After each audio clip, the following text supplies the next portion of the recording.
Audible Realms presents Armed with Madness by Mary Butts, narrated by John Kelsey. In the house, in which they could not afford to live, it was unpleasantly quiet, marvelously noisy, but the noises let through silence.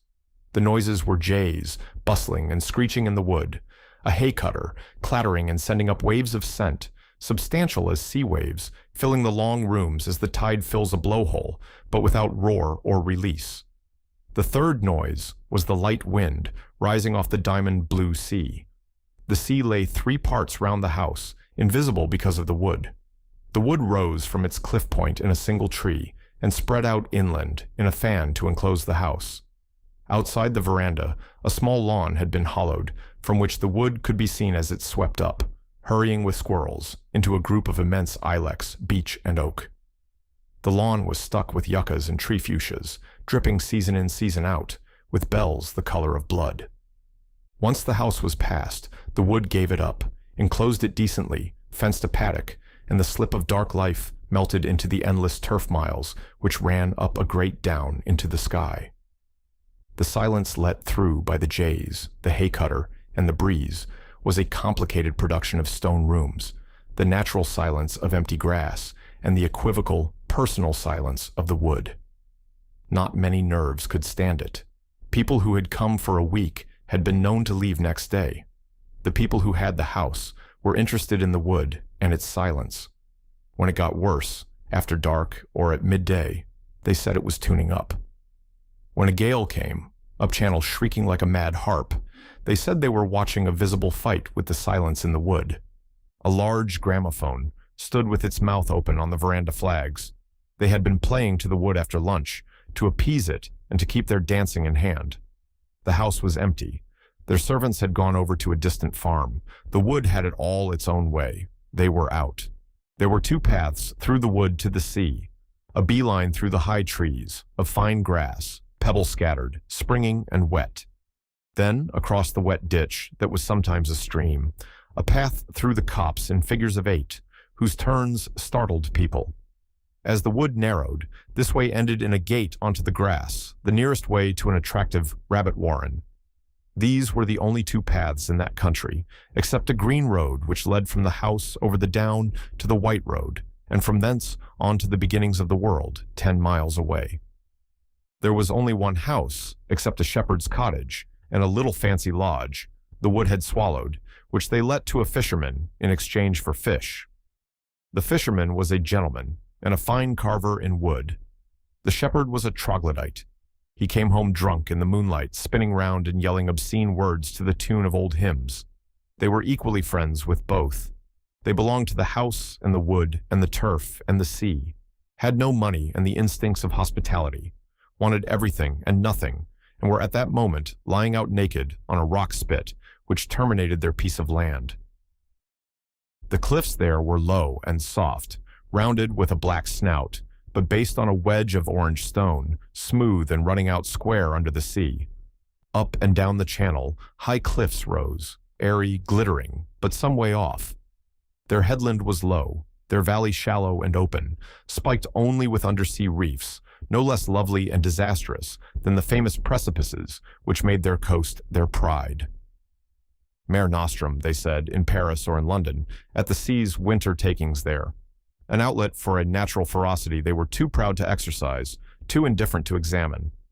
Also a kind of ritual, a sacrifice, willing but impersonal to their gods. Meanwhile, the weather was good. One of them sat up and rolled off the reef's edge into the sea.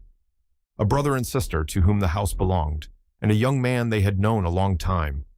They called her Scylla from her name Drusilla, altering it because they said she was sometimes a witch and sometimes a bitch. They were handsome and young, always together, and often visited by their friends. It was Felix, the brother, who had swum out. His sister sat up and watched him with the touch of anxiety common to females, however disciplined. "Be careful," she called. "The tide's turning." He wallowed under the sea. "Leave him alone," said the other man. "It's the last day's peace," and rolled over on his face and ate pink seaweed. She approved because it was good for his complexion, wood brown as they were fair, but she stood up and watched the boy's head popping in and out of the crisp water. naked, the enormous space, the rough earth dressed her. The sparkling sea did not, but the sea at the moment was something for the men to swim in, an enormous toy. She thought again. He won't drown. Besides, why worry? Lay down again and fed an anemone with a prawn. Ross, why do you say the last day's peace? You like people when they come. He answered, one always enjoys something, but this one's an American. No, we've never had one before. I don't mind 'em.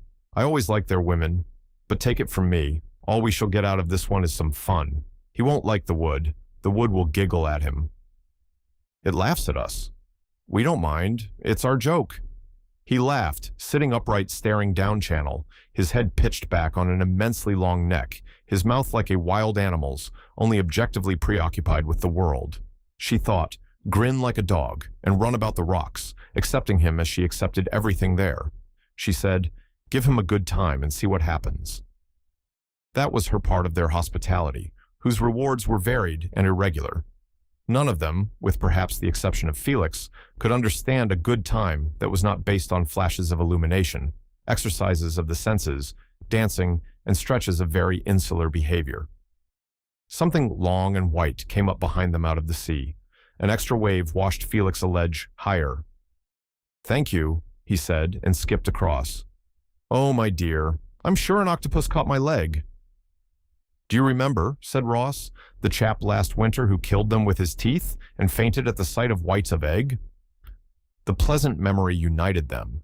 They became a triple figure, like Hecate the witch, amused, imaginative. They put on their things, Felix's pretty clothes, Ross's rough ones, the girl, her delicate, strong dress.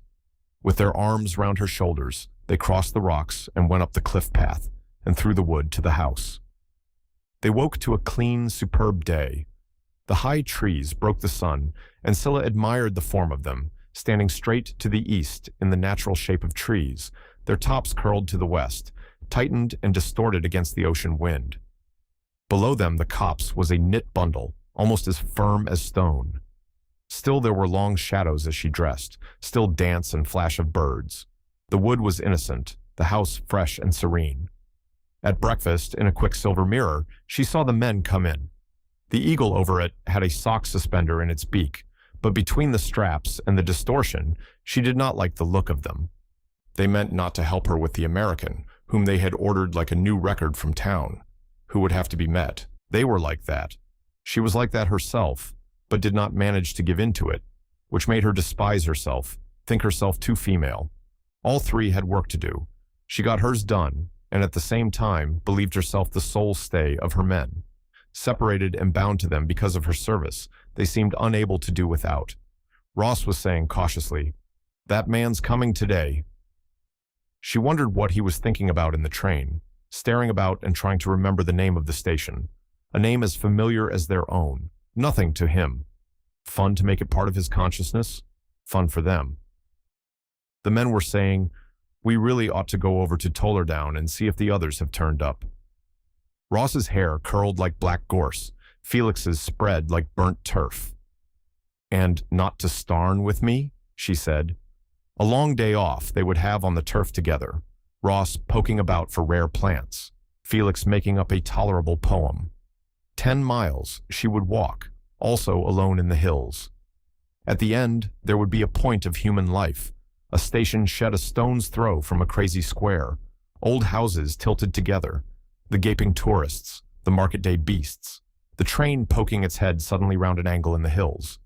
There she would be eventually accompanied by a stranger, neat, interested, polite. Then back in a car, flight after the steady walk, which would end where she was now, in a place like a sea pool, on the lawn grass, in the cool rooms, under the trees, in the wood. "All right," she said. "I'll go. If you order 6 lettuces and 4 lobsters, a basket of currants, and Felix does the flowers." There would be 6 lobsters and 4 lettuces. She needed to be alone as much as they. She took her hat and ash plant and left them. For a while she climbed the green road, worn down in places to its flints, black glass set in white porcelain rings. Below her, the field-checkered sea valley collected a haze.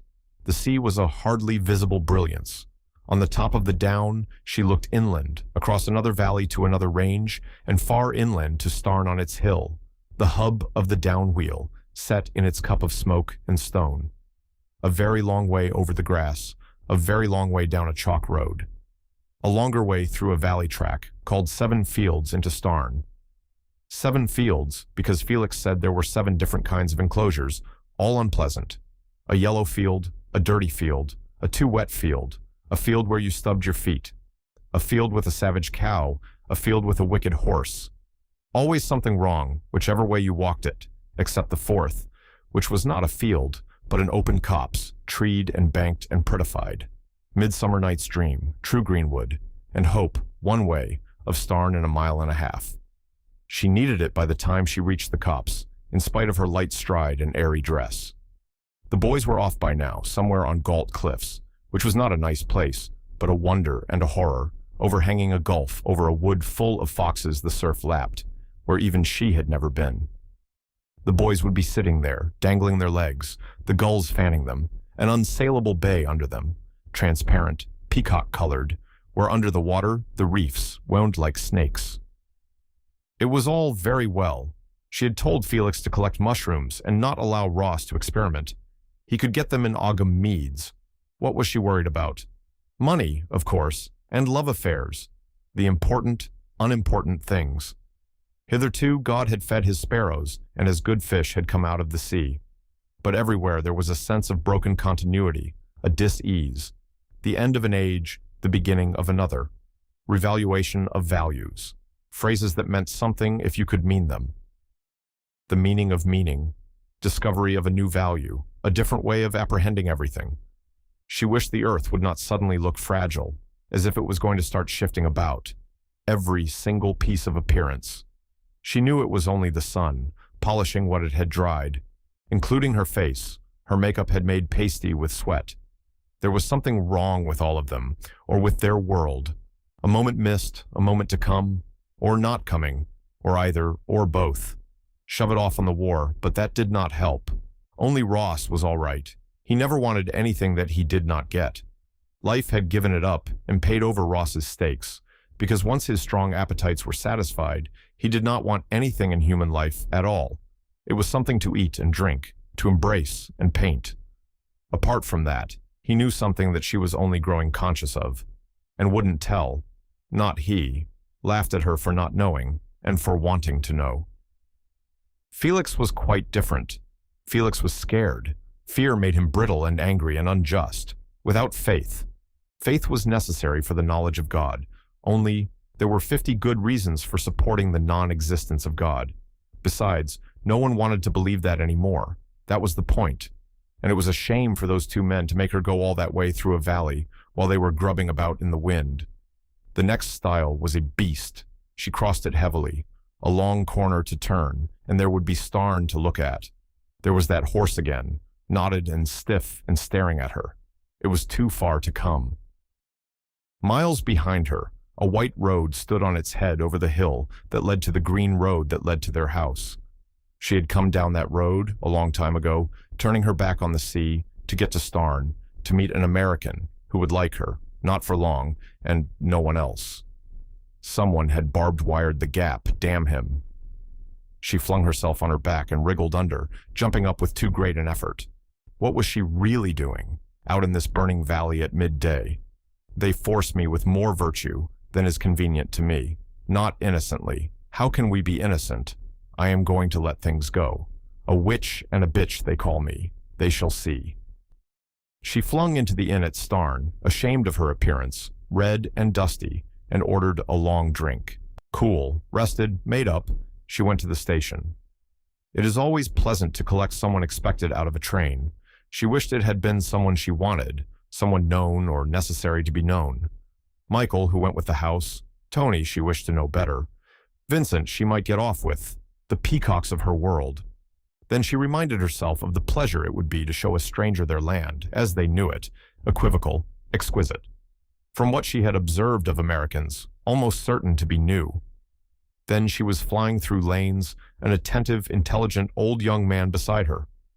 God, what a beautiful place, he he said. When beautiful is said exactly and honestly, there is contact, or there should be. Then, this is the England we think of, Hardy's country, isn't it? Yes, don't rely too much on the weather and the food. Don't worry about me, I've done some camping. Nice man. But when he stood in the veranda and looked about him, he said, I couldn't have imagined it. At tea, he said, it seems to me that you have everything, no luxury but all the beauty there is. Slightly overdoing the beauty business. Beauty is a too concentrated food. And what did he mean about luxury? There was a sort of lean splendor about their things anyhow. Still, his repose and his careful manners flattered her. She wondered when the men would be back, smelling of turf and thyme, and settle him in. Not a sign of them, and she'd told him they'd gone out to get mushrooms, usually picked at dawn. She took him up to his room and left him. Alone, he sat down on the bed, pensive. Lord, he said, how did I get here? The properties of the room included a bidet, a chart of the coast, and a still life of poisonous-looking wood flowers, Felix's work. He thought that the berries were deadly nightshade, which they were. He looked out of the window, the veranda roof sloping beneath him, of slate flags, patched and bound with lichens and ferns, and wondered when and how it had all been put together. His eyes traveled to a yucca, bent like an old man, and opening in a single 3-foot spike. Then the wood. He had come out of simple curiosity, and to see something in England off the regulation road. So that was what this Paris bunch did when they got home? What did they do? What was there to do? Where were the men who had asked him? Some kind of trick to leave him alone with the girl? Getting mushrooms? He decided for the first time that mushrooms grew, and that he must carry on attentively. With immense deliberation, the sun was moving west. He stretched his neck out of the window and saw the crest of the down turn black and draw up like a tower. He drew in his head. He did not want to see that hill with the stars trembling over it. How did they light the place? I know moonlight, I know starlight. Very sensitive to the arts, he admitted that he soon might be justified in singing that. Lay this body down. What an idea, but he might soon have to do it. To him, straight from London, Paris, and New York, the silence was intolerable. The woods sighed at him. Just like that. Two kinds of life he did not want. The ash-fair, tree-tall young woman downstairs, and the elaborate piece of leaf and wood that was one thing and many. The wood and the woman might be interchangeable, and it wasn't the sort of thing you wanted on a visit. He had nerves, too, a great sensibility to take impressions, always in relation to people. Life to him was an elaborate theater without scenery. Here the scenery seemed to be the play. He got as far as that when he remembered that downstairs there would be certainly something to drink, and began to change, beautifying himself scrupulously and elaborately as a cat. He had a cocktail. He had two. A woman came in. Scylla told him she was her old nurse. Was it truth or a comedy when she said, I found the lobster and the fish Felix got in the ditch? And Scylla answered, Where are Felix and Ross? And the nurse had said, You never know, I'll bring in dinner. So they ate together, an eatable meal, fresh-tasting wine, and the inevitable whiskey after. A rabbit crossed the lawn. A rat came under the veranda and stole a piece of bread. 2 bats flew in. Scylla said, They're full of lice, worse luck. Nothing went on happening. The delicate quiet waited on them. I expect, said Scylla, that they went over to Tollerdown and found our friends had come to the cottage. He thought, the mushrooms are wearing thin. Where is Tollerdown? One of the hills in this part of the world. You know this country was given its first human character in the late Stone Age. That's all the earthworks and barrows you see. 2 of our friends have a cottage there. They dress up like the Prince of Wales and quarrel like dogs. It will be fun if they are there. Well, it might be. Anything which would give Dudley Carston a human scene. And if there was one thing in history one could hope was over, it was the Stone Age. But the young woman's mind was distracted by the thought of it. She was laughing to herself, laughing at the Stone Age. Real, abstract laughter. She had forgotten he was there, that her brother and her friend had disappeared. She might be mad, but she was good-looking. Women lovely and mad, or only lovely and only mad, should not be left alone in woods. Literature did not help him. He could only think of La Belle Dame sans Merci, and she wasn't that kind. She should think of him as a real man, not one of her flighty shadows too careless to be there to receive the stranger they had invited to follow them some 100 miles. "Shall I go and look for them?" he said. "Where?" she said. That brought it back. "The openness here is deceptive, and they might come 100 ways. I'm ashamed of their manners." She was telling herself, "Something has happened, I think. I told myself this morning I'd watch the scene and not try to make it right. My boyfriends can go hang." The silence went away and left nothing. There was an iron clang. Karsten sat tight. "It's the gate onto the grass," she said. "Here they are." Two heavy men syncopating their walk. Must be a march of trolls in the night through the wood. Nothing natural was coming. 4 tall young men crowded into the room. "So, you've collected Karsten?" The men from Tollerdown, of course. He saw 3 men about 30 years old, one tall and black, with close-set eyes and a walk affected to hide his strength, called Clarence. One rougher, shorter, fairer, better bred, called Ross. Then a boy, Scylla's brother Felix Taverner, the English peach and flower, lapis eyes, the gold hair already thinning where the temples should have been thatched. Then last, the tallest they called Picus, grave as a marsh bird dancing and as liable to agitation, his color drawn from the moon's palette, steel gilt and pale, the skin warmed to gold by the weather, cooled to winter in the dark crystal eyes. Clarence and Picus crowding off to eat in the kitchen. Scylla followed them, but came back. "Something has happened, I think. If it's what I think it is, it will be a diversion for you." Not so sure. He waited. They came back. Their fatigue was different from his, an affair of the muscles. They seemed drunk on fresh air.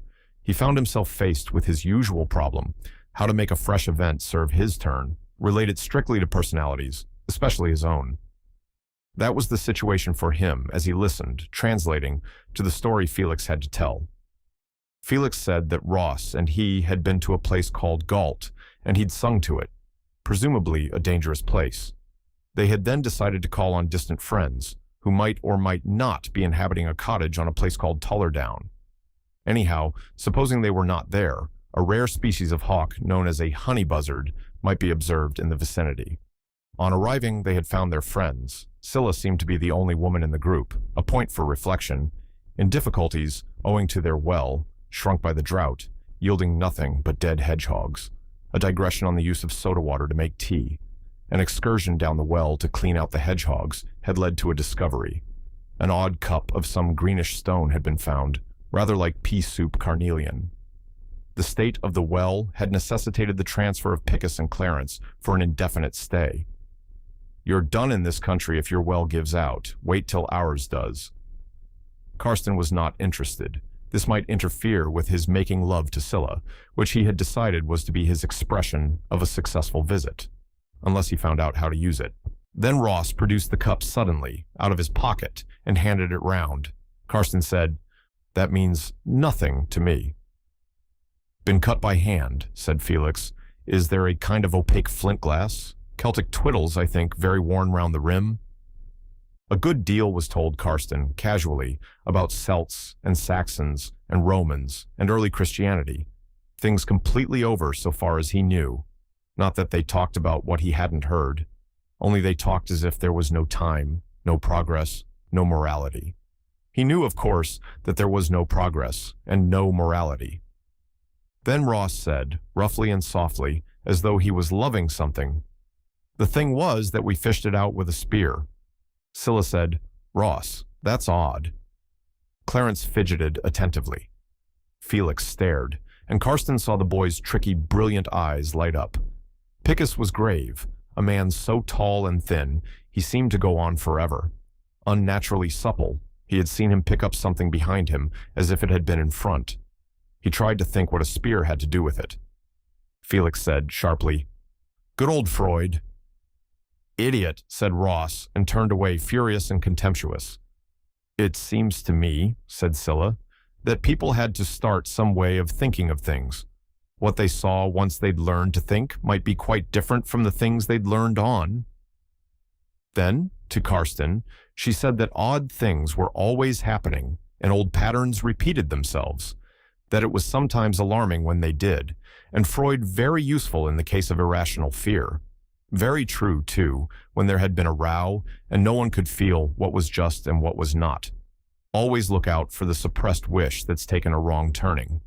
But that what had happened today was objective and odd. Karsten said, I think I'll have to ask you to explain a little more than that. But Ross had turned round again. I'm awfully sorry, he said. The insolent insincerity was not meant to be lost on Karsten, but it was. Put it down to the solstice or the heat. Tell us the news, said Felix. We couldn't get back without our tea. Ross believes in perspiration. I don't. Karsten had come with elaborations of the best gossip. They listened to him, rather too attentively, he thought. At the same time, there was something that spoiled his effects. It was the place, the faintly lit room mixing with the starlight outside. A shallow little green dish was lying among the glasses. Might have been made out of star material. The woman had called it a diversion, but they weren't going to let him play. He began suddenly to dislike them, wished to humiliate them. Far too troubled to think how to do it. Even Ross saw there was something wrong when he left them and went up to bed. But this Karsten had seen 4 ways of saying the woman good night. Ross nodded to her. Felix embraced her. Clarence kissed her gallantly with a flourish indicating affectionate indifference to their difference of sex. Picus, busy with a siphon, crooked his forefinger at her across the room. The morning restored Karsten to kinder thoughts. Last night might have been spent under the sea. If they had drawn him down, it was possible that they had not done it intentionally. His room was comfortable, if mad, full of little bits out of the sea. A ship in a bottle pleased him. On a hook was an old cap with an anchor. A ship was painted inside his morning cup of tea. After breakfast, he had the sea full, bathing with Felix, who treated the sea like a living animal. Karsten was content to show how well he swam. Very content that he swam so well, better than the boy. Looking from the rocks inland, he thought it might really be quite all right if there was not too much scenery that called for a too high quality of attention.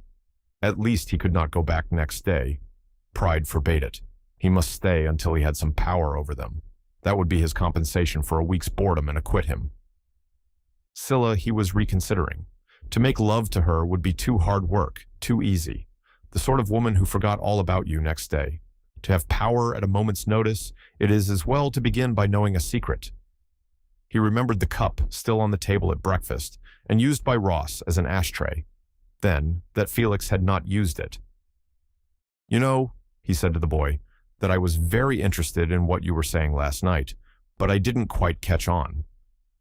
Felix was thinking that here was something nice and new, who did the things they did, a little differently, with the fundamental error that being an American, simplicity and kindness would be his chief characteristic.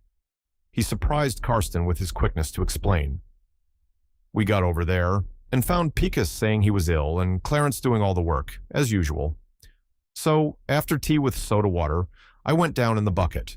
The others hung onto the windlass, and Picus strolled out.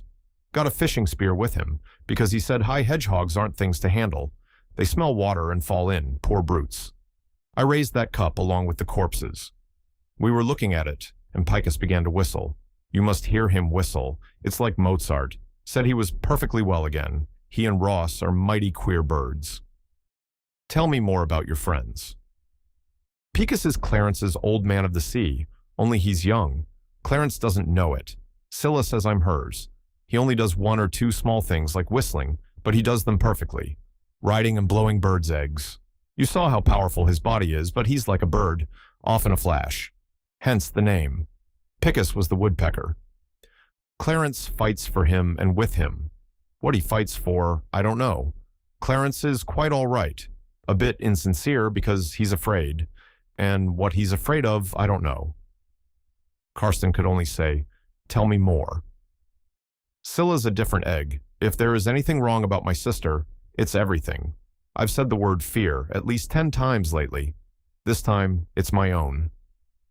He horrified Karsten. He was like a desperate butterfly, angry, petulant, and white. It's she at one end and Picus at the other who get me going. It's because she wants everything to happen to its last possibility. That's how she gets kick out of life. Once the thing's got going, she'll understand it and manage it. And enjoy it. She'll never tone it down. sort of woman who'd have mothered the house of Atreus, and though I owe her everything, it's wasted on me. She'll enjoy... What will she enjoy? What will happen out of what happened yesterday? Don't you see? That infernal Picus is a psychic if there ever was one, or if there is such a thing. Does she believe in that? Believing doesn't trouble her, only what is going to happen. She doesn't create situations. She broods them, and they hatch, and the birds come home to roost. Some mighty queer birds. Truth isn't everyone's breakfast egg. She isn't happy till it's hatched. Calls it knowing where you are. I wish I knew where I was. Karsten revised his ideas again about Scylla as a lover. He could only say, but what can she and your friend Picus make out of what happened yesterday anyhow? Don't you see? It was fishing it out of the well with that old spear. They always went together. What went with what? The cup of the St. Grail, of course. It and the spear. They always hunted in couples. You've heard of it. All sexual symbolism. I wish I hadn't. Does sexual symbolism get you? It would be news if it did. I should worry, but the St. Grail was a very funny thing. People used to think it was a shallow greenish dish, and the cup's a shallow greenish dish. Those well shafts on the downs might be any age. So might it. Tollerdown had a bad reputation, and I never heard of the St. Grail doing anyone any good, with that moron Picus behind it and that demon, my sister, in front of it. Karsten took stock of several things. What he remembered of the Grail story, the possibility of anyone behaving as if it had happened, and what that implied in human character. Felix's youth. He said at last, "Don't tell me your sister is superstitious." Not she. Better if she was. She'd read it up and do processions and things. It might be like that. But with her, it won't get its home comforts. It will get vision. On the last 4 words, he changed, and Karsten saw the sister in the brother, in the elegant, frightened boy now explaining that what he wanted was not vision, but fashionable routine. Of course, there is nothing in it. I only meant that the find's a reminder. Reminder of what? Of what it would remind you, of course. Oh, I see you don't know. Never mind, it's a long story. Karsten gave out. He was not pleased. He had been atrociously taken into confidence, and he had not understood. His earlier dislike of them returned, with an uncomfortable respect. The St. Grail did not call on everybody. The boy was a young thing, telling him how much he hated poverty and dreams. What a snob he was. All about the things you could not do. Felix remembered that Ross had prepared them to be misunderstood. It did not occur to him that he had no right to expect that Karsten should understand. Picus was alone in his room, modeling the body of Scylla in wax. One of the little things he did. Clarence was a serious and accomplished painter, discovered and produced by Ross. Picus played about with wax, which grew more transparent as he touched it. Exceedingly powerful in body, he looked like wax, in a gauze-thin blue sweater rolled up his neck. He looked out of the window at the wood swimming in the midday heat, let out a little breath, and waited an answer from the wood. He smiled and began to dance, like a marsh bird, swinging up a leg, effortlessly, in any direction. Then his face expressed pain. He put up his hands to his head and pressed them in. In a kind of despair, he turned and dug his nails in the wax of Scylla's flesh. Karsten came upstairs to wash, bewildered by the dark stare, the corridor crossed with sun motes. He walked into Picus's room by mistake. There he saw him, very gracious, in a room shabbier than his own, making the portrait of Scylla in wax. He saw brightness, nakedness, a toy, a liveliness of color to remind him that she was a young woman alone among young men. "I don't like it," said Picus, and broke it. "I'll make another after tea." Karsten could have cried. The waste of richness, the shocking petulance, a toy that excited him shown and taken away. For a moment, he had embraced Scylla, another of the little things they did in their spare time. Pushed out of his politeness, he said, "You're the one who discovered the cup, aren't you?" "No," said Picus. "I only thought of the spear to poke about with. It was Felix's find." "Miss Taverner's brother seems a bit upset about it." "Does he? You shouldn't have broken that statue." Picus covered up both statements like a perfect young gentleman, rather a stupid one. It occurred to Karsten that he was stupid. Also, that perhaps it had scandalized him to have shown Scylla naked to a stranger, and hoped it was that. They went down to lunch. It was his first lunch, but he felt as though never in his life had he done anything but eat there. Once he had lived in America, once he had come to Europe, but that did not count anymore. That theater was as another earth, and the plays were not the prologue to his play. For this play there had been no rehearsal, and he did not know his part. Or, if he had a part, he had to improvise it, and it must be a good part. Lost in a green, transparent world, he was blind. Beginning to see in a new way he disliked, a seeing like jealousy, without arrangement, principally a sensibility about Scylla, likely to become a fury of desire. He remembered its modest beginnings the night before, his rejection of it on further acquaintance with her brother, that it had started again in Picus. Somebody said, "What do we do this afternoon?" The heat answered that. Laid down on the veranda in a wicker chair like a shell, he lay still, face to face with the wood. One by one the others disappeared. Ross went up the hill, carrying his painting things. The place he wanted could not be seen from any shade there was on the downtop. He planted his easel in the full light. The cliffs down the coast were too good-looking. He chose the somberest patch of barn and field in the next valley and drew it hard, his shirt sleeves rolled up his amber arms, his back square to the house in the wood, several hundred feet together.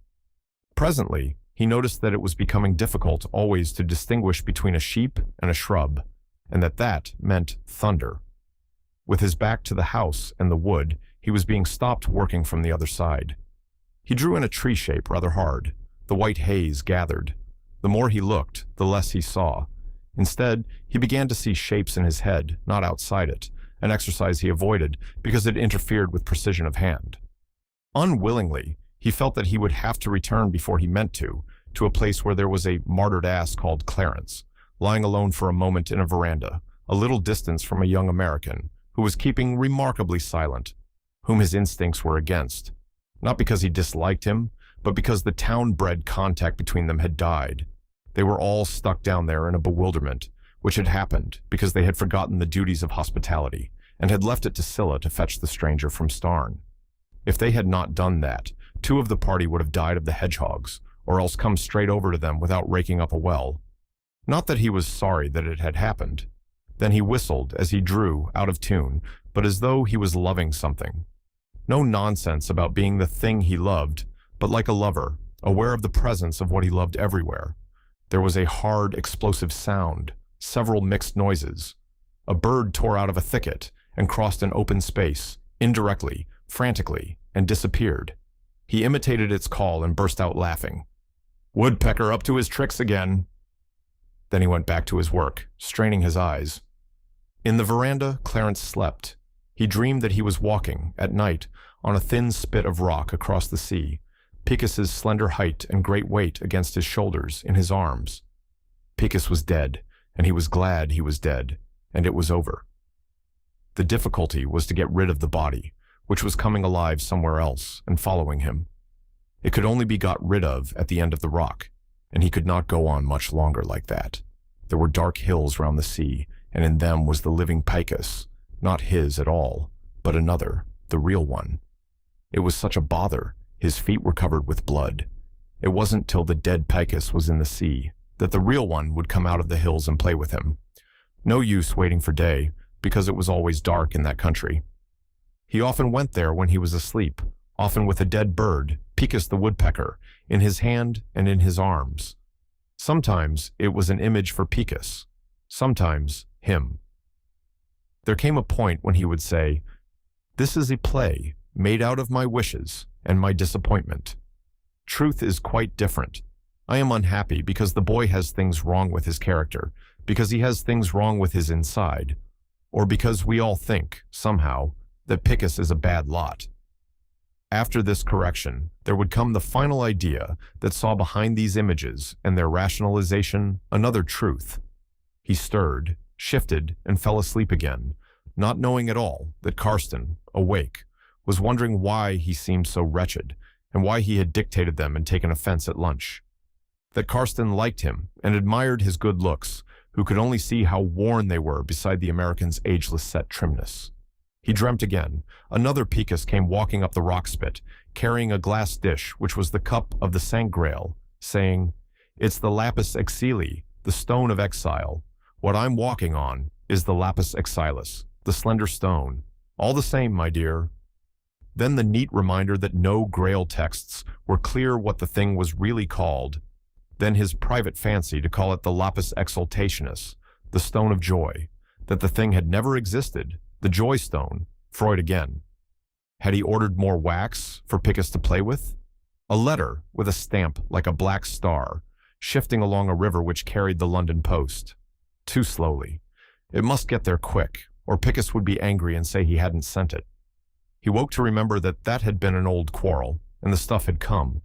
Also that he ought to talk to Karsten, wide awake in a basket chair, 5 stone pillars away. That he was feeling horribly shy, raw, ill-adjusted, sick to assure himself that the others thought he was good for something. Had the American seen through him? After all, he'd seen war. Half an hour's more sleep. Perhaps the dreams would be more comfortable, or wouldn't come.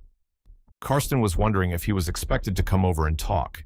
He liked to hear Clarence talk about war. He had seen some rough stuff himself in Russia. A good soldier the man must have been. Wondered why he hadn't stuck to it, and was now rather overdoing the art business. The others did not overdo it.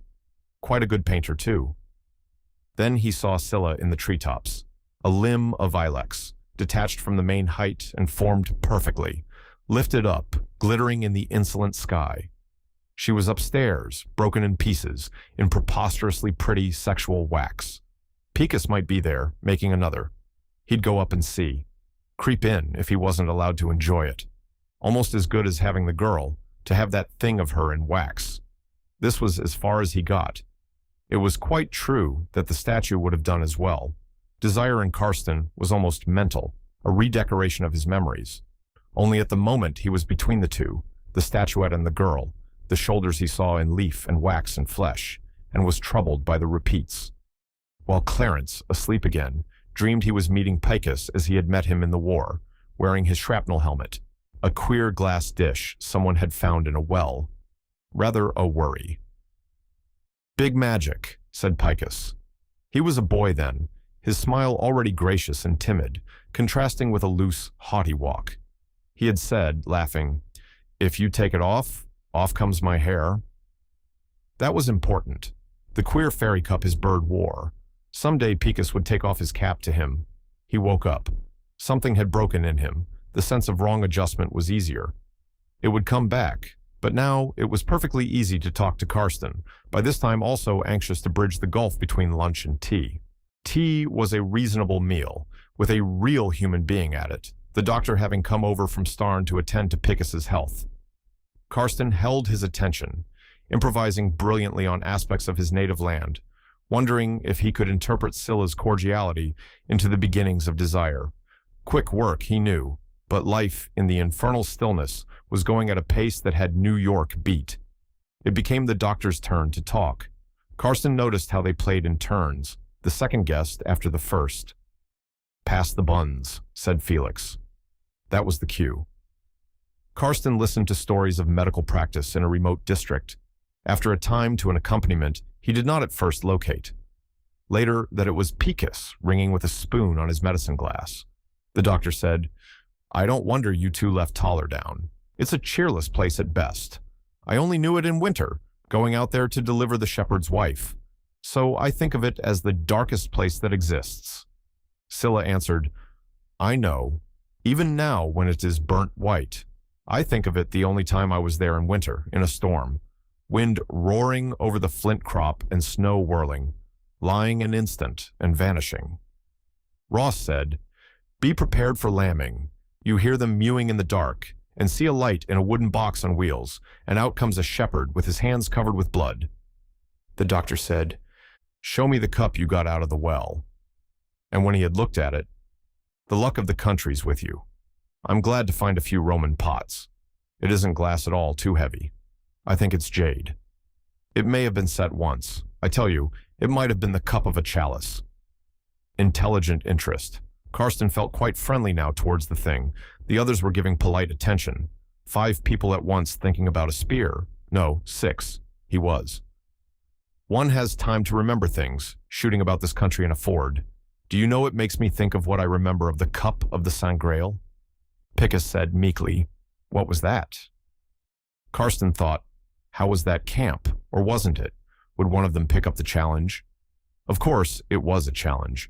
Ross said, that's a long story, but Scylla leaned forward, excited, and said, the best way to get that story out is for everyone to say what he thinks or feels or remembers. The Freud game, really. Start, Felix. Tennyson, said Felix. Oh, my dear, said Clarence, those awful pre-Raphaelite pictures put me off it long ago. Ross said, a mass said at Corbenic. Wagner, said the doctor. A girl carrying it, said Karsten, staring at Scylla and trying to play. Scylla said, quod inferius, sicut superius est. Picus said, you haven't told me much. Second round, said Scylla. People enlarge on what they said before. I said Tennyson, said Felix, because I hate the Celtic twilight, and nearly all its works. I hate it because it's a false way of telling about something that exists. No, a messy way, responsible for the world's worst art. Now and then it nearly comes off. Milton left it alone, and I don't blame him. Tennyson made it idiotic with his Temperance Nights. Fixed it too, enough for parody. Killed the unstated thing, which I don't mind telling you scares me. Clarence said, I agree with Felix. I can't stand bad drawing. Ross said, at Corbenic, wherever that was, there was a different mass. It may have been the real thing. The doctor said, Parsifal is like a great religious service to me. Karsten, embarrassed at his turn coming, saw their pained faces. He said, I suppose the girl who carried it was the female spirit of life. Scylla said, I quote again, here lies the woodpecker who was Zeus. Thank you, said Picus. Later, Karsten asked her to take him for a walk. The doctor went with them to the gate, and she asked him what he thought about Picus's health. Everything is wrong, and nothing, he said. I don't mean by that he invents it. His aches and pains are a mask that conceals something. What that is, I've never been able to find out. Does Clarence know? I shouldn't care myself to know too much about Picus. Despair's a bad bedfellow. Scylla said, we know what despair is. As if she were saying that she knew how to take a temperature. Karsten went with her down the wood to the sea, 24 hours before he had been alone with her for the first time. Alone with her the second time, he was almost in pain because he wished to use the moment and did not know how. The more he planned, the less he'd be able to do, who had rarely failed with women. Now the sun struck aslant. The light checkers broadened into patches. It was damp and delicious. The evening birds were tuning up. A little sympathy is generally judicious. I took a walk this morning with your brother. He seemed troubled by what you found yesterday. Even now, after the talk at tea, I'm not clear what it is all about. Not a hint of his sex had crossed her mind. An American boy, very polished and friendly. No reason not to tell him anything there was to tell. For the third time, Karsten heard the sentence. That's a long story. You must help me to explain. He answered, you said two things at tea. The Latin bit, which means, I think, that the things underneath are the same as the things on top, and something I don't get at all. Here lies the woodpecker who was Zeus. Yes? Then you said another thing. You said that you all knew what despair is. How can that be true? Scylla said, well, I take it that we have to know everything about being lost. Lost. He did not get that. If ever there existed a group sure of themselves, he mentioned it. Swank, she said. An instinct. To cover quite intolerable pain. You see, we know between us pretty well all there is to know. That's why we rag all the time. To keep things clean, and because it's the only gentlemanly thing to do. We have our jokes, our senses, and our moments of illumination, which always take a turn for the worse. See? We live fast and are always having adventures. Adventures which are like patterns of another adventure going on somewhere else all the time. A very different sort of affair. A state suggested, if you like, in a good work of art. The things down here seem hints of it, but there is nothing to make us sure that it is a reality, let alone that it is worth what it costs us. Quite the contrary. We get into trouble over it. It runs after us, runs away from us, runs away with us, makes fun of us and fools of us. Because of it, we have no money and the wrong lovers, and our instinct for power is starved. For we come of families which have never been without power before. And the name for all this is our subconscious minds. And between Freud and Aquinas, I've managed to tell you about it completely wrong. For another of its names is intellectual beauty, and another, the peace of God. Do you believe in God? I don't know. All we do know is what happens to faith, based on catch-as-catch-can visions. Weren't all religions based on that? They were, and look at them.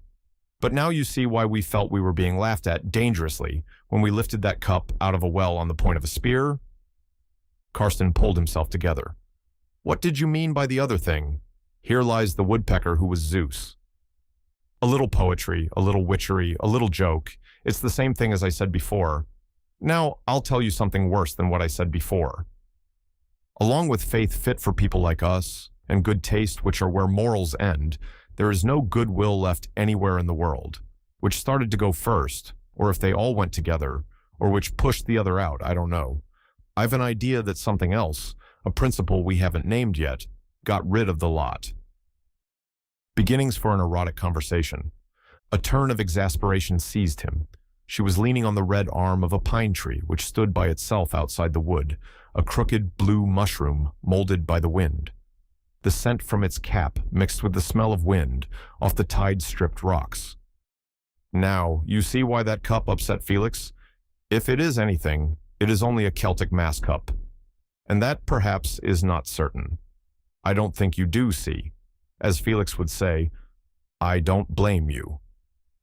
But an American poet said, memory, you have the key. I have no memories, said Karsten. We are all wishing we hadn't, because memory produces imagination, and imagination is a state by itself. Memory was the muse's mother, and the muses are 9 names of the imagination. I told you, you'd see some fun. Now, I must go over to the Coast Guards and order a car. We want to take you somewhere tomorrow. See the thunderclouds banking up? I must get back before the rain. Karsten thought, getting rid of me. In an instant, she would be off like a hare. He said, stay a minute.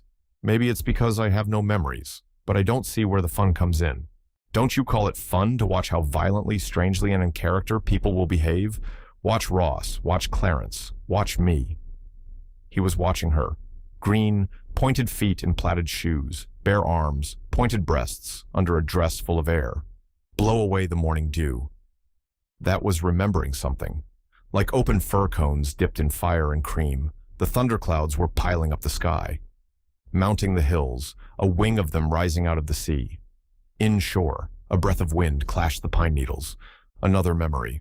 Love, only me. Donna Lombarda. Love, only me. Love, only me. Because the tune was what the needles brushed out, and the words the wish that made his body ache. Can I come with you? She looked at him candidly. She wanted to be alone. I must go to the farm as well. I do the housekeeping at this time. It's a hot, flat walk. The others have gone down to the rocks to fetch a driftwood log. If you like to help them to get it up, it's bleached white, and when it burns, it will go up in blue and green sparks. He saw that there was something pathetic in the way they made a game of their poverty. I'll go to them, he said. But you haven't explained what the American poet meant when he said that memory had the key. She had moved away from him. He said, mount. Put your shoes at the door, Sleep. Prepare for life.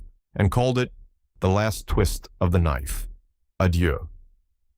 The log, as he expected, was large and most unwilling to be moved. The cliff path more a gesture in broken clay than an ascent. He saw her in his mind, dew blowing away over burnt, empty grass towards a formidable other world, its edges drawn in fire, the thunderclouds now halfway across the sky. Before dinner, he remembered the library, the middle room of the house. Alone there, he looked for something, not Tennyson, to enlighten him. He found a book and sat in a window with it. Presently, he noticed the entrance, one after the other, of Clarence, Felix, and Ross, and that they all went, reticently but eventually, to the same gap in the shelves. They dined without Picus or Scylla. He saw Clarence, uneasy, and heard that Picus had gone out alone because the doctor had told him to take walks. The earth was now closed in a hot, purple airball, the lightning flicking on and off. Without any regard for the weather, Ross arranged their chairs in the veranda while the storm banged about. Carsten was silent. He was not accustomed to invite the lightning to visit him under trees, and Clarence seemed fatuous to him when he turned on the gramophone to play Against the Sky. They were not disturbed about Scylla, who might be out walking alone in the livid night. Apparently, the farmer had an old father who gave her beer and told her ghost stories. It was Clarence who swung up and down, turning discs and saying teasings that were brittle and raw in his rich, sad voice, tortured and made petulant by the uproar through which his friend's feet could not be heard coming through the wood. Carsten thought that it was like the place to leap up from its equivocal quiet into an orgy of cracking and banging. He wanted to go and meet Scylla, to see her safely home. Why were they so careless of their women? She had told him that love had left them, had courtesy. She might come 100 ways. It was the same as on the night when the men had been lost. They had come back safe from adventure. He wanted her to enter with him. He was an American gentleman in an uneasy place. Yes, he would go at once and fetch his young hostess. A proper thing to do. He felt at ease for the first time. Ross advised not. She knows her way. You'd never find it. It will rain in a minute. You'll see tomorrow morning the freshest earth there is. Prepare for life, the last twist of the knife. For the freshest earth there is. That went a raindrop on a flag, and a double uproar began. For an hour it rained, through sheet lightning, and thunder like a departing train, the hills calling to one another. The gutters of the roof rushed and sang and leaked, single notes from which the ear eventually picked out a tune. Syncopation, magic, nature imitating Mozart. Carsten came to hear it as an overture for some private earth life, mercifully and tiresomely apart from his. Things going on singing, not to him. Escaping also, not finishing, or finishing somewhere else. Beginning again to enchant him with fragments. He admitted that he was enchanted. When would Scylla wind up the charm by coming through the wood? The storm tuned up again, the rain striking in rods, filling the air with fine spray. The others were enjoying it, the first row of the stalls for a nature play, discussing other spectacles. Then he saw Scylla and Picus run out of the wood and across the lawn, laughing, wet as dogs. He heard Clarence order Picus upstairs to change, to be ignored, while Scylla squeezed out her hair. We ran back together. It was too good to miss. Tell me, Carsten, does the lightning get you when you're under a tree, or when you're not? We tried both. That was all there was to it. But how had they met? All prearranged, he supposed. No, Picus had done it. Loped off another way to meet her at the farm. She was saying, "You're lucky that you didn't come with me. Admit you'd have hated it." Was that flirting with him? He asked her what she meant. Storms aren't in your schedule. So wet they both seemed naked. They all went in. He made hot grog for her over the wood fire, the acid smoke bringing water to his eyes. They looked like real tears to Ross, who wondered. Scylla came down in blue, her hair tied up in a gold cloth, unable to stop laughing. Clarence followed her. Ross said, "Got Picus to bed?" "No, insists on shaving, and to spite me stands about in his skin." There was more behind what he said than self-pity, yet Carsten felt that Clarence had better have hit them in his exasperation than have pitied himself. Why, he wondered. Scylla had said that goodwill had left the earth, but he had noticed that they were compassionate. Perhaps it was that they knew pity's value and feared a sudden demand. At the same time, he had no sympathy for Clarence, and they had, who were looking askance at him as though he had said a tactless obscenity. Scylla was saying, "Warm inside and out. Carsten, you're sound on grog." Picus came down, flushed and transparent, and asked him for some. He found that he could not say, "Help yourself," forced to wait on him. "Let's dance," said Scylla, and they danced together, the six of them, but Picus infinitely the best. One of the little things he could do, but not one with Scylla, who moved about with her brother, limbs of the same tree. There were only 5 glasses when they all wanted drinks. Picus came over with the cup for Clarence to fill with whiskey and soda. "I don't mind using the ashtray," he said, and Karsten heard through the jazz and the slackening rain a voice which might have been a woman's or a man's. He doesn't mind using the cup of the St. Grail for whiskey and soda. And another voice, which might have been a man's or a woman's. He doesn't mind using for a whiskey and soda, the cup we use for an ashtray, the cup of the St. Grail. The last of the lightning winked at them. The rain turned to a sweet shower, an afterthought. "What'll I do? What'll I do?" The gramophone was saying, "What'll I do? What'll I do?" Make love to Scylla, thought Karsten. Hadn't they ever thought of that? Show then that they had among them a living cup. He remembered the new records he had brought them from London and went upstairs to fetch them. Outside Picus's door he remembered. They were making a noise downstairs. He could look in. More Scylla, a whip-up for senses which were, perhaps, older than theirs. Not refreshed, he thought of it with a sneer, by memories and the past. They should create his memories for him.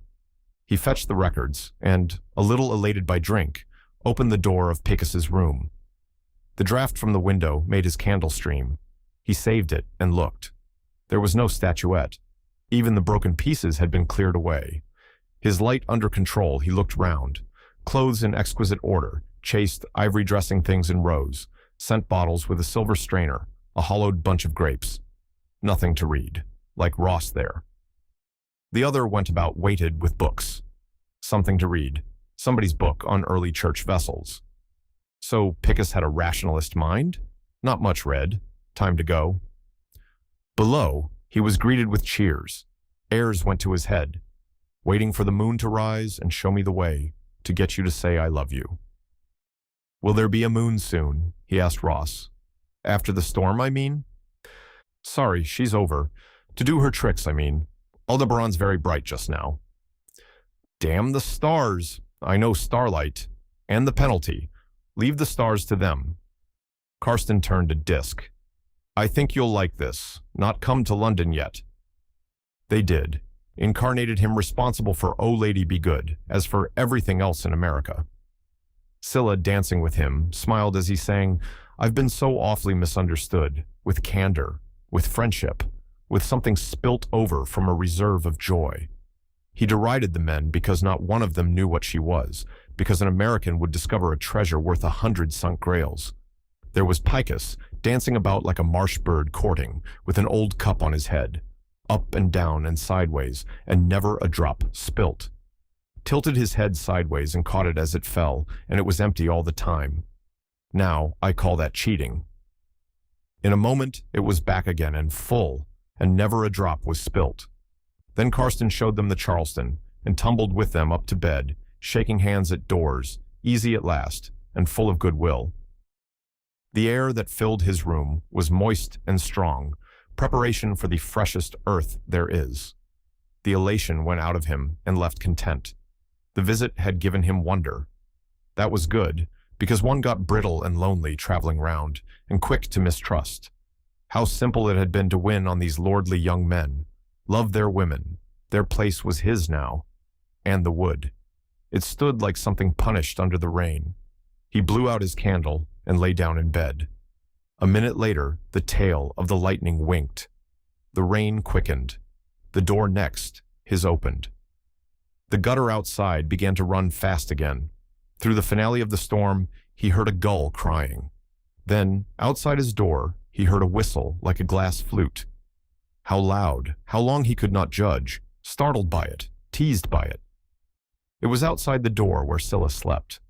All he could do was repeat the words of the call, as it poured out, with grace notes and repeats. Oh, sweet and lovely lady, be good. Oh, lady, be good to me. I've been so awfully misunderstood. So, lady, be good to me. Oh, lady, please have pity. I'm all alone in this great city. I'm just a lonely babe in the wood. So, lady, be good to me. Scylla's door opened, neither noisily nor stealthily. Karsten was out of bed, his ear to a split panel. He heard her laugh, her stage notion of an American accent. I should worry. Her door shut. He felt like a weight on his body, the 3 feet of stone between them. On the other side of that, they were lying together, in the quiet of the wood. After a time, he went to the window to listen, but only the casement farthest from him was open, and there was no light. Shocked, almost whimpering, he went back to bed, falling, thanks to the strong air, very quickly asleep. Outside, the night cleared. Over the wood, Orion hung up his belt and sword. In the pommel, Aldebaran shook, the star some time before Ross had offered to his attention. The morning was a merciful bustle, with Ross's promise come true of the freshest earth there is. The car arrived, and there seemed to be a controversy where they were to go, to pay a call or see some antiquity. Felix put his foot down on the antiquities. Karsten saw Scylla, preoccupied, perfectly and hideously gay. They took him to Starn and showed it him, as if it was a live thing, and did not notice that he resented its life and was making attempts to kill it. Principally, he remembered it because it was half full of people from the world outside, not peasants, people in vulgar clothes, on motorcycles, in Ford cars, come to stare because it was summer, whom his party treated as if they were a disease. After lunch, the object of the expedition leaked out. He was told that there was a farm, some way off, where mead was made and could be bought. The price of whiskey and drinkable wine had turned their thoughts to it. There was no road to the farm. About the distance, they were delicately indefinite. They spoke about a track across a place they called the Heath. Karsten had seen the Heath, had crawled along it for miles in the train. It had seemed purple and endless, and he suspected full of traps. The other side of these people's world of hills and the sea. Their idea was that it was time for Karsten to visit it, covered with a gauze of every variety of heather, the sweet, blood-bright, burning crop out of which the honey wine was made. They rested a little and set out. Ross caught up Scylla, walking ahead, picking out the track. "A word with you," he said. "Don't let anyone know." "Why not?" "Because of the American, because of Felix, because of Clarence." "Why shouldn't they know that Picus and I have an amourette and have magic between us?" "There's something wrong today with Karsten. At worst, he'll leave and blast my reputation for a bit. What of that? And anyhow, how did you find out? A floor up with Felix and Clarence." Felix and Clarence snoring, Karsten quiet, Picus whistling. "Ross, why have that tall bird and I become lovers? I want to know that. I think it is the kind of thing we shall find out about when it's over, and wonder at." Ross said, "There is trouble about, the kind that comes with brightness. Can you see that?" "I can," she said. "Do you mean that Picus is up to no good? I rather agree." "The first rule," said Ross, "is that Picus is never up to any good. Allow me a little fantasy about him. Remember that I told you. You are being one of the enemies of the Rose. Why should you? You always do what you like. Leave that to Clarence. I'm telling you to be careful. Are we never to have any peace, only adventure and pain? And you, Ross, have a sacred peace. So have you. It's the others. That's why they had better not know. Perhaps not Felix. Brothers will be brothers. Karsten's bored. Today he's upset. Satan's looking for a job for him. I think you were to have been the job. First, I've heard of it. We didn't tell him how long he was to stay. You mean that our come down and see us is going to add an episode to what Felix calls the family horror? I mean that anything that's going to happen that shouldn't will find him useful to happen through. Also, a thing you will be too vain to see. This is a move against Clarence by your fancy boy. She looked across the purple land to where it ended in the waters of an estuary, more transparent than the sky. Remember what has to be remembered, too, that Picus and I are young and handsome, rather in love, that he is full of fun and dancing and bird calls, like I am. These things count as well. You'll see. You are not counting on me? If you can keep things steady, you'd better. Perhaps I'm tired of keeping things steady for you. This is my pleasure and my game, and Clarence is unreasonable. Think of it another way, Ross, that Picus is giving us an excuse for the sacred game. He answered sullenly, Americans are bad players, at bridge or gardening or life, especially when it is life as the sacred game. And it isn't his game here anyhow. Scylla said, I'll tell you something. Picus doesn't want Clarence to know. He's afraid of that. So he should be. Where would he be without him? Dead, perhaps. That's why I'll do my best to be decent. And now, I want you to tell me what you think about the cup. He turned away and beat the heather with his stick. It's too late, Ross, to be petulant, because you know too much or too little. When you said there was trouble about like brightness, you spoke of things which are nefas, and you've got to go on. Remember Freud. We aren't worthy, he cried. Worthy? What's worthy? Was anyone? And you've forgotten Gawain, the knight of the world, and of courtesy. I didn't know he came into it. That comes of never opening a book. I detest women. Never mind detesting me, which is what you mean.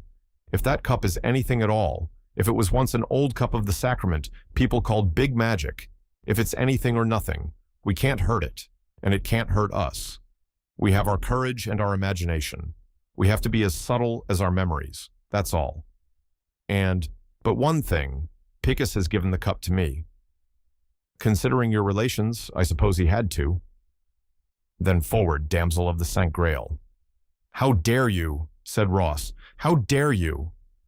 She looked at him stoically. I thought better of you, Ross. Thought there was something hard and great in you. I'm tired of being disappointed. Hear the words of the lover of a bird. He is light and winged and holy. And I mean by holy all there can be in the word. I mean taboo. You are heavy, wingless, and sacred, and you are a very sensual man. You should understand. I understand that you're up in risky air because you've got off with the worst of the lot of us. I can fly. She waited a moment and then spoke cheerfully. The first thing I understand is that you and I are being unpleasant to each other. The difficulty in this business will be to see the obvious. If Picus is up to his tricks, he's won the first round, and I've tried to pretend that Picus means less than he does to me. To please you, and because it sounds chic, I take that back, and we shall all see. Ross stood still, his face wrinkled like a pony sniffing. Where are they? He said. They looked back over magenta risings, yellow sandholes, black bunches of trees, quite different from the ravishing gauze seen from Starn on its hill. They waited, but neither one body nor four could be seen moving out of a pocket or over a ridge of the huge, broken honeycomb. Scylla said, Has Karsten got lost? Ross did not suppress a laugh. He's got 3 of us with him. We're not Heath people. Picus knows it, spends days prowling about here. That subject, delicately picked up, was dropped. Let's get on. No, let's wait. Why should we? Because of the mead. Think of us, sweating back with a dozen between us.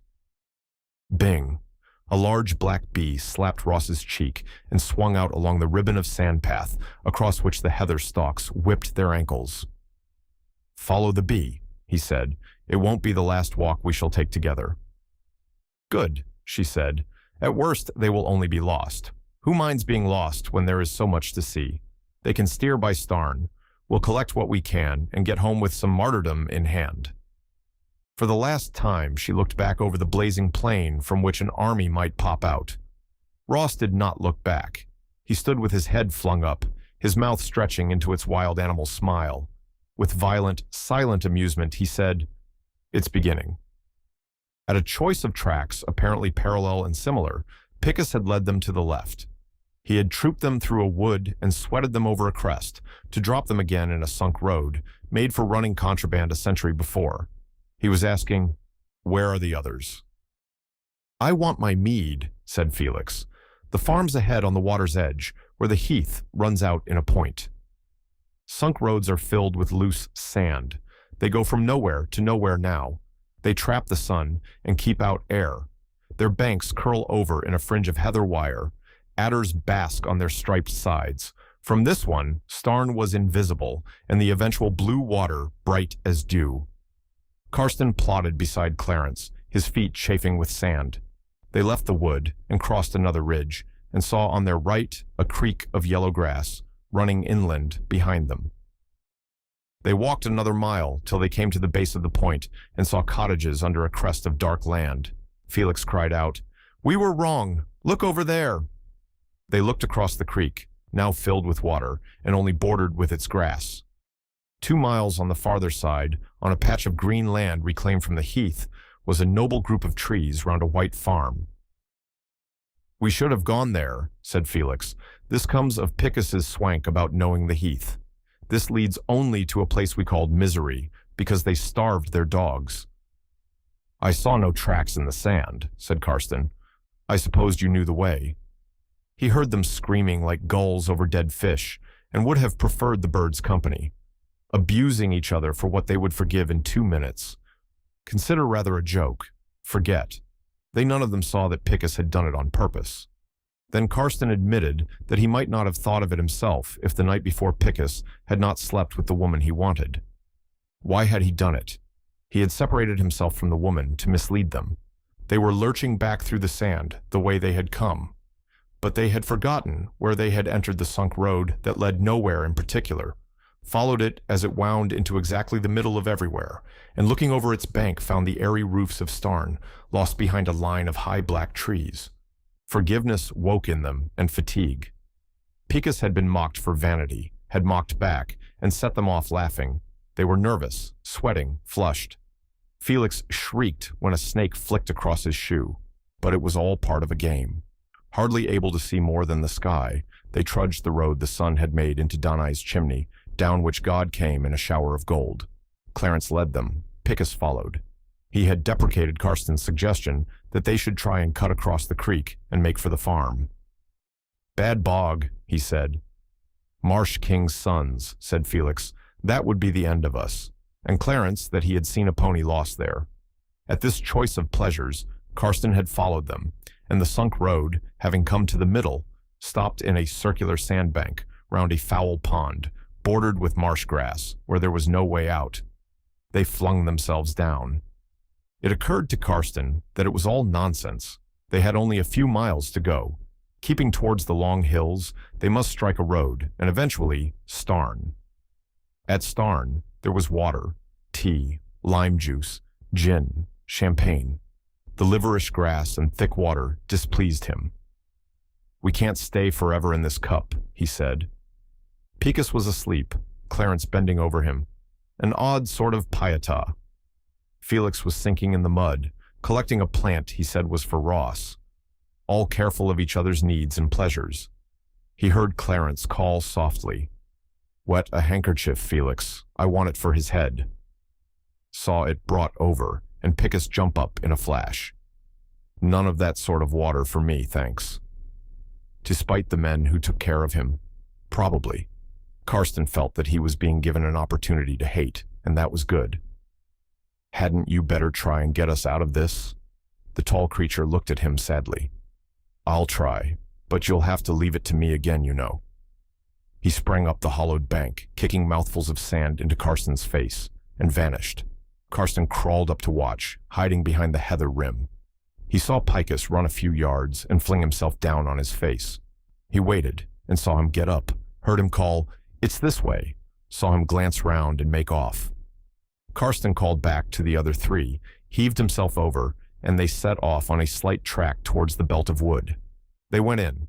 Pine needles are not easy to walk on like a floor of red glass. It is not cool under them, a black scented life, full of ants, who work furiously and make no sound. Something ached in Karsten, a regret for the cool brilliance of the wood they had left, the other side of the hills, on the edge of the sea. This one was full of harp noises from a wind when there was none outside. He saw Picus ahead, a shadow shifting between trunk and trunk, some kind of woodcraft he supposed, and said so to Felix, who said sleepily, "Somebody's blunt-faced bees dipping under the thyme spray," a sentence which made things start living again. Would they never have enough of what they called life? There was no kind of a track over the split vegetable glass, a place that made you wonder what sort of nothing went on there, year in year out. The end of the wood was a little cliff, pitted with rabbit holes, and where the hills opened, Starn towering, not too far. "We get down here," said Karsten, trying the loose lip of the cliff. "Into what?" said Felix. Then they saw that the wood was surrounded again by marsh, the end of the creek, which had separated them from Ross and Scylla, curled round on itself, cutting them off from Starn this time. Clarence said, "Where's Picus?" And Karsten hoped that young man was about to get what was coming to him. Only he had gone, they began to think of their sins, except Karsten, who did not think of sins at all. There was raw heath on the other side, but the marsh was wide, and Karsten was assured deadly. They left the little cliff's edge and re-entered the wood. He heard Felix saying, "Where has Picus gone?" Gone to find Scylla? Karsten wondered. By a quick turn, which would bring him suddenly face to face, and at the folly of 3 strong young men, tramping about, lost and sapped. "Call for him," he said. "He'd not answer," said Clarence. "He may have had one of his bad pains again." Karsten wished one on him, making an image of him in his anger, until he thought he saw him, walking towards them, transparent and powerful, malicious and shy. His hat perched, to remind them of hooded birds. Remembered his magic, and forgave him. Grew angry again and dazed, envious also, because he had no part in Picus's dance. "Leave him alone," he said. "He's gone to find a way." Clarence put a hand on his shoulder. Thanks, he supposed, for taking it like that. At last, from the extreme end of the wood, in the least propitious place, they saw across the marsh a clear causeway of stone. They scrambled down, crossed it, found a path which led them under the hills by a white road into Starn. About the end of the walk, the less said the better, until at the inn the landlord answered their faint cries for drink. He wanted to know why they had left 6 and come back 3. "Lost 'em," said Felix. "You should have stuck to Tracy. He's the one for the heath, knows all the paths, and the people who bide out there." The talk petered out.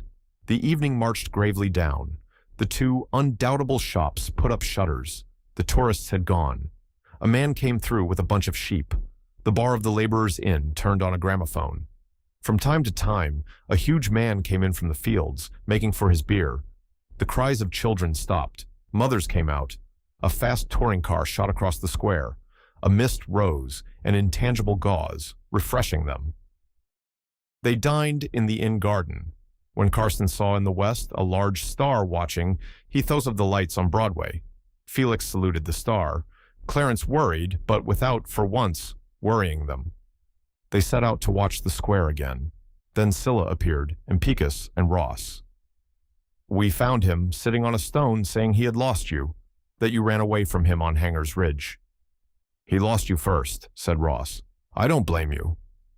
"He did," said Felix, "and cleared off when he'd made a final mess of it. I know his ways. Have you got the mead?" "Bottles," said Scylla. They were surprised when Picus, who had thrown himself into a chair, got up and said, "That's how you take it. It was not my fault." Clarence sprang beside him. As he went out, Scylla touched his sleeve with her fingers. He took no notice, but Clarence did. Karsten's fatigue had passed into charity.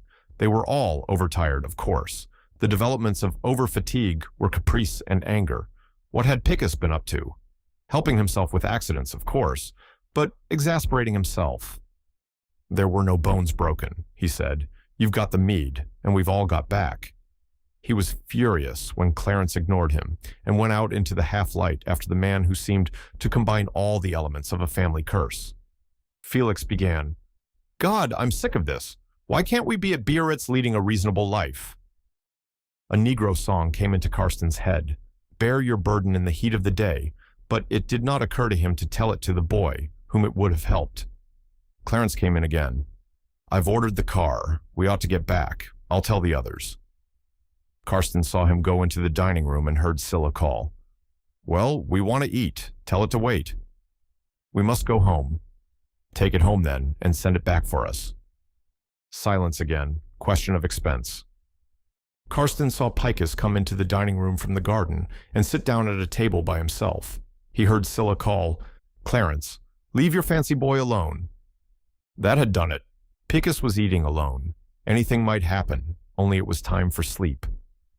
Half an hour later, they had packed into the car and shot away, up into the hills the night wind had now made exquisite, to a different wood from the one in whose red glass darkness Picus had lost them, moist and shimmering, a repetition of the tremblings of the stars.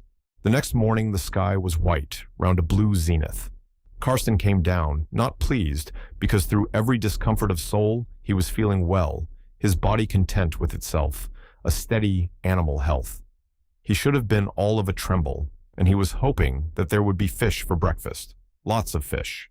There was fish, and after it the toast came up, hot and hot. He remembered again to make opportunity serve him. Health would give him power. Also, he would desire Scylla more, desiring her more, and not wholly as panache he might get her. Picus was bound to let her down. He was saying, "I'm sorry I lost my temper. It was trying to lose you three like that. You know how one is." Scylla said, "Served you right when you'd lost them." "How did you do it?" said Ross. There was no answer. Picus was giving the impression that he was about to flirt his tail and vanish. Karsten was irritated again. There came droning into his mind an ugly sentence, a haunting from barren New England. "Thou shalt not suffer a witch to live." He was hearing Picus say, "How's the cup this morning?" and saw Scylla get up for it. It was not on the card table, folded over in a half moon. It was not on the chimney piece or on the sideboard among the candlesticks, whose silver had worn down to the copper and polished rose. They passed the morning entering and leaving rooms where the cup was not. Not in the kitchen, the lavatory, or the library. In twos and threes and singly, getting more silent as they passed each other. Up and down the curved stairs, whose banister was a rope run through rings. Karsten saw a good deal in that journey. Scylla's room, which had its objects of luxury, where the first time he stared at the bed, he suffered and desired to throw himself onto it. In and out of the room several times, he became indifferent, content with repeating to himself, "I shall sleep there." Picus's room, non-committal, in exquisite order like a manly woman's and Clarence's, full of frivolities. Then he remembered something he had read about an emperor's collection of hats and wigs, which sometimes solaced the leisure of a military man. There were no wigs and no hats, but no memory in that place ever had a straight point. Only his room was a sad, gay, desperate display of something like toys. He pitied, without humor, having no humor, slightly wanting for himself a glass orange, each of whose fingers came out and held a different kind of scent. All their things for art or sport were cared for like tools or choice animals. In Felix's room, there were leopard skins. In Ross's, a Buddha in a red lacquer shrine held a crystal, a reflection for their mutual contempt. And the beds were humble and the linen darned, the bare floors solid like glass rocks. He could feel the weight of the blue slate roof, cooling and darkening the rooms, holding the house to the earth, while they searched it like serious children for a thing which could not walk. In and out and up and down, a house much larger than it seemed, cooler than the wood's heart. Dazed Karsten played too, arrived at the long attic, roaring dark, directly under the roof. The roar was from bees who hived under the slates, and the smell their fresh honey and the black clots, old combs. There was Felix opening a Victorian workbox made out of an elephant's foot, a place where it was utterly impossible for the cup to be. No more impossible than that it should have been overlooked anywhere else. Short of idiocy, a miracle, or a trick, the thing was off the map.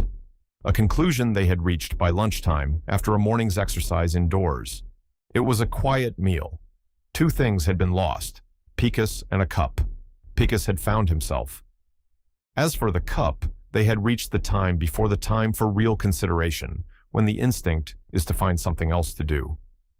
Karsten, no more than the others, was quite ready to say that, since 6 pairs of eyes had failed to see something, then that thing must have been hidden, and hidden well.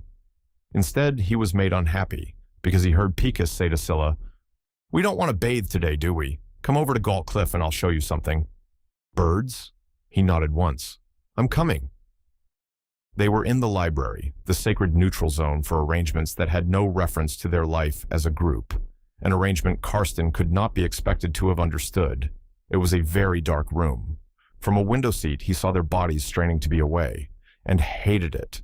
Like a man put in a bag and shaken up, instincts were stirring in him, like muscles unused in years, and sore and strengthening. The American appears to the English everything that is implied by saying oversensitive, touchy, or abnormally quick to take offense. Our reaction is usually bewilderment, grief that our intentions have been misunderstood, followed by a desire to give them something to cry about. Karsten thought they had seen him, could not have understood that no one was seen in that room, and they had not seen him. If they had, they would have supposed that he was there, not to be seen. Scylla was sitting on the top of the library steps, made like everything in the house before the days of cheap furniture, shabby and characteristic as an old dog. She said to Picus, "You idle baggage, what have you found on the hills?" "Come and see." "Let me down." He put his hands under her armpits and let her down, so gently that Karsten did not hear her feet touch the floor. He saw their colors, her white, Pickus's blue and gray.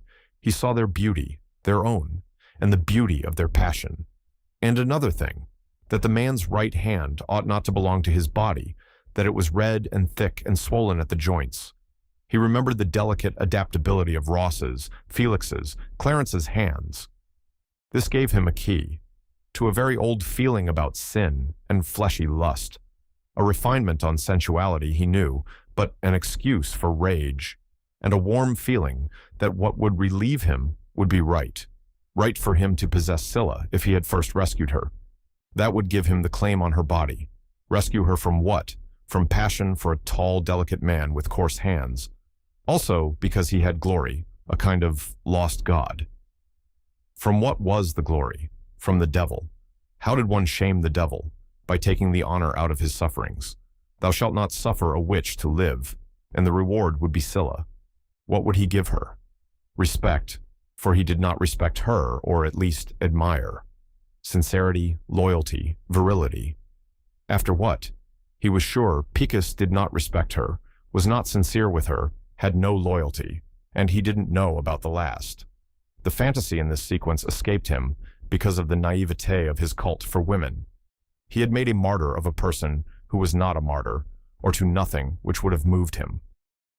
In the world, there is a 50-50 deal of pleasure and grief. The excuse of that band was that they knew it, and that they had something else to occupy their attention, something that the wood knew. When they had gone, Karsten went to the wall where a map hung, to look for a place called Galt Cliff, as well to know where they were going. He followed the coast with his thumb, and found it. About 3 miles away, there was a track they would probably take, and a way where no track was marked, over God knew what to God knew where, which might get him there before them. And the others seemed to expect him to want to be left very much alone, praise their country and give them the slip, or take Felix down to the sea and make him talk. He decided to do that. Picus and Scylla went out of the house along the green road, walking separately. They sprang up the hill, the air from the sea fortifying them against the midday, against the desire to anticipate in thought a distance their muscles must cover. They came to the coast, where Ross had sat and painted, his back to the house. "This way," said Picus, and turned through a gate into a tunnel of hawthorns where a bird had flown out before Ross. There Scylla paused, but he took no notice, and she fell behind him, following his stride. The way became hard, no way at all, but climb and drop over unmortared stone walls, bound with bramble and thorn. They crossed them, without reference to each other, steady as hunting dogs.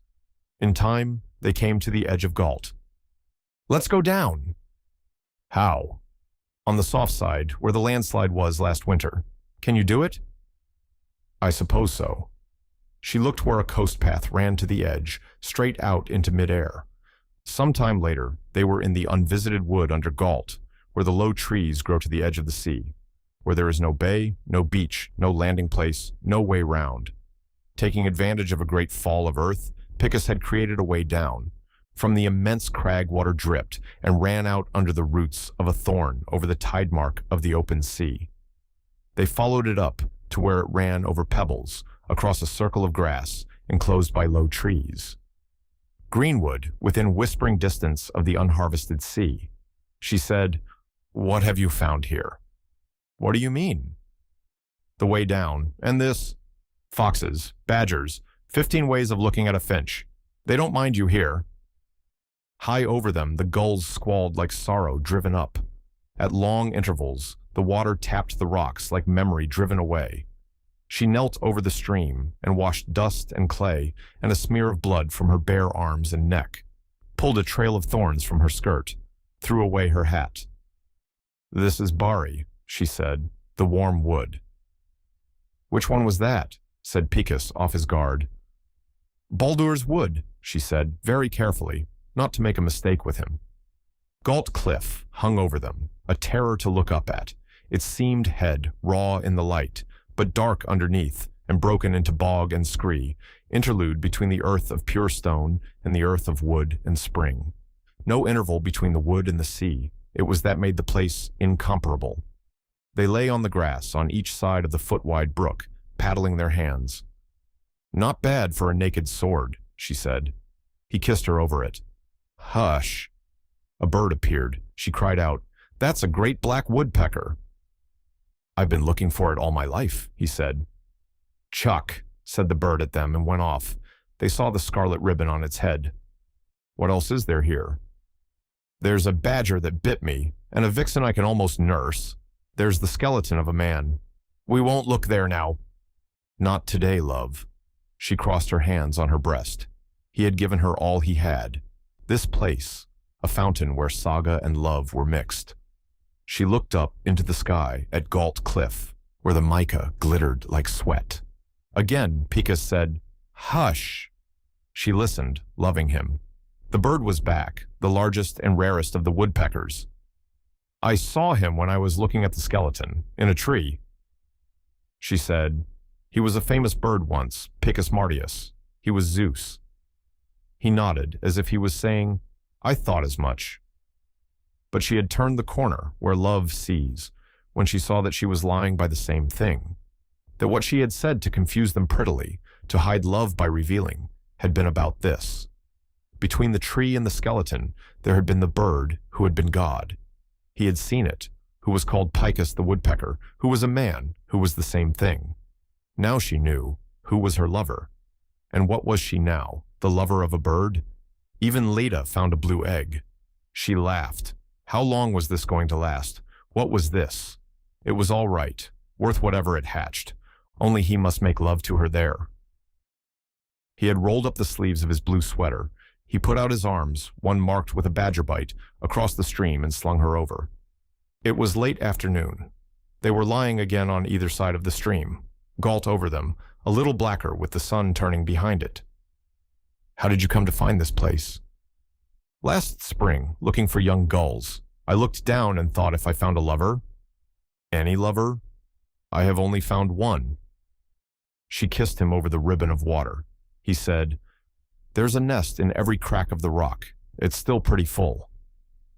That took away her fear of Galt, for the terrible crag was soft with birds, and where the birds ended, the spring rose.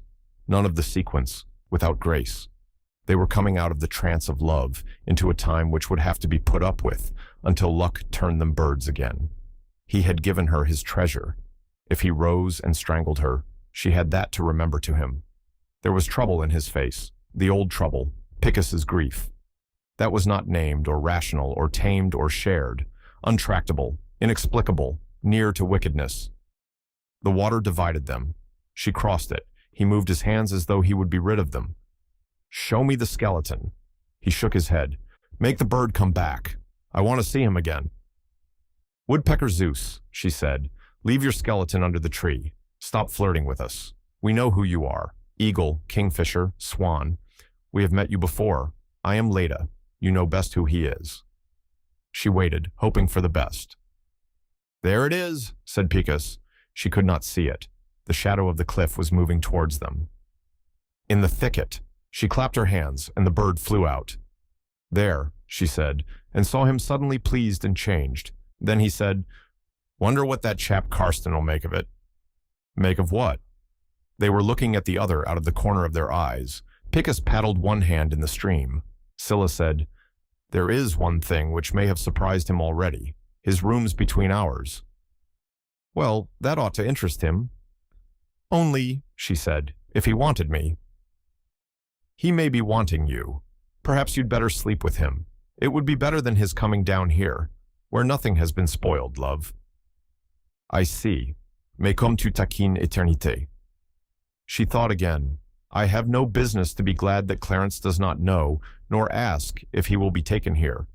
I came first. This was an excuse, not only in honor, but in letting life alone." He got up and drew her onto her feet.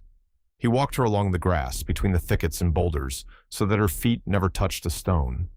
Up the landslide, she hardly felt the slant of the earth, held as if he were walking with a tree.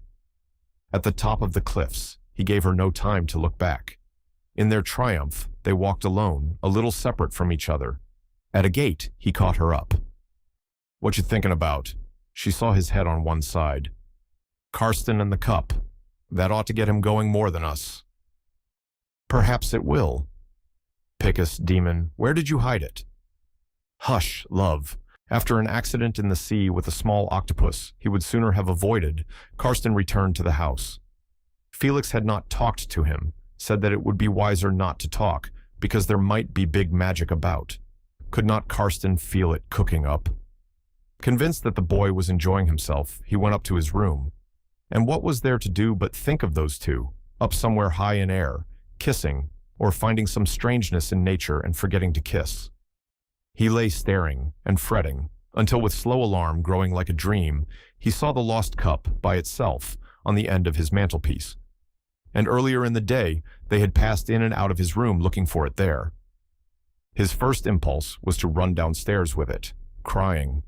Crossing the room to take it, he slipped on the glassy boards, and the fall and anger from pain turned him. He did not want to touch it. There might be something about it after all. Working a splinter out of his hand, it occurred to him that they had put it there, that the morning had been a farce, played for his benefit, a vile joke to make a fool of him.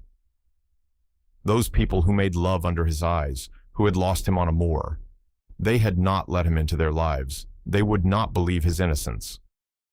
Under the shock of his fall, his imagination galloped reeling. He felt very lonely. He was very lonely. It did not cross his head that they would believe what he told them. Still less that it did not matter whether they believed him or not. Behind this, a dead fever reviving in the blood, was the literal fear of the cup, that it was uncanny, taboo. He passed a dreadful minute, staring at its impressive antiquity. His sensitive intelligence raced through a variety of panics, till the shock of his fall subsided and he began to arrange alternatives.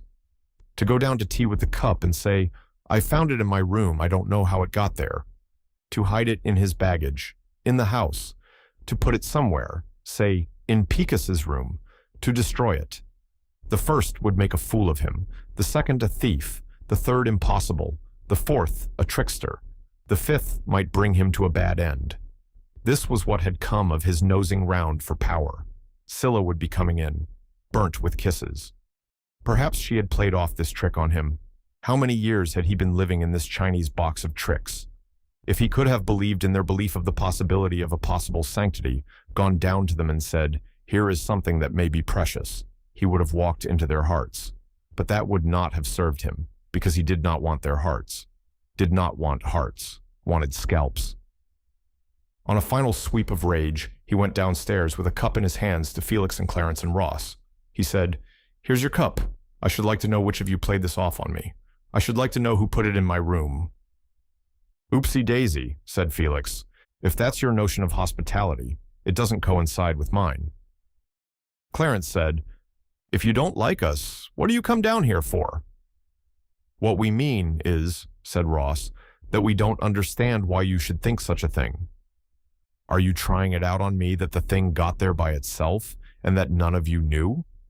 Felix said, "If we had known, why should we have spent a morning perspiring over it?" Karsten cried at him, "I'd not put it past you. The day I turn my back on you, all will be the best I've spent. I can tell people then what I think of you." Felix answered, "And we might as well tell the world that your thirst for antiquities led you to steal a family chalice. Nice kind of mind you've got. You know none of us put it in your room." That was what he did not know. What he could not have done, others could do. There was a stupid, broken pause. Then he said, who had had time to think, "I suppose the alliance between Miss Taverner and Tracy explains it." "What alliance explains what?" Karsten looked at the brother, felt like a man pulling up blinds. "Love made them mischievous, I suppose." "What love?" Warm, sunburnt, they came in. They were in the room, leaning on their ash plants, serene, apart. After a silence, "What's wrong?" said Scylla.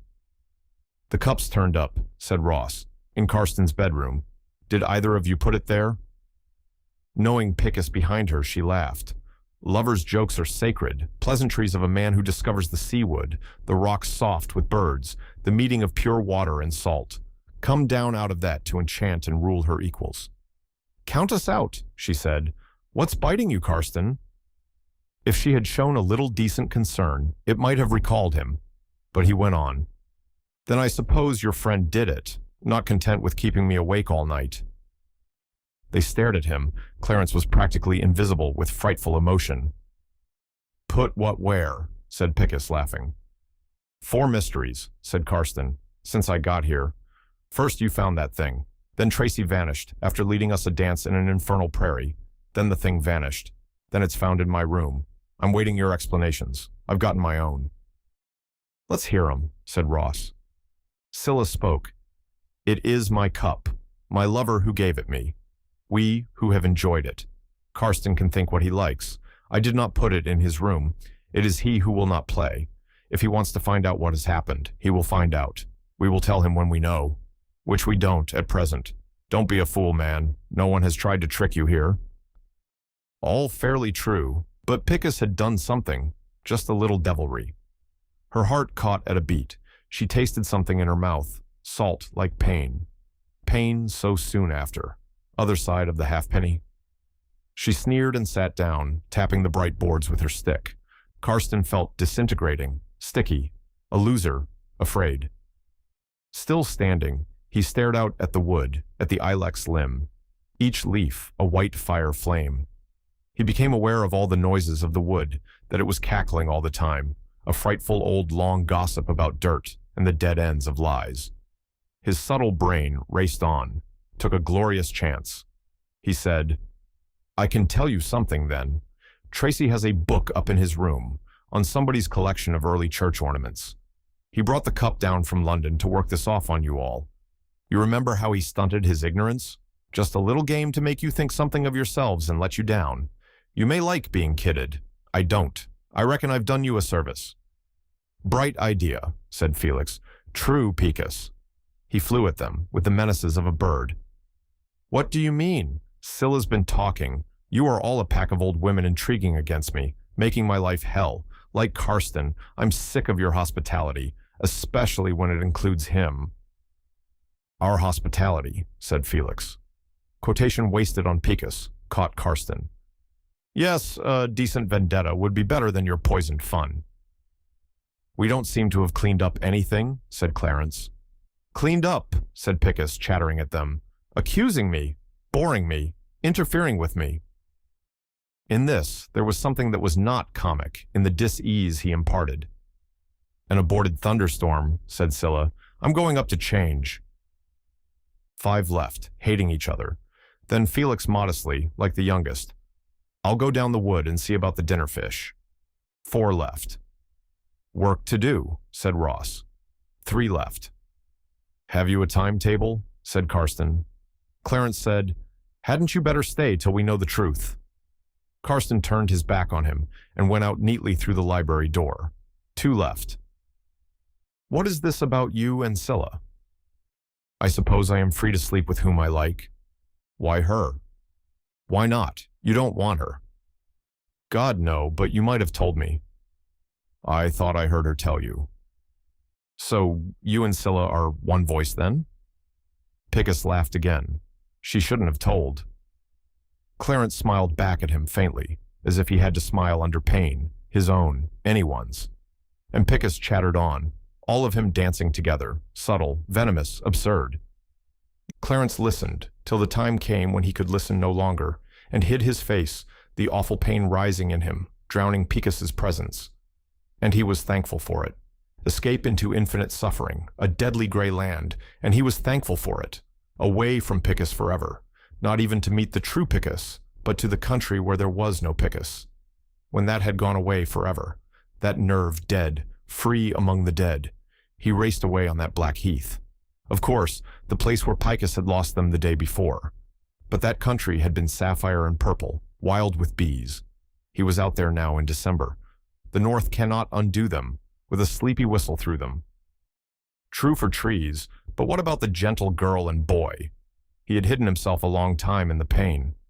When he took his hands away from his face, Picus had gone. Scylla went upstairs, and lying on her bed in her shift, felt her elation and clean fatigue replaced by shabby weariness and fear. Picus had played that trick on Karsten, Picus had spoiled her pride in him. Why had he played a spiteful joke? She had not begun to think it possible that he had arranged the story of the cup. Only the trick on Karsten was ill-mannered, a little cruel, also irrelevant. It had made the business seem empty, like the effect got at seances where the interesting, the decisive, the clear is always on the point of arrival, and invariably fades out before the point is reached. Like the mass of Celtic art. Like, now she considered it, the Holy Grail story, the saga story par excellence that has never come off, or found its form, or its poet. Not like the Golden Fleece or Odysseus at Circe's house.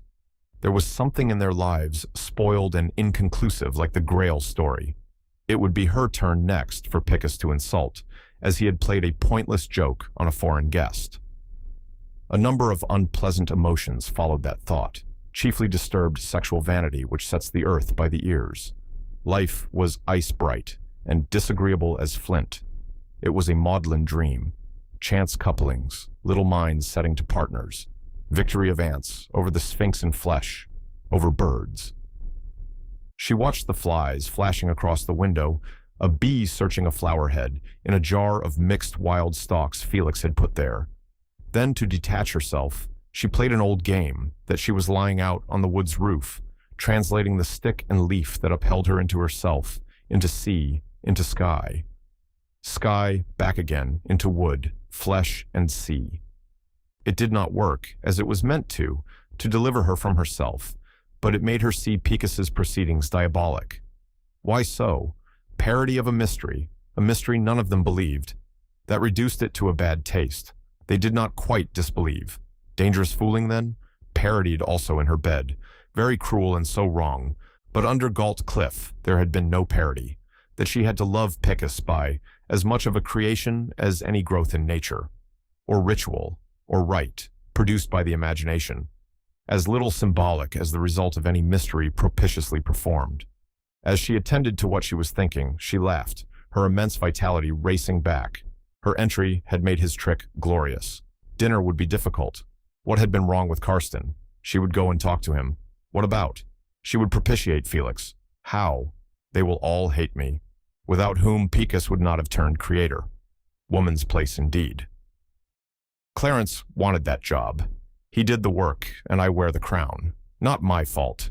Chances of the sacred game. Swept off into stadium of the game, which is the pleasure in actions for their own sake. Done for the love of playing, done for the fun of it, done for no pompous end. That Felix was just a little nervous about. Played by Alexander and young Cleopatra in a bundle at Caesar's feet. Played by that demon Picus when he had whistled up mystery with what was now undoubtedly a Victorian finger bowl. Played by Malatesta, having a soda sculpted for the Madonna, and the man who broke the bank at Monte Carlo. Played by Chaucer, who loved everything for what it was, a sword for being a sword, or a horse, and they for what they were, the gentle girls and boys. Good thinking, good eating, all things taking care of themselves, each thing according to its kinda. Would there be a train for Karsten to go away by? Good idea of Picus to say it would be better for him to be slept with than visit that wood. Was there anything to eat for dinner anyhow? She jumped up and went out discreetly through the kitchen. In the scullery, there was Felix, cleaning a basket of fish. Too much fish. Enough for half to go bad, and the rest infuriate Picus, who would say he had been given it to encourage his brain. Felix said, I thought I might as well help. Nana and Janet are at it all day. Nothing like getting in a stock. Had a good walk with Picus? The basket, full offish shapes, was wet, black ribboned inside, a shell sticking here and there, a live whelk walking up, sea-smelling, almost living food, still running with the live sea. She took a knife and a fish, and cut down on the slab of dark blue slate used for cooling butter. Felix had covered it with scales and blood. We'll do it together, she said. You're not very good at it, he said. She hesitated, testing the contact with him. We'll do other things together, then. Don't we pretty well always? His knife scraped down on a bone. I mean, it's only half the time I don't understand. She thought, so he went and gutted fish for me. She said, What, my dearest dear, did you understand today?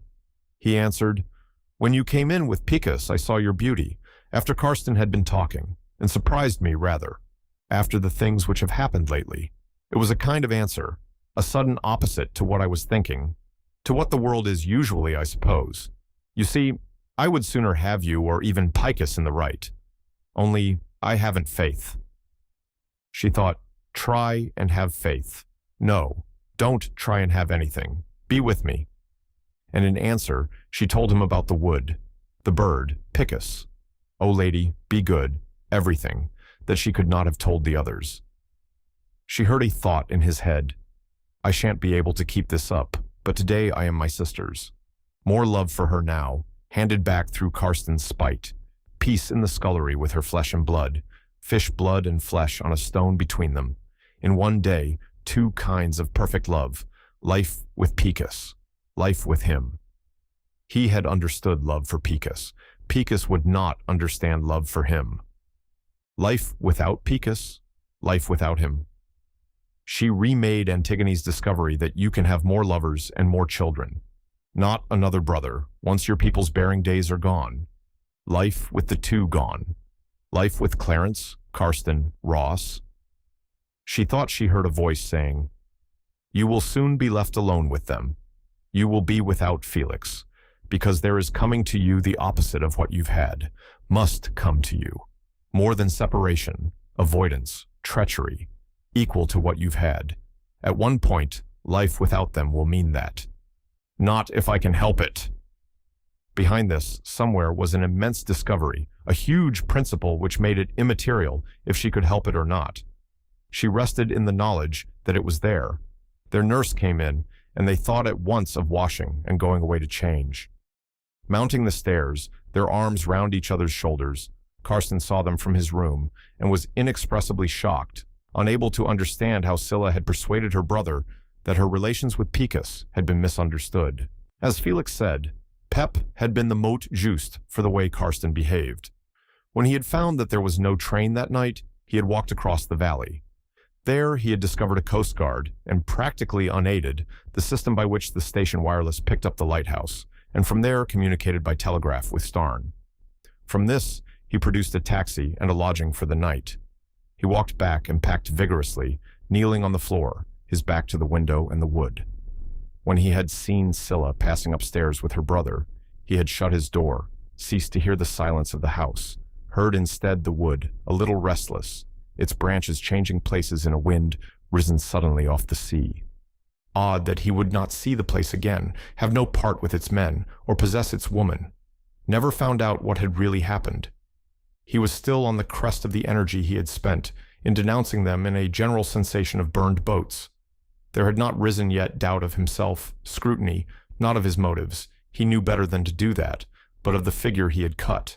Yet his angry elation was like a fir-cone fire, needing baskets of brittle wood shells. He had a fine story for his friends, something to think about, Scylla written off as a bad job, as a romance. It seemed equally impossible to say goodbye, to leave without saying it. Then the old nurse knocked, told him that his taxi was there, and that Felix, Miss Scylla, and Ross wished him a pleasant journey. He tipped her enormously, slipped across the veranda, fearing heads that were not watching. With jars and jerks, the taxi crept up the long hill. Divine escape. On the down crest, the earth was a map of naked beauty he saw in the piece and understood. I've been living inside a work of art, living what was meant to be looked at, not lived in, not to be chewed, swallowed, handled, kissed. He lay back, rocking over the grass track, almost satisfied with this. A piece of life, definitely over for him, with the Stone Age and the Middle Ages, and a patch of purple gauze ahead, smoke of no earthly fire, now a patch of those tall, bee-shaken spikes they called foxgloves. As they passed it, he saw thin legs stuck out of it along the earth, a body backed against the flower wall. It was Picus out there, up there, looking out at nothing, out to sea, sitting on the top of the world. At Starn he was refreshed again with contacts from outside. There was an unusual number of tourists, 2 and 2 on the hill paths, swarming the square. They did him so much good that he crossed to the station to meet a down train that held more. Not many get out at evening, where there was nothing to do but stare. All he noticed in particular was an old gentleman. He was beginning to enjoy the country, enjoy Starn, would have liked to know more, its history and contemporary life. He thought the old man with a red face and gray flannels, a local landowner, thought him back to some dignified house, and was surprised later to see him dining at the inn. He was not known there, it seemed. There was a difficulty about a room for him. Karsten felt that he should leave graciously, suggested that the old man should have his room, and he a bed anywhere. There was consultation, hesitation, acceptance, thanks. After an interval, they had settled down to coffee together. It was easy to be charming to him, an obvious number of right things to say. In a flash, that too had passed. "So, you've been staying over at Galt House with the Taverners. Did you meet my son there? Pickus, I think they call him. My name's Tracy." Karsten thought, "Be cautious. Be very cautious indeed. Don't tell lies. The old man will be going there. His eyes are the color of his flannels. What we call stone, and never is. Stone takes light." "Yes," he said. "He is staying there with his friends." It became suddenly necessary to observe with every faculty he had. He had no idea why, not for distraction, not with reference to himself. The impression was that he was opposite someone very old, not particularly in years, but in something built by centuries of experience, and now no longer in flower. The same could be said of his son and his son's friends, only that they were in flower, and might not cease flowering once their body's bloom was done. Centuries had gone to his construction. Karsten was surprised at his attention to this, until he noticed that their setting outside the inn was the setting of a play. Before he had wished for drama, and had not found his role. Now he was too much of a man to take himself off. The stage surpassed all romantic expectations, a town with towers, in hills high enough and low enough to set and display it equally. A fleece of stars over it, thick as the flocks on the downsides, turning with the earth. "Do you like this country?" the old man said. "I like it immensely. I am sorry to leave. I only came down for the weekend." "Still, you prolonged it. This is Friday." Karsten thought, a nice slip to start off with. I'd better be a bit more frank right away. "To tell you the truth, I'm a stranger, and I found things a bit difficult over there." "Would it surprise you to hear that I've heard that said before?" "Not at all." They laughed together. Karsten began to think backwards. The 18th century had produced this type, had set him in culture and conviction that nature had appointed certain old men to approve and modestly direct her arrangements of air and fire. The Renaissance had kicked off that ball, now frozen into the marble and stucco that he was sure adorned his park somewhere. Behind that, there was the Matrix, the Middle Ages, feudalism, Christendom. Faith in a childishly planned universe as one thing. The earth, one great city of gods and men. His history lessons were taking life at last. "I detest impertinence," the old man said. "I don't think it will be necessary to go into that, but other people have found my son difficult. Was it anything to do with him?" Karsten thought, Pickus again. In for some more. No good pretending. He said, "I reckon, perhaps I didn't catch on, that he was fooling me. Like talking to an old stone idol. Live stone idol that walks after something. I ate their bread, and I was rude to them. Be careful, be very careful indeed. People, I hear, have left the house before, after what I could only wish was my son's sense of humor had come into play."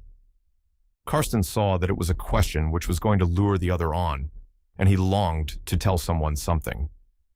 "Who are down there now?" He gave the names. No harm in that. The old man meditated. "Ah, the heart of the band?" "Why a band? More news." "My son has a bad habit.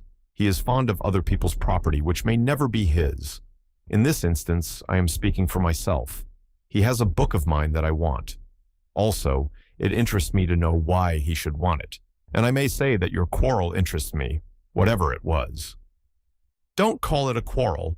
I just didn't like his way of going about things." "And the rest of my family? We are all more or less related." "I was to blame in part, lost my temper and said more than I should, and they let me go." "Very characteristic. Of England, I mean." "I am sorry. I suppose, by the way, you didn't see about the house, a book on early church vessels? If you had, it would be easier for me to call my son to order. Say no, say no, say no. A fool I shall look, he's seen. I hesitated. What in hell does it matter?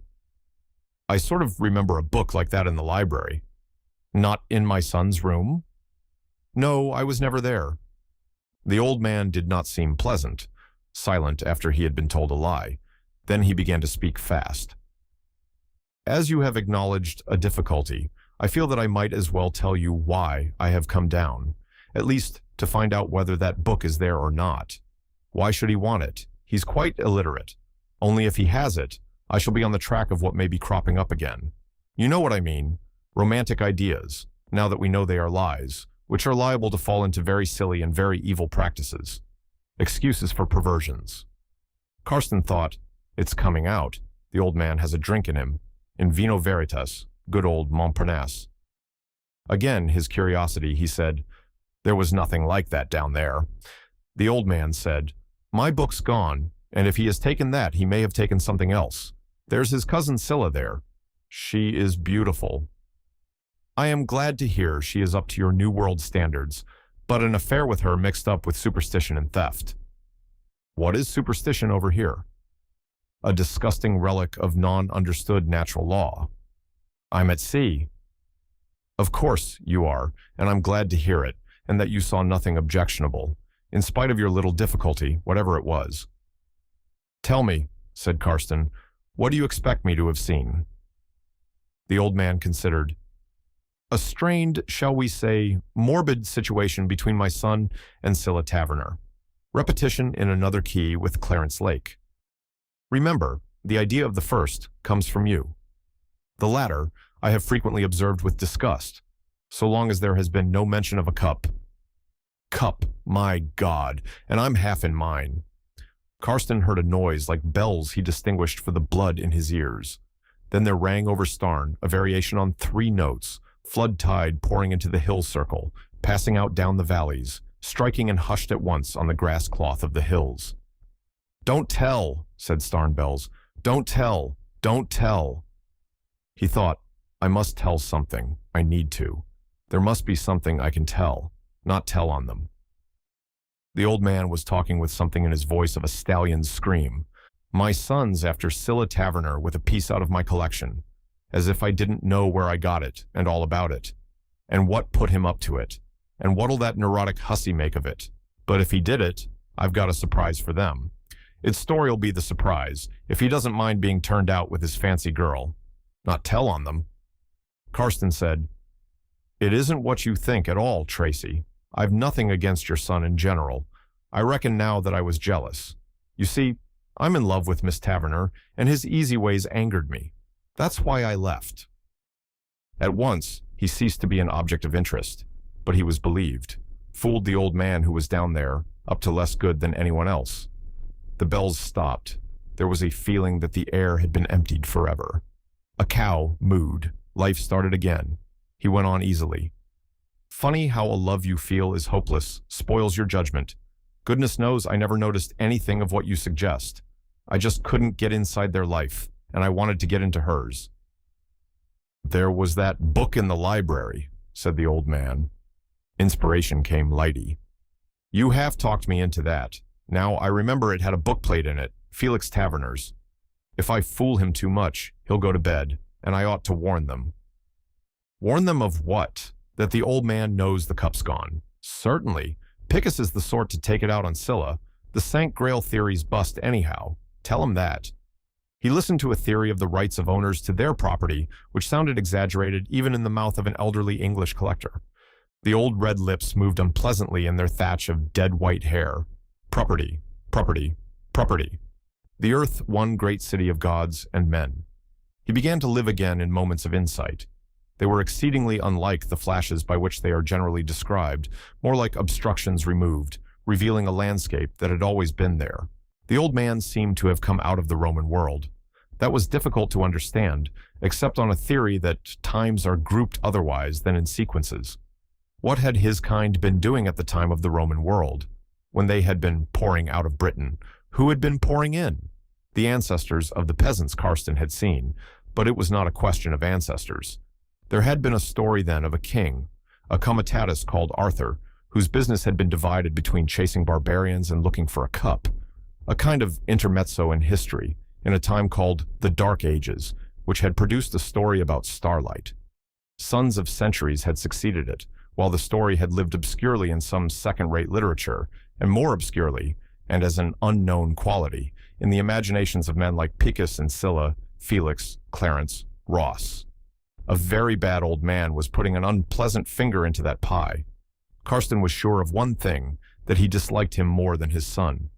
The old man was studying him, with coldness fired by brandy. "I can't exactly promise to avenge your wrongs, Karsten, but I assure you my son will regret it if he has tampered with my collection. If he has with him a small jade cup, quite ageless in appearance, and slightly ornamented, and if he has persuaded himself that it has some superstitious history, my visit may afford you some satisfaction." Karsten thought, he is mad about property, and he hates his son, and his son's lover, and youth, and imagination, and all there is to love over there. He believes in something too, in the thing which he accuses in his son, whatever that is. Something I can no more imagine in Picus than that Picus doesn't wash. The devils believe backwards. I can't grudge the man a trick or two with that behind him. Now I know the father, I can't hate the son anymore. He noticed the bad moral that if he had stayed over there and behaved himself, he would not have had this interesting insight into his late host's private lives. Another brandy went down. He wanted to go for the old man on their behalf, and excited with drink, he needed to talk, so long as he did not say the word cup. "I assure you, sir, you won't find anything a father would object to in that house." He knows why I am saying this, because I've seen him. They strike me as people who have loved and suffered a great deal. That purifies. From what? From being like what you say, from only thinking of yourself. It is not agreeable to be dismissed like a baby.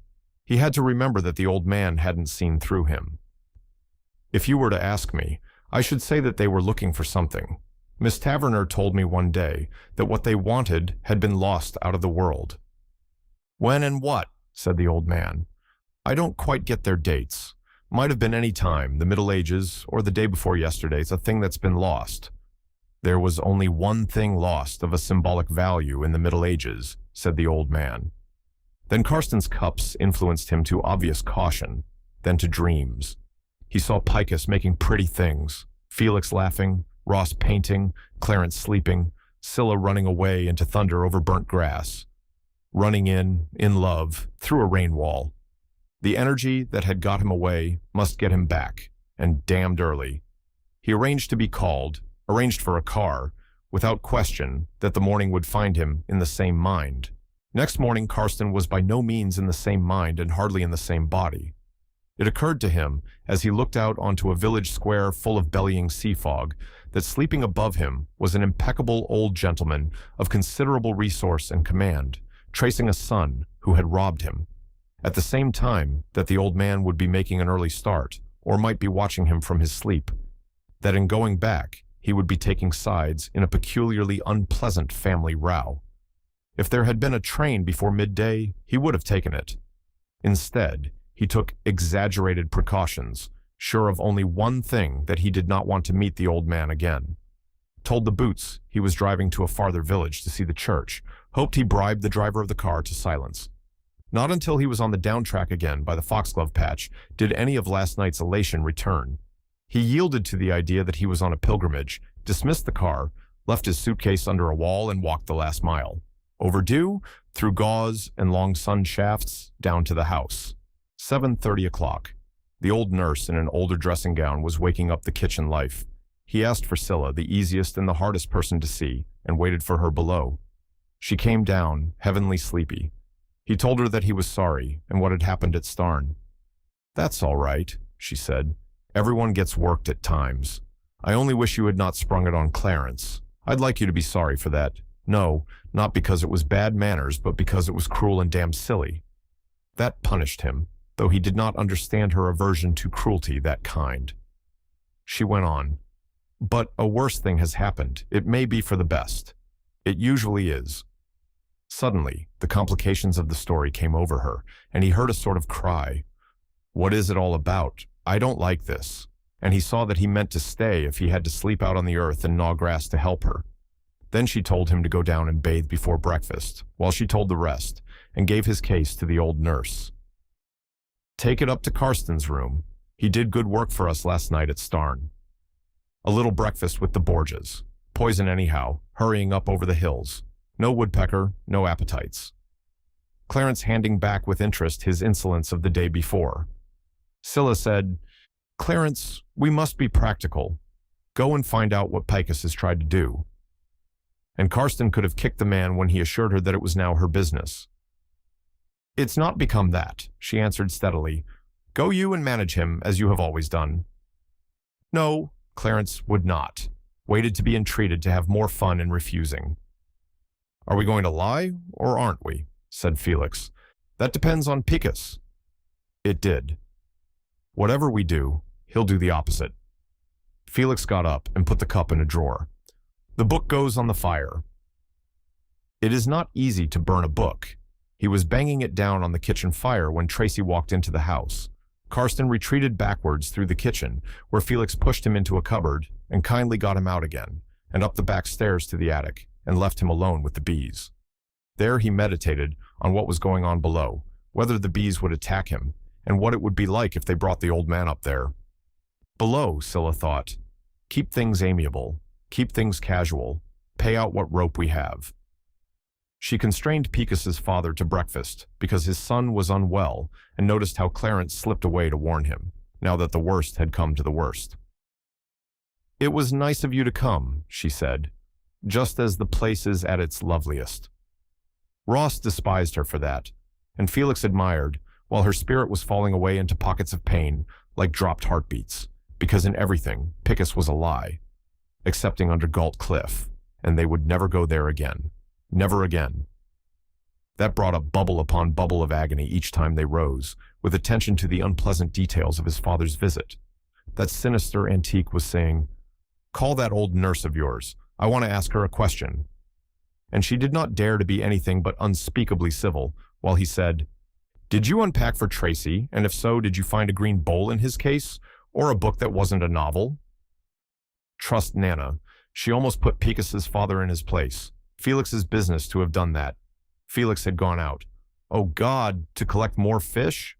Ross helped. "Picus is pretty unwell. Shall I take you up?" And she managed to say coolly, "I don't see why a book, not a novel, or even a cup, should be out of order in anyone's luggage. I could have asked Nana that myself." That bothered the old man's exit. Ross went too, and she sat alone, wondering where Karsten had got to. "He's up with the bees, honey," said her nurse. "Tell the bees." Nana did that when one of them died. Which of them was going to die first? Picus had taken his father's cup. Picus had stunted its origin. Picus had had an idea, or why the book? Picus had run into small mystifications. Picus had made love to her. Picus would not make love again, because they had been found out. Picus led Clarence a hard life. No one could go to Picus and say, "So much for your silly devilries. Turn you to me." And I even thought of marrying him because of his beauty. I did not catch the joy as it flew. Damn female instincts. Picus should not have pretended it was the cup of the St. Grail. That will do in weaker minds and more violent imaginations than mine and Ross's. Meanwhile, Karsten had discovered a dormer in the attic roof and saw her walking the lawns. He stuck his head out, powdered with the shells of dead bees, and called. She ran in and up to the attic door. "Couldn't you," he whispered, "get him over to Tollerdown to look for himself? Get Clarence to take him. That will give us time." "Good," she said. "I'll go down and try it." They both saw that the real need was to get rid of the old man, but as she opened Picus's door, she heard, "Go over to Tollerdown to satisfy myself. Why? You've got it, and you can keep it. Would you like to know its history? In India, it was the poison cup of a small Rajah I knew. He was poisoned, all the same, drinking out of it.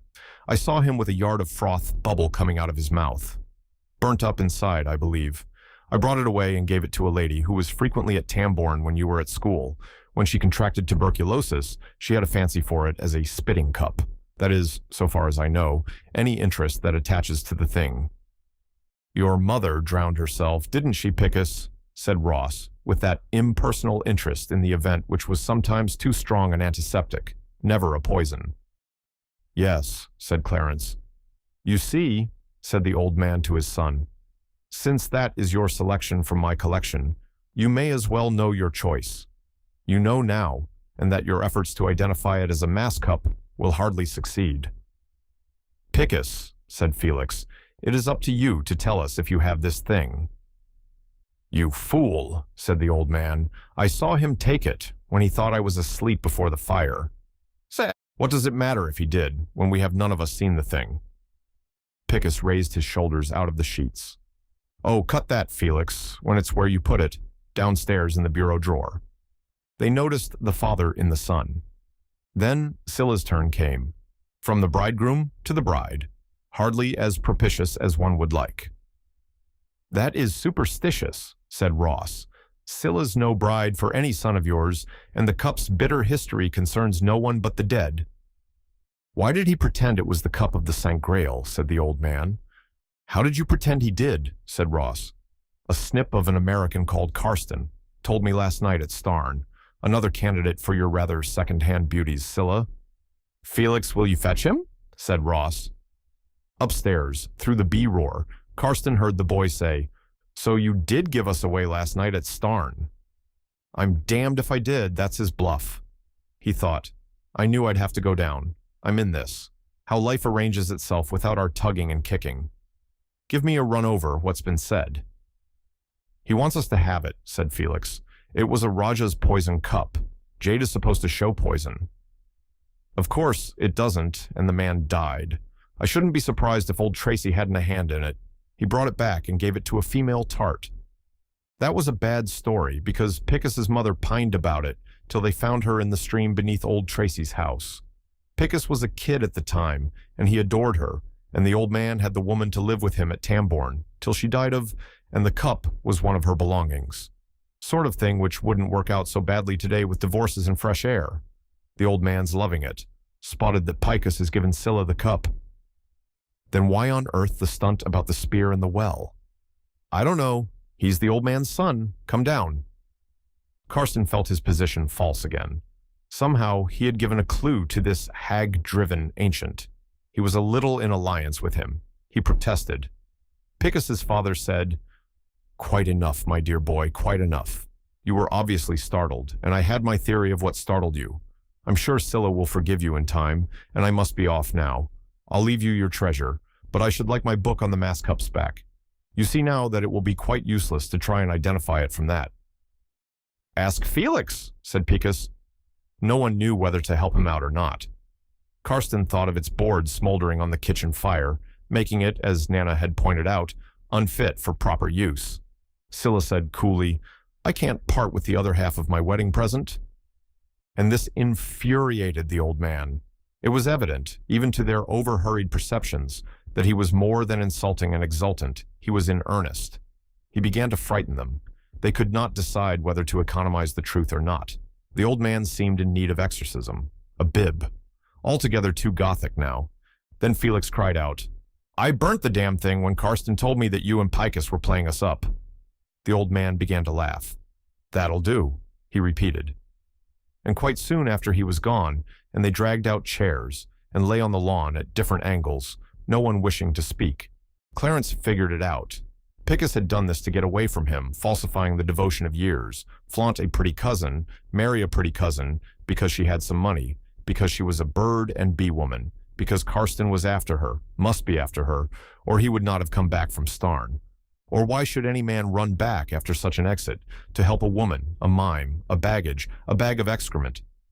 There is a great difference between a sportsman, a painter, a man that feels the earth, between Ross and Scylla and his terrible green SDI creature.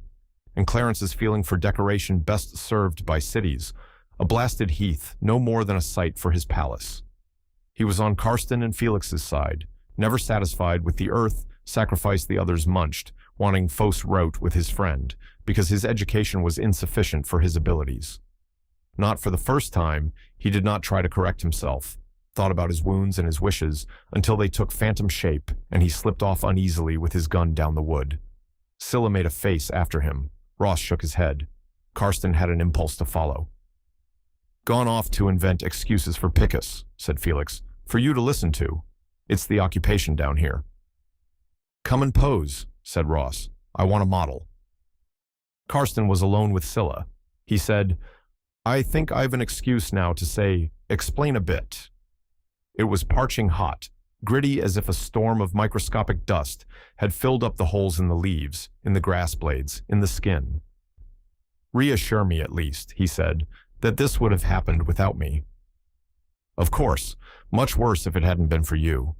They stopped talking. "I tried to help you," he said. "It is your turn." Saw the effort she made, thought how easy these people were to spur. "Let's go up and tackle Picus," she said.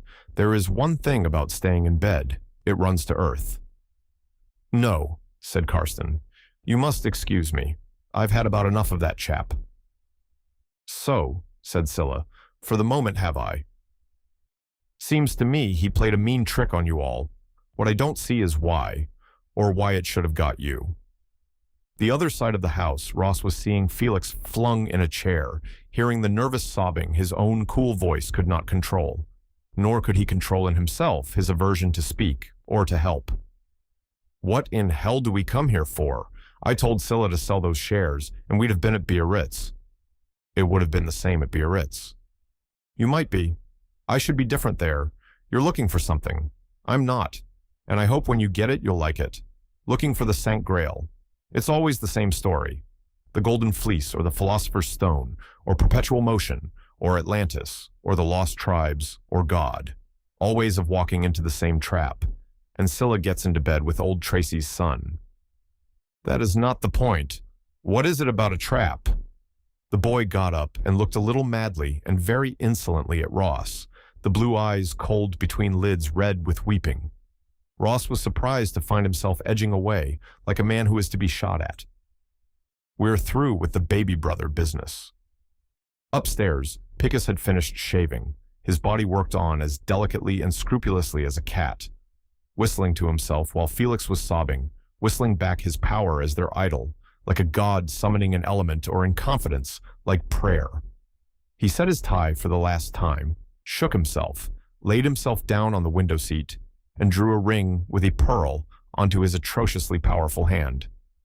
And Clarence, out on the high turf, was not looking at the sea or the terrible crest of Gault suspended in the haze, or at the small enamel floor he trod on, flower and leaf stars and bars and rings and crosses, or at a dozen rabbits hurrying, or at one hawk not hurrying until he dropped faster than the eye and there would be one rabbit the less. He walked slowly, inside himself, petting his phantoms, especially a phantom of Picus. The body up at the house was behaving more and more unlike. He wondered also why Scylla had called him medievalist, because she said he assumed a form from inside and made things fit it instead of compelling what is to do his construction for him. Hadn't Picus invented a lying fancy to please her, to get off with her? Lying and lecherous his bird was, for a woman who had snapped him up for her body's sake and her vanity. This went on until he saw the names he called her Take Body, and walked to meet him out of the wood. Vanity, lechery, falsehood, and malice lolled along together across the grass, out of the trees, and because she called him medievalist, he saw them in archaic dress. Scylla said to Karsten on the lawn, "So, you see, what sounded romantic excitement about the St. Grail cup was real, and unfortunate." Karsten wondered, deplored and detested the European faculty for taking the skeleton out of the cupboard, rattling it, airing it, lecturing on it. She was winding up a discourse without inquiry into his feelings, on what he supposed was the skeleton, the world skeleton. He heard, "If the materialist's universe is true, not a working truth to make bridges with and things, we are a set of blind factors in a machine, and no passion has any validity and no imagination. They are just little tricks of the machine. It either is so, or it isn't. If you hold that it isn't, you corrupt your intellect by denying certain facts. If you stick to the facts as we have them, life is a horror and an insult. Nothing has any worth but to tickle our sensations and oil the machine." There is no value in our passions and perceptions, or final differences between a life full of design and adventure and a life crawled out in a palace or a slum. The life of Plato or Buddha, apart from the kick of the illusion, was as futile as the lives of the daughters of Louis XV. Old talk, you say, and remember in memoriam. But notice what is happening now. People have become used to the idea. Any little boy in a Paris bar who never heard of physics knows. Everyone gets the age's temper. With results on their conduct, why be good anymore, they say. And the youngest ones, not that. And it's not intellectual beauty the culture camp admire. It's themselves for having such fine subconsciousnesses, such an elegant sublimation of their infant interests. Watch the world with the skeleton acclimatized. Even when I was new, we tried the bad to see if it might not be good, but the new lot aren't interested. Don't give a button for the good anymore. And there is no evading it by any service of humanity game. Unless you're one of the people who get sensual kick out looking after things, why help humanity? Think of Wells's utopias, birth control and peace in drains, and nothing left to do but report on the fauna of a further star. Our visiting list extended to superbirds or intellectually developed spiders, nothing but physical adventure, especially as we've picked up one priceless truth off the road, that every action brings with it its toxin and its antitoxin. If, instead of becoming cynical or scared, we started inquiry again from that. Felix shouted melodiously, "I'm post-war. I'm just through getting clear of you. I admit you can scare me, but in reality you bore me. I don't care anymore. I may be a mass of inhibitions, but I'm out for myself." Through the grilling haze, luxury, malice, and untruth strolled over the grass to Clarence. In Ross's heart, there twisted ache and dislike. Karsten gave in to spiritual upset while his body lay in a garden chair. Scylla ended, "So even the memory of a great magic turned out to be a bird's joke." Picus thought how he would appear downstairs and bewilder them again. Had enough of Scylla. Wished now he hadn't given her that cup. Caught out he'd been by the old man, but that wasn't over yet. Get right out and come in by another door. Make Clarence Scylla and the lot of 'em quite happy always. Play round his way and their way forever. And I'll give you leave to play till doomsday. Not mother. Too late to do that. Sort of the old man's prisoner. Just thinking of that made him feel ill and want Clarence. Felix reached his finale. "You've confused me very successfully, and you can put up with what I've become." Scylla saw that Karsten had had enough, and felt stifled and alone. Clarence returned in agony up the doubling wood path, not the straight. Ross withdrew into his picture, and Karsten hung on tight to a thought. "We've all got to get out of here for a bit." "Tired," said Scylla, changing her dress and leaving that to stare out at the wood. "Tired of your wretched beauty, your rearrangements of light on a leaf." "Bored," said Picus, who had gone to meet Clarence and missed him, and he meant sad. And Clarence, giving Nana a hand, skinning the rabbits he had shot, looked at his bloody hands. "I suppose I've got a broken heart, and these wretched feelings come in through the holes." "Alone," said Felix. "When I've got away, it'll be the same." Only Ross embraced his solitude, thought of the shape of each thing he drew, until the earth seemed one growing stillness of innumerable separate tranquilities, forever moving, forever at rest. Unfortunately, the members of the house party were not behaving like that. An organic view of Felix, for instance. He damned the scene, knew that he had handled it without imagination. Besides, the boy should be wearing his youth's gay livery before a livelier audience than hills and the sea. And there was more coming through than Picus's wiles, life opening like the unfolding of a scene. An endless screen of Coromandel lacquer, the design traveling with it, fold in, fold out. Enough for Ross to know that there was design and seize the detail, a man content with the tangible piece by piece, to whom no single object was dumb. He thought of the brickness of a brick until he seemed aware of it throughout, not side after side or two or three, but each crumb of its body, and each crumb reduced to its molecular construction, until the brick ceased to be a cube and could as easily be reformed again. And the only prayer to which he condescended was that Scylla would keep her head since there were hysterics about, then left the studio and joined the party, now slowly regathering on the lawn, all but Felix. Karsten did not know how to greet Picus, not it seemed in any disgrace, and telling them a story about a parson's wife. So she knitted me a check sweater and I had a pain, and I lay flat on the grass and told a curate and another curate to play chess on my back, and I found a caterpillar and made them make love. They don't, said Ross. It's the butterflies. These did, and the first curate said, check with the white bishop, and I stopped enjoying it and hunched up and went in to get my tea, and there was a party and I stopped thinking. When do you do your thinking? Never. Scylla said, I wish you had, before you let this morning's business be sprung on us.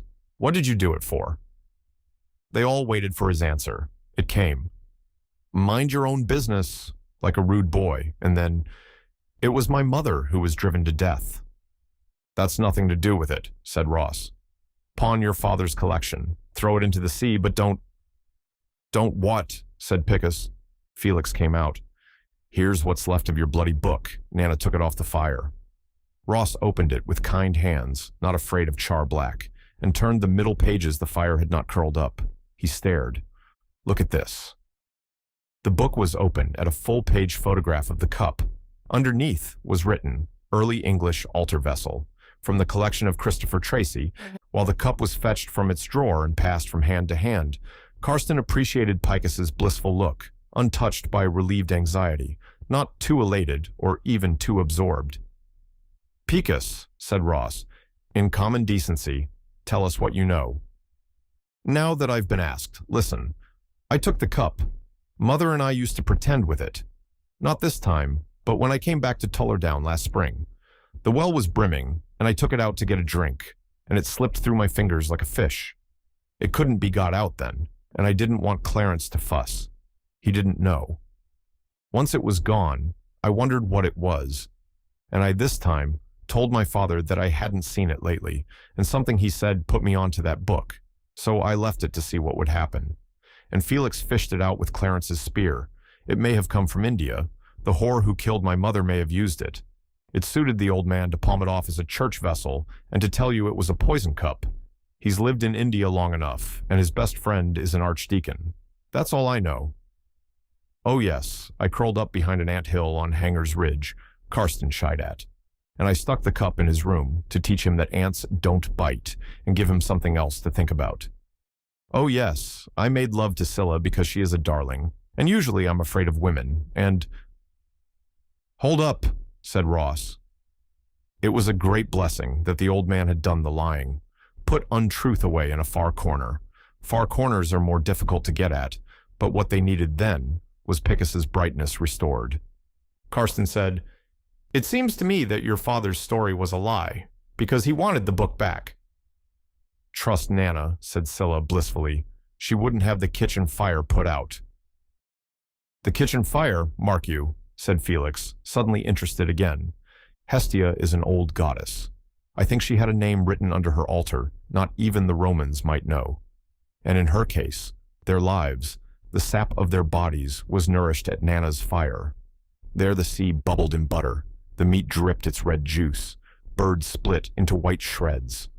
Round it, the lettuces sparkled, the roots under the wood boiled, old herbs scented the place, wine dripped in like dew, and Nana was perhaps the only person unequivocally loved. The wailing that went up round her. Nana, I'm hungry. Nana, I've got a cold. Nana, I've blistered my heel. Nana, where are the buttons on my white waistcoat? Nana, who liked cigarettes and silk stockings and no device for saving labor, her hair tied up like an old gypsy and her tongue free. She had got them round this corner. All the same, a lie is harder to run to earth 3 counties away. We are left where we began, said Felix, with the thoroughly rum.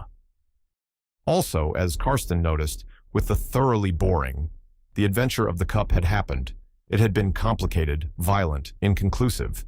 Now it would be too much trouble to take trouble for more trouble, for a new series of untruths or stubborn, irreducible facts.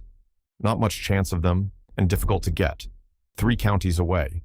As though they had been in a room together, and something had passed through that had left 2 raw traces for all its invisibility, had left them alone with private griefs and memories quickened, which, if it came again, would enter by a different door. Picus, stirred by the story of his mother, victim of Victorian social stupidities in an age less agreeable and more remote than that which produced mass cups, and complicated biographies of public characters like Huon of Bordeaux, son of Julius Caesar, and Morgan Le Fay. They were tired of it, as he saw, till another door opened. This, when his own interest for the first time was really aroused. The business was more or less out in the open. News, a story. He wanted to find out exactly what Tracy had been up to. If they were prepared to leave it alone until something else happened, he was not, anticipating a dateless, glorious moment when he would appear before them with the story complete. Hand them the finished psychology of old Tracy. A new philosophy, a fortune, the cup of the St. Grail. No intention of leaving now. Then a sound that was almost service rose in his thought. Not public or personal or progressive, or in relation to the hard-eyed men of the Tauk. Not even for results. There might be no results. As the conception grew, fortifying like a cup of wine a point, he saw an approach to Scylla, without reference to possession or to her reaction. What she did not have with these unemployed condottieri, her peers. What he must do for her, and she was no spoilt American bitch. Immediately, he stepped into another world, their world and his own. At its largest, airiest, and freest. He had never been there before. He had always been there. He would always be there. Never the same apprehensive, gifted, rootless man. Reckoning without his hosts, he urged another slice of cake on her and suggested that it might be his turn to fetch the evening fish. "We'll go together," she said. "A walk will do me good."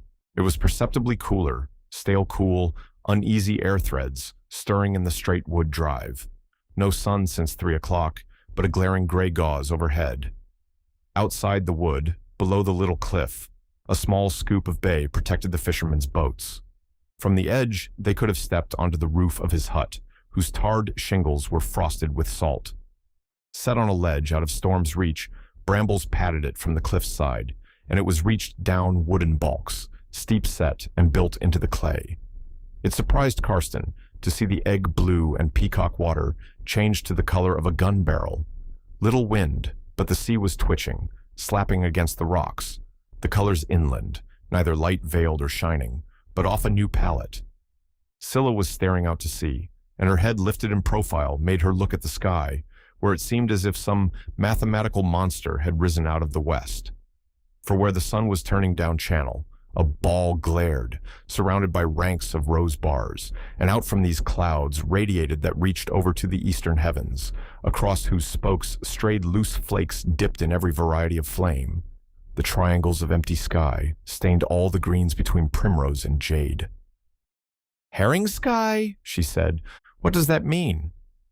She laughed with a confident joy he understood the first time. "Southwest wind, listen." He heard his heart beating, a hair in his ear, and a trans-finite length away, the stirring that had made uneasy the sea. "A big storm," she said, turning on him eyes full of an animal's pleasure. Round the point where the day before he arrived, they had played at Aphrodite's. A boat came dipping back, the bowsprit dancing and dripping, where over the deep traveling reef, the sea had begun to coil under and over. "Harris is back in time. We're in for it. No more fish." A note in her brain about the fish problem, more too freshly killed meat. Picus and Felix on the subject, then the only good poem a bad poet ever wrote, anticipating jazz. When descends on the Atlantic the gigantic storm wind of the equinox. He took her hands, and they rocked, saying with her, "From Bermuda's reefs and edges of sunken ledges on some far-off bright Azore, from Bahama and the dashing, silver-flashing surges of San Salvador." Fallen into nature with her, for the first time in his life. Good old Gulf Stream. Harris the fisherman had downed his main sheet, flung out an anchor, and was rushing a dinghy to shore. "Take your fish, Madame Taverner. It's the last you'll see. I've got my pots to get in." "We'll help." 2 minutes later, Karsten was in a dinghy in a slightly resentful scoop of sea, and spent an ungrateful hour hauling up lobster cages filled with kicking, pinching sea cardinals, ink blue. and the humanitarian protest came from Scylla when they were tossed into a cauldron bubbling on the stones in an angle of the little secret cliff where England rose out of the harvested sea. The wood was darkish, fearful and sad, until they saw the windows shut and already lit, a fire leaping up made out of the driftwood he had helped haul up. Blue sparks and white and green, wind shifting about outside in the trees, until with a scream the up-channel gale was loosed and they became creatures couched under a stone that quivered in the uproar and mounted to bed with candles streaming. Karsten lay in bed and heard above the thunder a gull repeating itself. I, it said, up somewhere in the tumbling sky, a little noise laid delicately upon the universal roar of air. The house was strong, he thought, its stone thrilling, but not a window that rattled, tapped by their climbing roses. There were pockets in the wind when he could hear the sea. A crash, then underroar and scream of pebbles, the raveled water dragged. A light patch fell on his floor. A piece of the late moon, racing apparently from a cloud, whipped off her, and behind her a star or so, unhurried, observant, and indifferent on a night when everything was out and about. He looked out to sea, surprised that it appeared no more than a bright silver lacquer, when water mountains should have been moving in. Scylla alone wondered how the wood below Galt was bearing it, flooded with salt water, heaped with seaweed, the little stream choked with wrack. Dark again in Karsten's room. A rainflaw drummed on the panes. Then, with a shriek, the wind sprang again. He could not hear the gull, but a few seconds later a crack and a long crash. Knew it was a tree gone, and looking out in the next moon interval, saw something altered in the outline of the wood. It disturbed him to think how hopeless the dawn would be. The dew-silky quiet changed for gray air, spray-salted on the lips. Would the others enjoy it? Would it blow the nonsense out of them? They might be housebound for days. Oh God, he was wondering how to prevent this when he fell asleep. Breakfast reassured him how far they minded the weather. They had been out, and there was news, a tramp aground on ton-barrow ledges, and 23 drowned men laid out on tables in the parish room. "A Danish boat," said Scylla. "Does anyone here speak it?" Karsten did, but did not see that it was his duty to say so in order to assist what was left of the crew, who must have a consul somewhere. He bore it when Scylla took him out down the wood, quiet under a colonnade, until they came out and staggered against a wall of air. The little bay disappointed him, packed with dull drift that choked the waves, a pocket for the storm's mess, and on the headland they found the sea racing, but not with the explosion he had imagined up the cliff's side. Tide's out. So that formless bright patch of moon was still pulling the sea about, holding it off the land. Then she led him carefully to the edge, and he saw a hole in the clay, blue, raw, and dripping from a wave's mouth. That came out last night. Still the sky traveled, torn cloud and blue enough for trousers, rain flaws, and air ribbons. The wildness enervated him. The excitement was cerebral, all spectacle, a whip-up for the eyes and the salt-refreshed palate, the ears cut off from common sounds. At lunch, words crossed his wind-filled head like the gull's cry in the night. The well at the cottage on Tollerdown would be filling. Floating corpses could be skimmed off. The vicar at Tunbarrow was reliable with the shipwrecked. Felix had gone over there. While they relaxed over coffee, the boy came in, bareheaded, strapped into oilskins, pale, his cheeks burning with 2 red circles exercise would not account for. "Eaten," said his sister. "I don't want to. I've seen them." "Seen what?" 23 dead men. They all reacted to the young voice horror and drama made unsteady. Singularly drowned with their wounds showing, where the fish gnawed. "Haven't had time to be gnawed," said Ross. "Don't overdo it." "I saw them till they had no significance whatever, because I saw death. I suppose you admit they're dead." "A death," said Ross coldly. "You court yourself in the cutter year in, year out. We court. What about it?" Felix swallowed and stared right and left. "Death's family party," he said. "I've seen it, getting nearer home. Don't you know you're in league with that sort of thing, and that your shifts for getting away are hopeless?" "What shifts?" said his sister. "Ease up, boy. Stop running round in circles. I didn't drown them." He addressed himself to her. "Your love affairs, what are they worth? And your famous strength that supports us? I know you're a strong woman, with your stunt of opening doors every sane person knows are better shut. I'm your brother, and you'll not take me in. 23 bodies, 23 pictures of death have taught me the worth of your tricks, and I don't flatter myself I shall do anything on my own. You've sucked me too dry for that. Karsten saw her swing the crystals slung from her neck he knew the boy had given her. Dearie, said Pickus, let your back hair down and be yourself. Go away, said Ross. Go and look for what you want, where you think you'll find it, she said. Temperately, ineffectually, the reserve showing how she loved him. Karsten wanted to kick him. Clarence yawned. The boy took no notice. Karsten thought, ways of clearing the house. A full well at Tullerdown, and Biarritz the brighter by one cub, whose adieux were being made separately. And Clarence can nurse his fancy heartbreak and Picus his second-rate chic, and Ross make his appetite serve his art, or whichever way round he does it, and Karsten get kick out of being taken in by our fake aristocracy, and Nana slave and tell you how wonderful you are. I'm going where there won't be any more fairy stories, and my complexes can rot me, or... All right, said his sister. We'll try not to overwork Nana, or impose on Karsten too much. Well, well, thought the latter. The new type of child, Biarritz, bars, what every little boy in a bar knows. And how far had her love got Scylla? His newfound confidence working easily in him, he smiled at Felix. Portrait of the artist as young man, he said.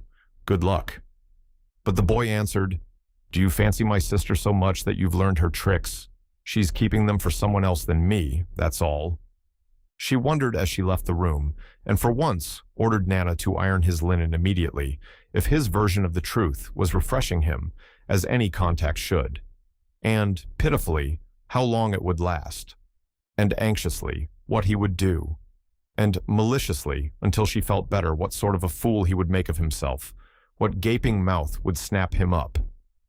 So he lost her, until he should come to look for her. Grail vanished, girl and all. Incidentally, he settled which of the rest should go or stay. Next day, contrary to custom, the wind fell, and a torrent of soft mist packed in rain brimmed the land, refilled ceaselessly off the falling sea as it passed in over the hills. They could hear the water slowly thundering, and not much else but their rather distressed voices. Karsten alone had the serenity of plans. After he had persuaded Scylla to go up to London, Clarence said that he would go over to the cottage, or the dust, and damp would get in and annoy his young man. Picus had gone already, flitted off, the raining fog hiding him for a time. Karsten meant the same landscape to swallow him on the trail of old Tracy. He asked Ross for his plans. Stay here and get on with things. I'll wait till you come back. Felix bolted black and stormy to his hotel and emerged again into the gold light, fresh as roses. He crossed the river, and on the brink of the Champs-Élysées felt the rhythm of Paris begin to stir him and caress. A movement of tireless youth, each instant crystallized a century, illustrated by details small and intimate, grandiose or chic.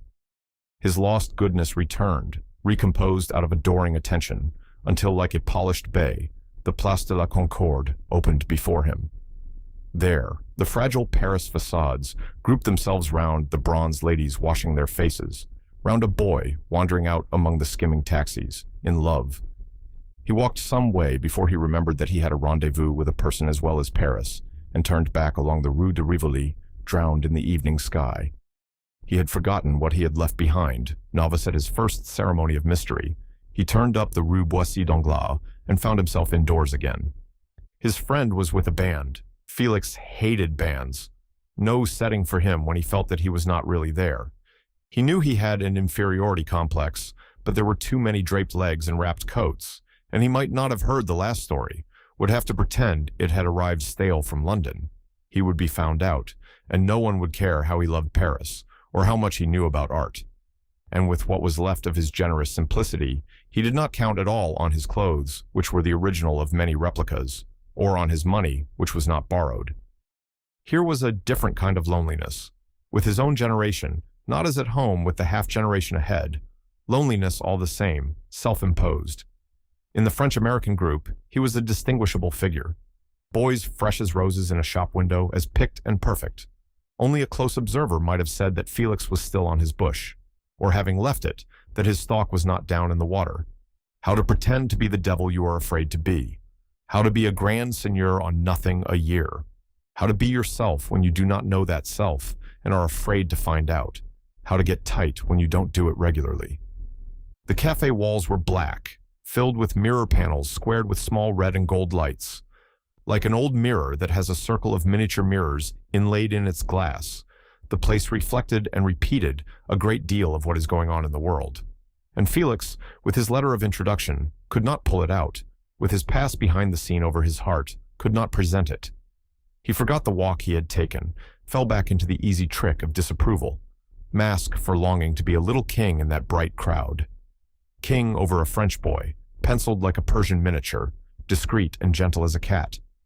Shut absolutely in his race, yet escaping it by an indescribable sweetness, a perfume of goodness, uncorrupted by intelligence, which would last. How long? Felix told himself that his complexion could not last long anyhow, and retired on a loud excuse to dust a little powder on his own fair nose and chin. Never be able to impress that boy, who was neither in authority or out, who wore his youth for a fairy cloak, which for Felix was a naked skin. Nor the Buddha-shaped musician from the Midi, loved for his wit, serving his turn with each of them in turn, as though they were not there. Felix turned to the boy he had come to see, the adorable American who knew everybody. He wondered if he was after all another Karsten. Felix had underrated Karsten, having no experience between the man from Boston and his friend from the Middle West.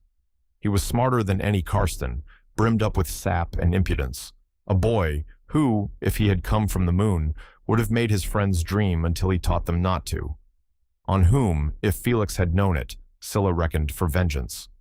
He was glad enough to see Felix, wear him for a night or so in his cap, remember him as a spoiled, sweet girl remembers. Felix would have the money for several parties and was an authentic specimen. He would give him his turn. A party being discussed for late, that night. Would they ask him? How could he bear it if they didn't?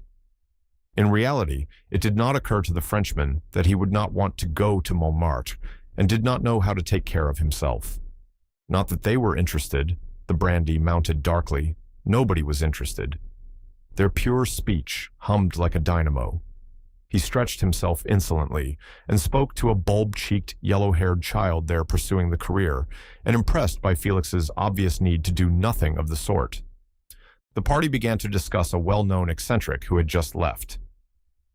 "Oh, that man," said Felix gladly. But his comments in pretentious French were too severe, and left the others in doubt whether he really knew him. Soon they were not listening, and he saw the Frenchwoman catch his friend's eye. Only the bulb-cheeked child was still attentive. Little faux monnayeur, fresh from his lycée, still rather ingenuous, he helped Felix along his transitions of envy, wonder, and fear. A Russian boy came in, tight in a merry circle of private intoxication, small, black, Asiatic head in air. He sang, "Si par hasard tu vois ma tante, compliment de ma part." A baby-faced Negro rolled his drum. The saxophone began to cough out variations, apparently played backwards, on Dinah Lee. His memory of the sweet tune pricked a bubble in the boy's petulance. He asked the Frenchwoman to dance, and moving easily with her, a little drunk, he began to bubble praise of Paris. When they got back, the little bar off the dancing room was roaring with the love of life. In a frieze along the bar, in squares and fives and sixes round the scarlet tables, were all the right people to play with. People of the world and the half-world, people who found the arts useful, and a fair number of people who were found useful by the arts. Eminent eccentrics, the very poor, the very rich, capital in wits or youth or looks or wit, diversity of creatures, young society in action, the motif of the time and the place, repeated in the exit and entry of the pick of Paris's basketful of boys. It was Felix's party too, if he could have forgotten himself, let himself go, torn up his silly little mask. Instead, he allowed himself to feel homesick, looked timidly at his friend, who had caught the eye of a princess, and was making her sure she was pleased to have caught his. "Let's have a day in the country tomorrow. We might go to Versailles." "All right, if we're up." The voice was soft and virile, touched with a brogue. No getting him to himself where everyone was out to be seen. In desperate need of a focus, he gave up trying to understand French and began to describe the people at his table to himself. He would never get to know them. Whoever gets to know the French, he might as well have something to remember. When he was a famous man, they'd wish they'd been nicer to him. There was the Frenchwoman in her man's coat, without makeup, half boy, half great lady, level-eyed and low-voiced, incapable of pretension or any false gesture. Then the musician's Chinese rotundity, the pouting lips, flat and amiable white hands, contradicted by a chin cleft like a Caesar's, and terribly intelligent eyes. Felix respected those eyes. They had looked at him kindly, and he suspected pity, found himself caught with an emotion that was like pity when he looked at the young Frenchman, because his beauty was no stronger than a flower. Scented like one, too, out of a bottle Felix wanted the name of. "But he's no brains," he said, "and they say he takes drugs. It's a pity." He nursed the idea that he could be happy nowhere. Was there anyone else in the room who was alone? He looked around. Even two boys having a row at the bar were in contact. A swing door burst open. It was the Russian back again, if anything, tighter. Felix saw a glass of champagne beginning to slide on the top of the downy black head. Skull of a Tibetan idol, mouth of a wicked baby. In the middle of the floor, he lowered the glass and began an on-the-spot Charleston. "Hey, hey," he shouted, then a rune. "Oh, qu'il est beau, mon village, mon Paris, mon Paris." He shot through to the dancing room. He was ugly. He had exquisite hands and feet, probably a shop assistant pretending to be a prince. Felix's demon was on the spot. He came back again, carrying the glass now like a chalice, empty, and looking crossly into it. Felix burst out laughing. "Excuse me," he said, "have another drink," and went with him to the bar. "Enfin il s'amuse, le petit anglais," said the musician. Felix's friend frowned. Money spent on that demon would not last long, but Felix had sensed that here was another isolation, but not its quality, its brutal and innocent acceptance of things. But he was talkable to, with his unmodulated French, his trick of sprawling sideways at the bar, his head pitched forward, laughing down at his feet. Ross finished the drawing of a plant that grew in whorls and spirals and tendrils and bracts. The naturalist had trained the painter. He copied it exactly. Tomorrow he would do it differently, double it, halve it, add 6 to it, make a picture out of repetitions of a stalk. It was very late. The hardly perceptible noise of his pencil was all he had for company. He went into the kitchen to look for bread and cheese. A candle was lit in a tin lantern. There was a fire stain on the floor. Nana, long in bed, had left her sewing. There was an old woman, and she sat spinning, and still she sat, and still she span, and still she wished for company. He grinned at the old nurse's horror story, went back to the studio, and watered one of the shallow pans, stuck with the seeds he had gathered tramping Europe. A bee orchid had come up, an odd-scented herb from a pass on the Pyrenees. A rare lily was over. Whenever he touched it, life grew. Plants and dogs and children. Eggs hatched. And men? They were there to make him laugh. If they found rest in him, he was indifferent as nature, and in general as kind. He loosened the earth, pricked by a hairy spike, tossed a pebble away, opened a window. A bird disturbed, brushed him without alarm. An owl sailed by, curved over at the house corner, and skimmed down the wood. A dark gray night, brimming with business. His portfolio under his arm for a picture book, he went up to bed. On the same night, Picus went out, also alone and in a clearing among trees. English yews, black and untidy with their shoots that are never young, a yard of rusty twig, old as a house-high lime or beech. The space was diversified with the stone boxes of a country churchyard. Dressed for Piccadilly, Picus was lying face down on his mother's grave, on turf not dew-sown, but rain-sodden, overlooked by a sugar-white marble angel carrying an urn. He was telling the stalks and the worms and a snail how he loved her, and resented her death, and was troubled by its mystery. "Pretty mother, why did you do it? Why did that tart matter? What did you want me to do? Why do I hate all women?" Once Nana had made him ill when he had heard her say, "What did Tracy mean by drowning herself with Picus a boy, and his father taking his child to the inquest and saying it was suicide?" And Scylla's answer, "People went in for sensibilities then, blaming his mother. Now he'd see if she had any. He grasped the turf mound and tried to shake it. Get Mother out and make her tell him what had really happened, and that he must never make anyone suffer as she had suffered. That was like his father, and he must never be like his father. The marble parody of a nymph went on offering him an urn. He tried to see if the lid would come off, but it was all in one meanly designed, badly chiseled piece. His father, with his impeccable taste, had stuck it up on purpose, fattened on his son's hatred, had used the cup to make him wicked. To lose him, the people who comforted him would go on living forever. The wires of the rust tin flower box caught his cuff, rainwater in it, and no flowers. Can't go daisy hunting at midnight in the rain. That's all Mother had, an empty tin box with the rain in it and no flowers. He did not count his 6 feet of young man flung there. You'd no business to go off and leave me like that. Gives me nothing to do but want you back, just for a minute to tell me something. Put kick into me again. Mummy, don't you see? You gave the old boy the game. You were so much prettier. Might have stayed and seen me through. Now you've made me be a bitch. He sat there weeping, and considering how he had been a bitch and couldn't stop. Didn't know how to find old Clarence and Scylla again, and love them, and see that they loved him. Clarence now. One of his suspicions was that the change in Clarence was his fault. Why wasn't it entirely the man's own fault if he chose to go gaga and mope about like a frustrated hen? Funny, they used to call Clarence a bit too handsome, like a super chorus boy. Now you might say like a butler with a past. Tell him that. Now Felix beginning to act like a toad. Good old Karsten. And great Ross.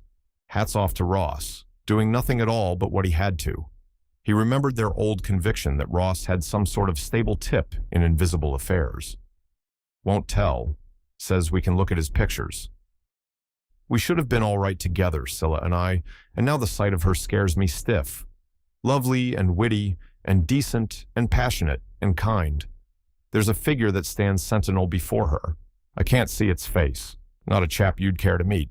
If I looked at him, he'd go. These things matter a devil of a lot, and they don't matter at all. Scylla's a darling. Want my Scylla? Mother, why can't I have Scylla? The angel went on holding the urn. He kicked the turf till a sod tore off. A glowworm turned its back on him. By infinite degrees, the green gem moved off. And for half a minute, I thought that cup had come to light us up a bit. He whistled, waiting for the moon to rise. And it was the old man, after all. And Karsten shan't have Scylla if he does call the old man's bluff. He had the usual difficulty in extracting the glowworm from the grass. Go and light up Mummy's tomb. He stuck it round the knob of the urn where it fell off. He kicked the muffled earth that squelched, the tears pouring down, till he found a cache of pebbles under his heel and pelted the marble female in the thick dark. And then he had another idea, and with a handful in his pocket went across, round and over the graves, to a low, unlighted house, and tossed them up against a window. A head poked out. What's that? Me. Come in, my dear boy, come in. An old man in a nightshirt opened his front door and let him in. While Felix was whirling down from Montmartre in a taxi with the boyfriend and the Russian, all of them drunk, different drunks. The boyfriend roaring gay, the world forgiven because of Midsummer Paris, crossed with his original Irish love of a spree. He beamed, an arm round Felix, an arm round the Russian, whom he usually detested. I've got a new crab. Let's go and christen it. What shall we call it? Aloysius. Où allons-nous pour le baptême?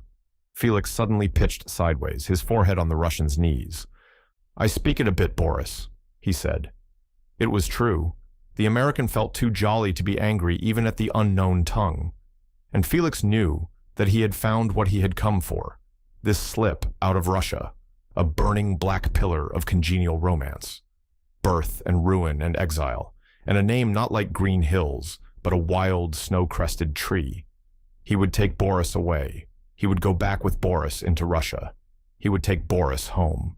He had found what he had come to find. Not the other one, who, after all, wasn't a gentleman. An awful, delicious fear that Boris could read his mind had heard his last thought and was amused by its stupidity. While the Americans sobered up to be surprised at Felix, all his high and mighty airs melted before that notorious lost wolf cub. God only knew what sort of a not bad sort originally, but finished by having to live on its wits. And Boris was a trifle embarrassed, observant, indifferent, and thoroughly enjoying himself, an evening after his own heart. They were on the shore of the Place de la Concorde, this time an empty sea. The taxi raced across its gray glass, over the arc of a bridge, and began to thread old Paris like a furious shuttle. "Oh, Belle, oh, Guy," whispered Felix, upright now between them, his dark blue eyes turned stars. Both admired him a little, nervously. Both profoundly hoped he'd enough money on him, the Russian, because he had none, the American, because he had no intention of spending any he had. And Felix saw Europe folk-wandering, and how out of the movements of the peoples he had found his companion, young and wicked, and in need and kind. Like a bow bent and relaxed, and strung with fresh arrows, his desires took purpose. At a ghastly little mixed bordel, he walked in like a prince come home. She arrived in London at the time when all reasonable citizens are trying to leave it, and the place seems fuller than ever, full of townspeople shown up by the magnificence of summer, with children who appear brutalized from want of contact with things growing, where, in spite of every grit-weathered leaf, there is a pretense made that all is for the best inside the vast, roaring, fortuitous wilderness, that Epping Forest is the true green wood and Southend virgin sea. If Paris is a lovely salon displayed for conversation, London is a lumber room to be foraged for junk, rubbish, white elephants, treasure. Midsummer is not the time to do it. Scylla walked through the Green Park, fresh from no substitute hills in the sea, and not in the least grateful for them, yet with only contempt for the posters and pretense that represented the Londoners' poor escape to the land. Her yellow lawn frock blew up over her knees, under her powdered arms, and throat there was a faint gold patina of freckles. Her little neck scarf flying out behind her, she walked like a nymph in a temper, blessing nothing she passed. Something had been taken away from her, not Picus or Felix, but what they had made her think about, apples of Iduna the goddess, given her to feed the Aesir, without which she pined without dying. What happened to Iduna and her apples after? Loki, Saturday, had stolen them and shut her up in a giant's castle, and she had been waited on by elf women, very pleasant in front, but round the back, made out of hollow boards. Beastly hot day and no adventures. Business at Grey offices in Lincoln's Inn. The only woman she really liked married to a boy she did not. She was going to dinner there. She remembered that the woman, her friend Lydia, had wanted once to marry Clarence, might have married him until, one day, Clarence had made a scene, said that he could not leave Picus, that Picus needed him, had told Lydia that she did not love him, that it was a trick to get a husband, and had broken down badly after. Lydia had said nothing, and had never been quite the same since. That said it exactly. Had probably married her slick young outsider to annoy Clarence, a real chorus boy beauty with a spirit to match. She would dine there, in their pretentious flat, all shams. It pleased Lydia if her friends flattered her husband. Scylla knew that it might please her that evening if she showed contempt. So no sweet temper adorned her as she swung into the new sitting room with its faked cabinets and painful majolicas, and saw Lydia in a too short frock and a too tight hair wave and a too pink makeup, reading the Romaunt de la Rose. A woman bred out of great stone castles for a life of power and danger, she looked a fool, stripped of what should have been on her, the formal setting that should have extended north, south, east, and west of her, not necessarily castles. A bare table and a window stuffed with sacking might have suited her purpose, when the purpose was her own, not a stunt to please her husband, like a lion riding a bicycle at a fair. Vexed deliberation marked the ivory forehead, her chief beauty. Her stockings were not drawn tight and did not match. An intelligence made for children and learning and administration was adapting itself to marriage with a gigolo in a shaky business, in London, without capital, after the war. Would do it badly unless she broke him. Could not break him, he would twist and slip off. A cathedral had better not turn mousetrap, or a chalice a cocktail shaker. A 10-inch gun should not be trained on a mark that is not there. And Scylla found that all she could do was laugh to see her friend so much in love. And Lydia knew this. Also that Scylla had kept her freedom, was up to all their old amusements out in Europe, down in the south. Scylla saw Clarence continually and made fun of him, might flirt with him. More curious things can happen when her proper business was to marry too and establish herself. And both the young women knew that this meeting, if inevitable, was unfortunate, the end of a friendship from university to marriage. Lydia had made a dangerous one. God only knew where adventure would lead the other. The husband came in, knocked over his wife's book with a movie paper, and began to talk about himself. A row at the garage, and how he had scored. Lydia frowned. "Phil, Scylla is here." He kissed Scylla several times, while she stared up to see what the prettier woman could do with her eyes, while she was loathing him because he had taken her friend away from her. To use Lydia's practical brain and her unpracticed love for his own little ends, to betray her, mishandle her, exploit her, and be dreadfully punished when Lydia recovered from her passion because he had laid familiar paws on her pride, her heaven-born pride, which might as easily move to hell. In a timeless instant, she saw the woman Lydia would be when she would punish her fancy boy for being the slick little animal he was. And, during the transition, break both hearts. I may become like that too. A thought passing, passionate, then dispassionate. At lunch, on Philip's insistence, she praised the table setting, who had adored Lydia for being the world's worst housekeeper. It was easier when Philip dropped the garage and making eyes and showed frank jealousy. He was really afraid of his wife's old friends, knew that he must detach her from them quickly, and Lydia reveled in his authority, her mind storing it up for later, for part of the interminable, intolerable score they would have to recite to one another, in a house where there would be no children, nor any garden for forgiveness, full of the other's favorite flowers. Now Scylla minded this, minded also that Philip had not even thought to approach her as his wife's friend. What was left her now but observation? She had had enough of grief. There was only her amusement left, the contrast between Lydia's naive eroticism and her formidable wits. Philip's technique, with her no more than the length of rope on which he had to hang himself. His method was to cut conversation, to interrupt whatever was said, and when he spoke, interrupt himself, so that there should never be any continuity. Perfectly sound, the quickest way to exasperate Scylla. He was reckoning that he could, not quite such a fool as these grand ladies thought him, could show them that not being a gentleman was worth something, give Lydia's lady friend something else to call him than a misplaced insect. And Scylla no longer believed that her reserve of charity was an arsenal. She did not want Lydia, if she could not tell her the story of the cup, draw on her learning and on her instinct for tradition, which might have been created to meet the situation. Without that story, her summer in the south was no story, and how often had Lydia been down with them in the wood?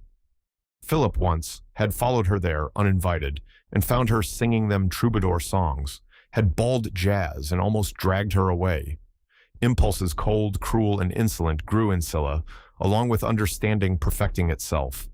A new aspect of the worst had arrived. They were already too accustomed to it, had seen too many designs broken, whose assembly had been mysteries of harmony, until they had forgotten unity, harvest ahead of vintage, forgotten that there could be any condition but emulation, advantage, and personal success. She despised herself because she had not the clean surgery to cut out memory and hope. As the story of the house could not be told without the wood, the house party could not be described without the cup. As well talk politics to Picus as speak of the cup with Philip in the room. "What happened down south?" said Lydia. "London makes me ache for it. I hear the waves turning over. Don't interrupt, Phil, and the branches turning round in the wood." Scylla thought, concentrate on Carston, make him funny, with the fun left out. Nothing that she said held together, who had Picus and Undergault to tell to the proper person to hear it, Sir Douce Ami. Lydia must know that because of Philip she could not tell. Lydia had refused to dine alone with her. Scylla did not know the stupid scene he had made when Lydia had tried to go, until he had made love to her and snatched a promise she did not dare break. Lydia knew and was not consoled. There might be news of Clarence. She was a jealous woman. Scylla had had Clarence to herself, had looked up at Philip, smiling. Already she knew what she had married, what they would become. Soon she would not be with Scylla's people, or even in their world, and Scylla stayed in and walked out of it so airily. Soft, bitter, little lapse of far-seeing. The quickest thing to do was hate, before it was taken out of her in sorrow. Hadn't Scylla come to triumph? Her husband's delicious voice and vulgar accent enchanted and fretted her. His words and the beauty of his wrist as he lit Scylla's cigarette. How could she keep him? And keep him Phil? Be sure of him and improve him? Possible or impossible, it was not her job. Who should have been advising Scylla, correcting and fortifying her? Exasperated, the lion's paw fell, claws astretch. What follows can be as well represented operatically. It began, Philip recitative. Lydia and I are often thinking of you, Scylla, and I'm sure you won't take us up wrong. Lydia, we were both thinking if it is quite the thing for you to be there alone with all those men. Scylla song. Felix is my chaperone. Philip and Lydia. Duet. In the end, it does not do. People know you for that kind of woman. Scylla, what sort of a woman? Philip and Lydia. We feel it since we married. It does not do to go against society. Philip. I've seen a good deal of the world, you know. Perhaps not quite the same society as yours, but Philip, Lydia, and Scylla trio.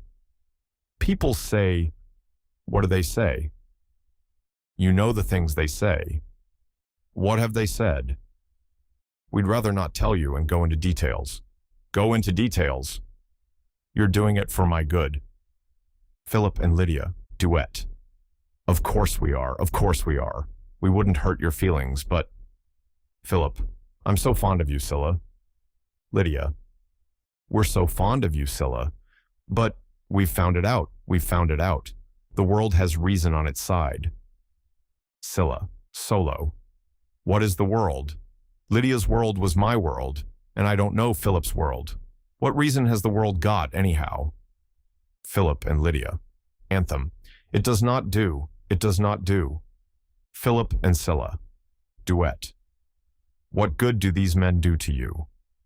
What good do I do them? Philip and Lydia quick, recitative. But can't you consider that everyone thinks that you sleep with each other in turn? Philip, Lydia, and Scylla trio. Including my brother?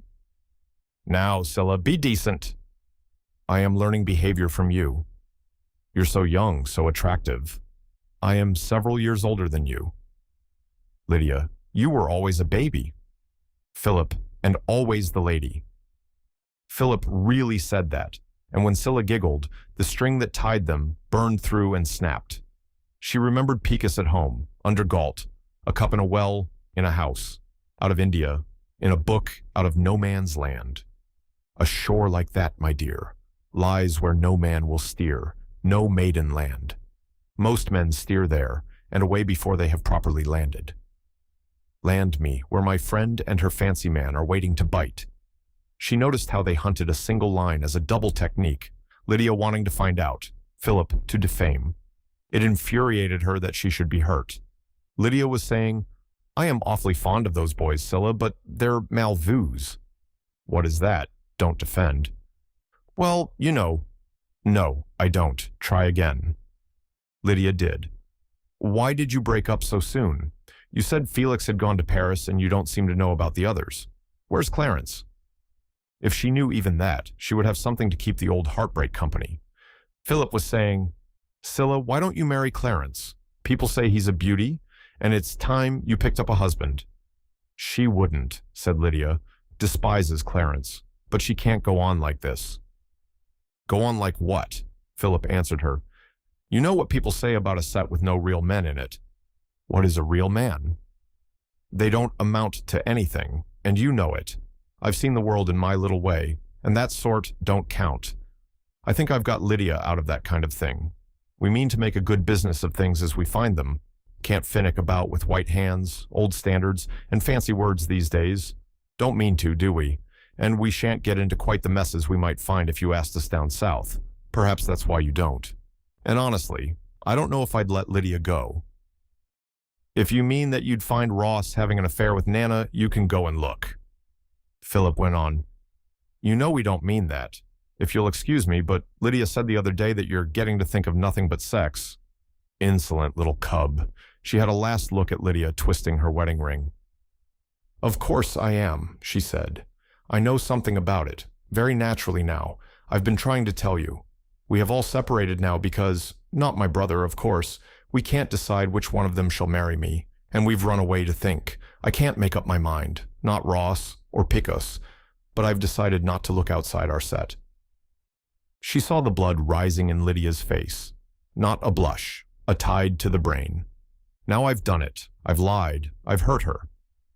Considering my present relations with Clarence, Lydia was saying, "I don't know.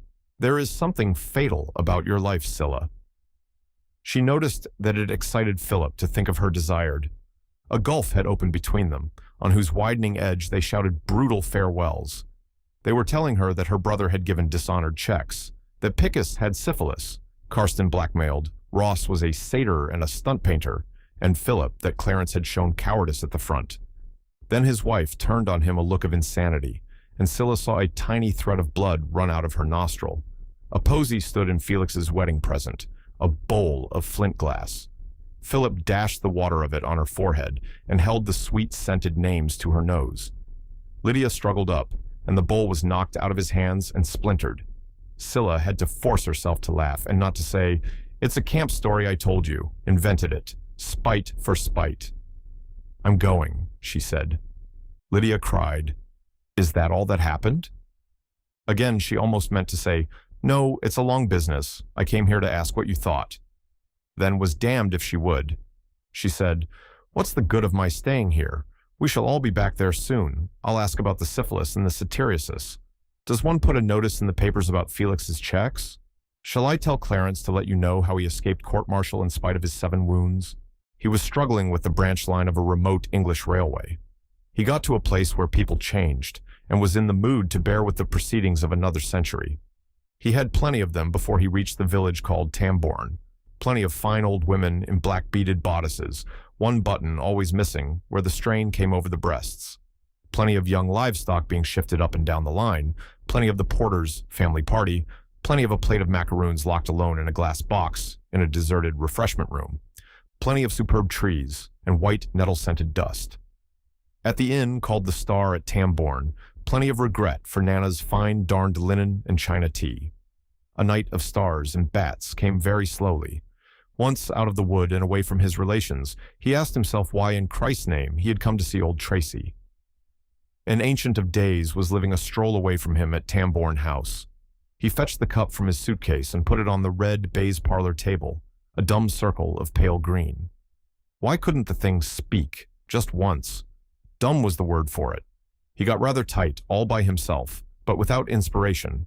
He would have to go call, all up that yellow drive by himself. She was alone next morning. Philip had gone out to meet a Jew, whose favor they were nursing. She had refused, felt she no longer cared if he mismanaged it.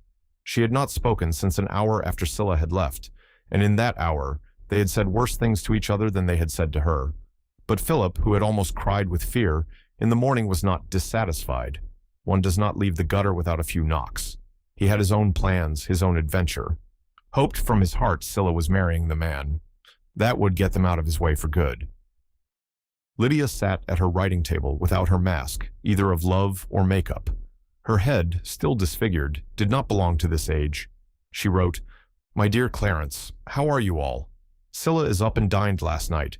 She seemed very well and a little mysterious. I understood, though I may have got it quite wrong, that you're thinking of marrying each other.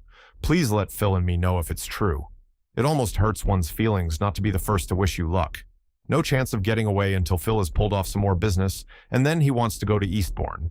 She went out herself and posted it to Tollerdown. Once, down south, one of the boys had called Scylla Bird Alone. They had all asked for names. Picus had been cat by himself.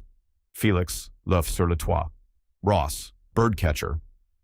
They had quarreled a little that morning, and she had not been pleased when Ross had said, grinning, "If Scylla's the bird, one might call you Wolf Alone." Felix sobbed in the taxi.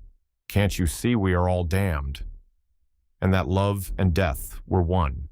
They had considerably enlivened the cabaret, a sentimental infamy, its men and girls drunker than the clients.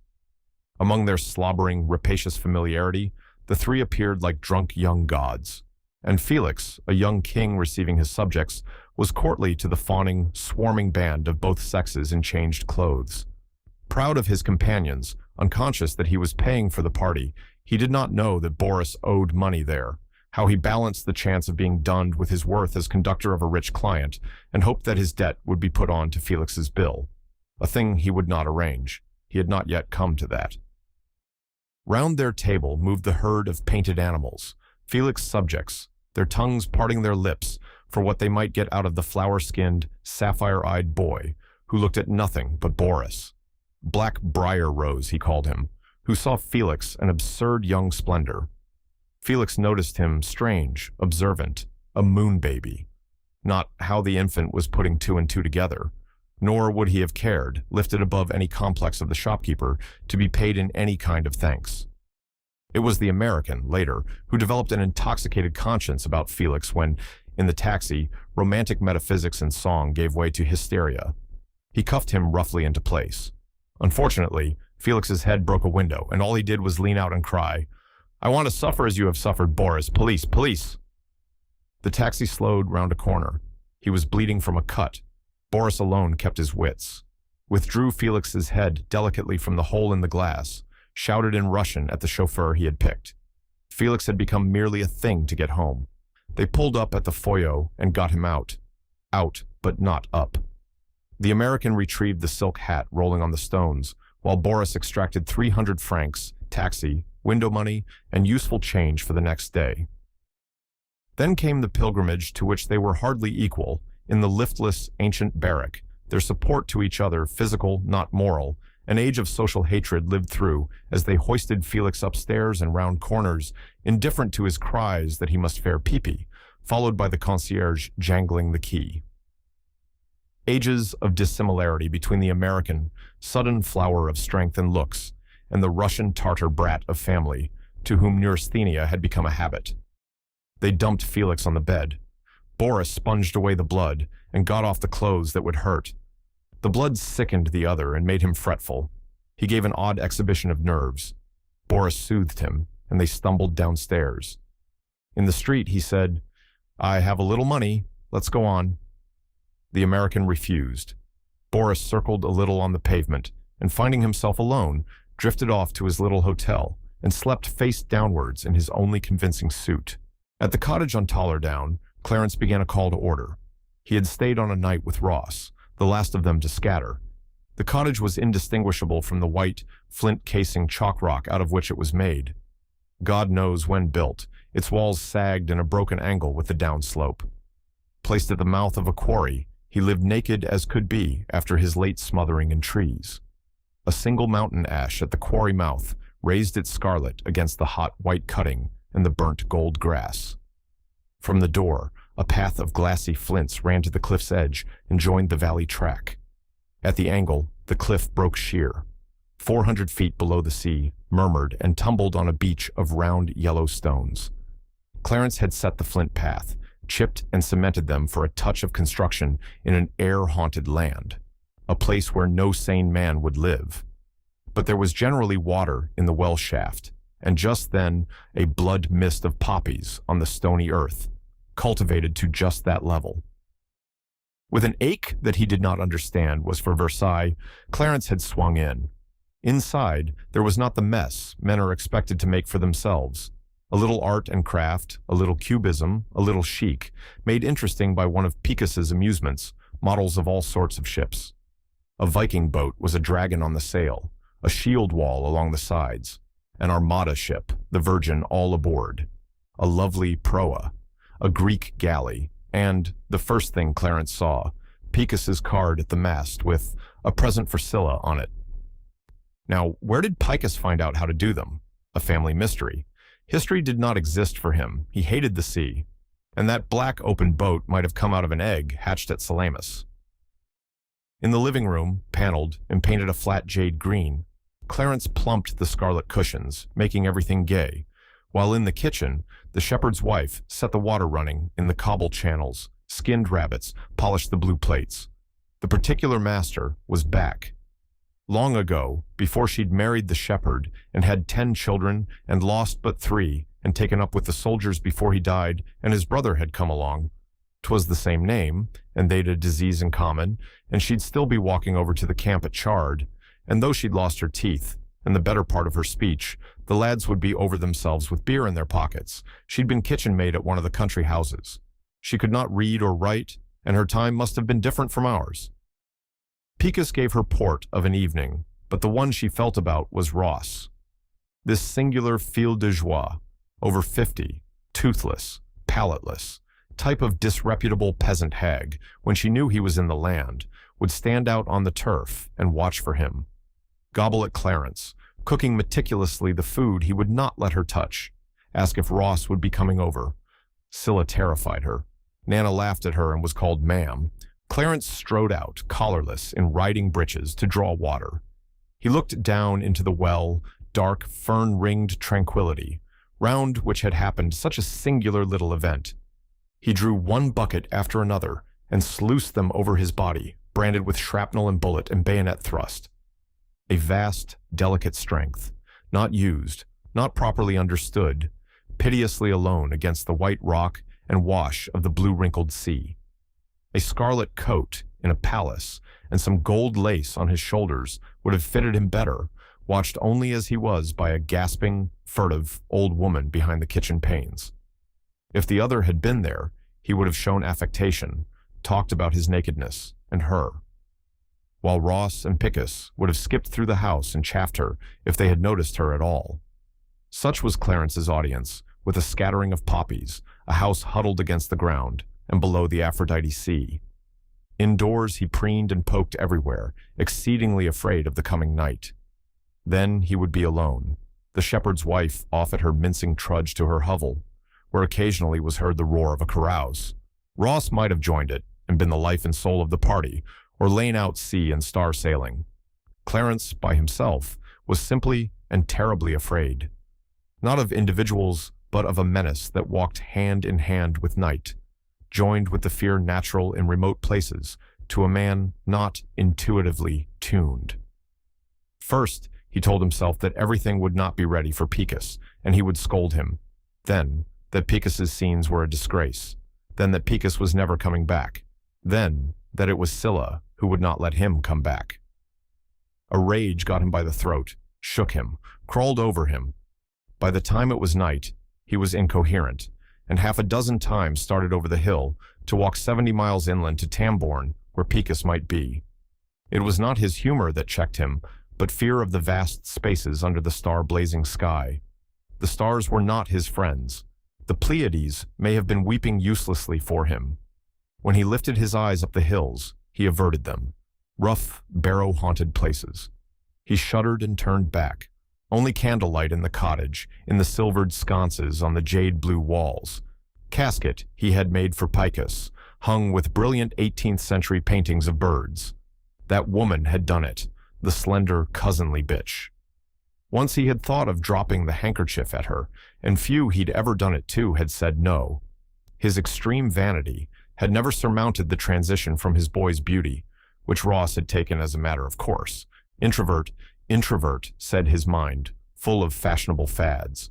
Then his torture came on him again, as the huge night swept on, and even his fear of it was forgotten in the grinding and tearing of his frustration and desolation and rage against Scylla, until for all human purposes, he was mad. In other surroundings, it would have been a bad breakdown, needing work, praise, new loves, above all admiration. Here, a pebble throw from a gulf of air, it was ruin for one who, in camps and cities, and a classic personal relation, had been heroic. The story of the cup, now become a horror, came in. That his reason was not overset was because he took the hollow Greek ship with a present for Scylla on it and broke it to splinters. Next morning he had not slept, and sat staring when Lydia's letter came. A horrible fit of laughing frightened the shepherd's wife. She ran home like a half-plucked hen, while Clarence, with affected deliberation for some unknown frightful audience, took pen and paper and wrote in his exquisite hand. He told Lydia that it was not so, and in a few lines conveyed such a loathing of Scylla that Lydia half saw the truth and nearly went to find her. But Philip found the letter amusing, and she did not go. The leveling afternoon sun that came in through the cottage door found Clarence drawing Scylla on huge sheets of paper pinned to the walls, in charcoal, obscenely and savagely contorted, and with little darts made of fine nibs and empty cartridge cases. He pierced the bodies of his paper martyrs.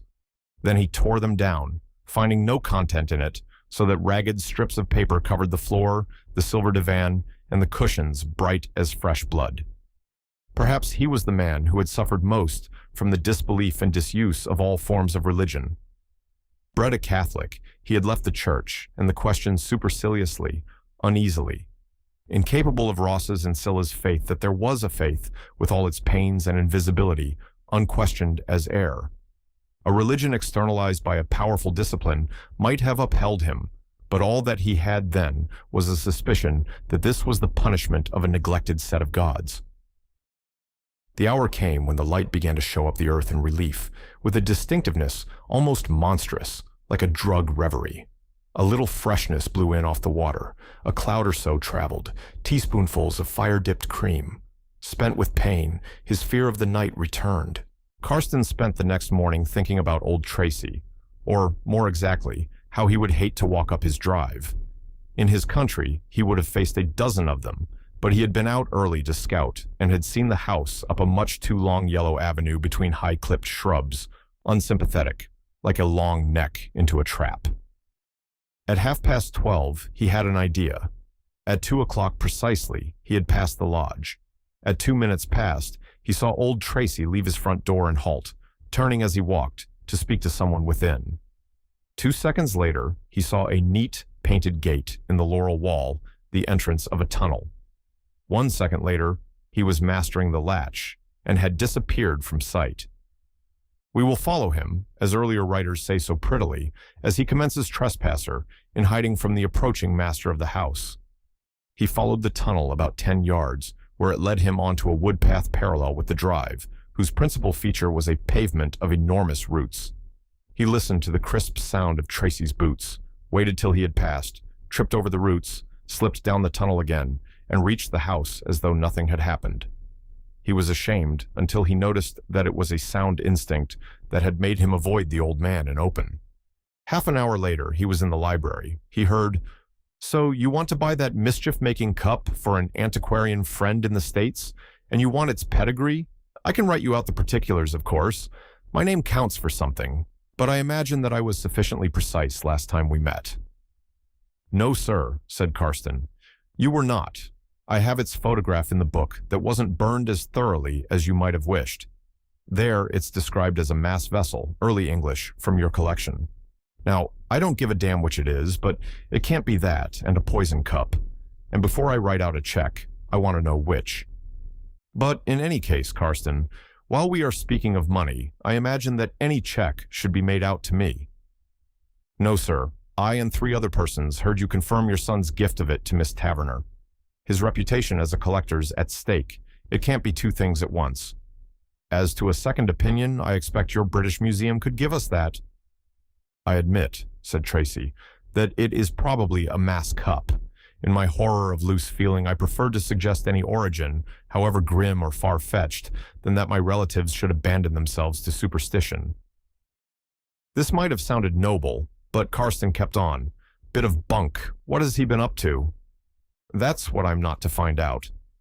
He said, "It seems to me that you've exchanged a fine, mysterious, almost sacred fable for a sordid, even brutal personal invention. Facts are what I'm here for." "What I won't get, not the ones that matter." "You can be satisfied that in all probability the photograph describes it correctly. An early church vessel, its shape suggests a chalice, with the setting lost. If so, it might well have been part of a crusader's loot. Incidentally, since its probable origin greatly enhances its value, you might do well to stick to my earlier suggestion, the last part of which is no more than simple fact." "Cool," Karsten gasped. "Cucumbers and icebergs." "Or is to be part of the price for Scylla Taverner's hypothetical virginity." Karsten thought, "If I start losing my temper, it is he who will find things out. He chose blind man's bluff. We must play until we needn't." At the same time, conviction came to him that they would find out nothing. His direct attack was obvious, useless, unfruitful. "I have nothing to say, but that I buy nothing with my eyes shut, and what I've come to get is your reasons for supposing it a church vessel." Vain repetition, not even taken the wind out of the old man's sails, sailing serenely on, through a weak position, through fraud.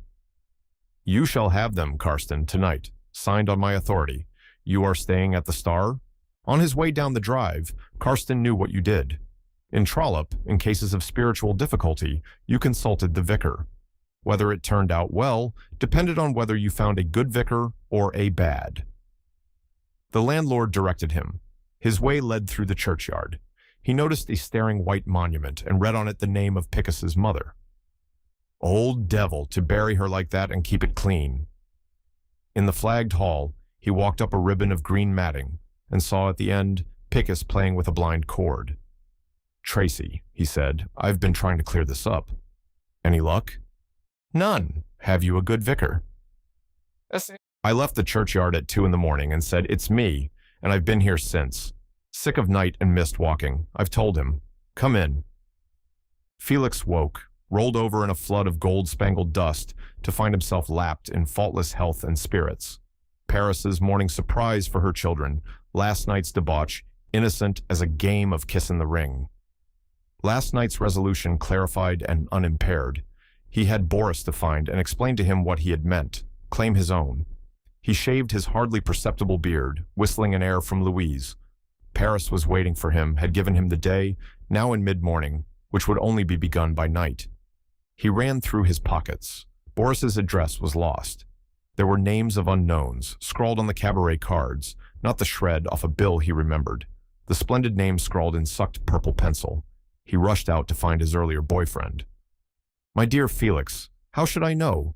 Those boys sleep anywhere. You might try the keys. You'll see him about again some night." "I don't mean to wait. I've got to find him if I go to the police."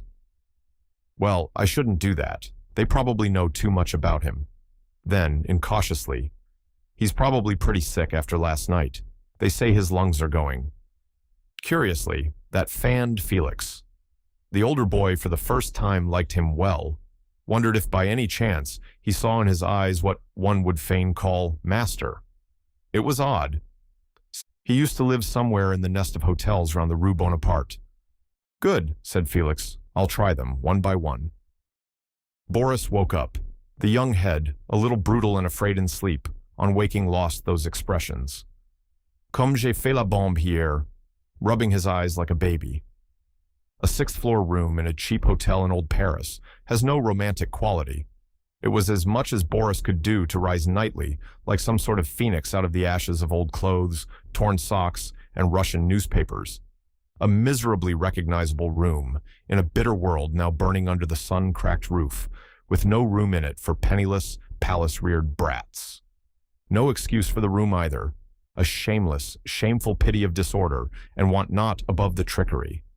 Only on the lavabo shelf there was some sort of order, and a glass full of brushes for the bright white teeth. What sort of boy was the English boy?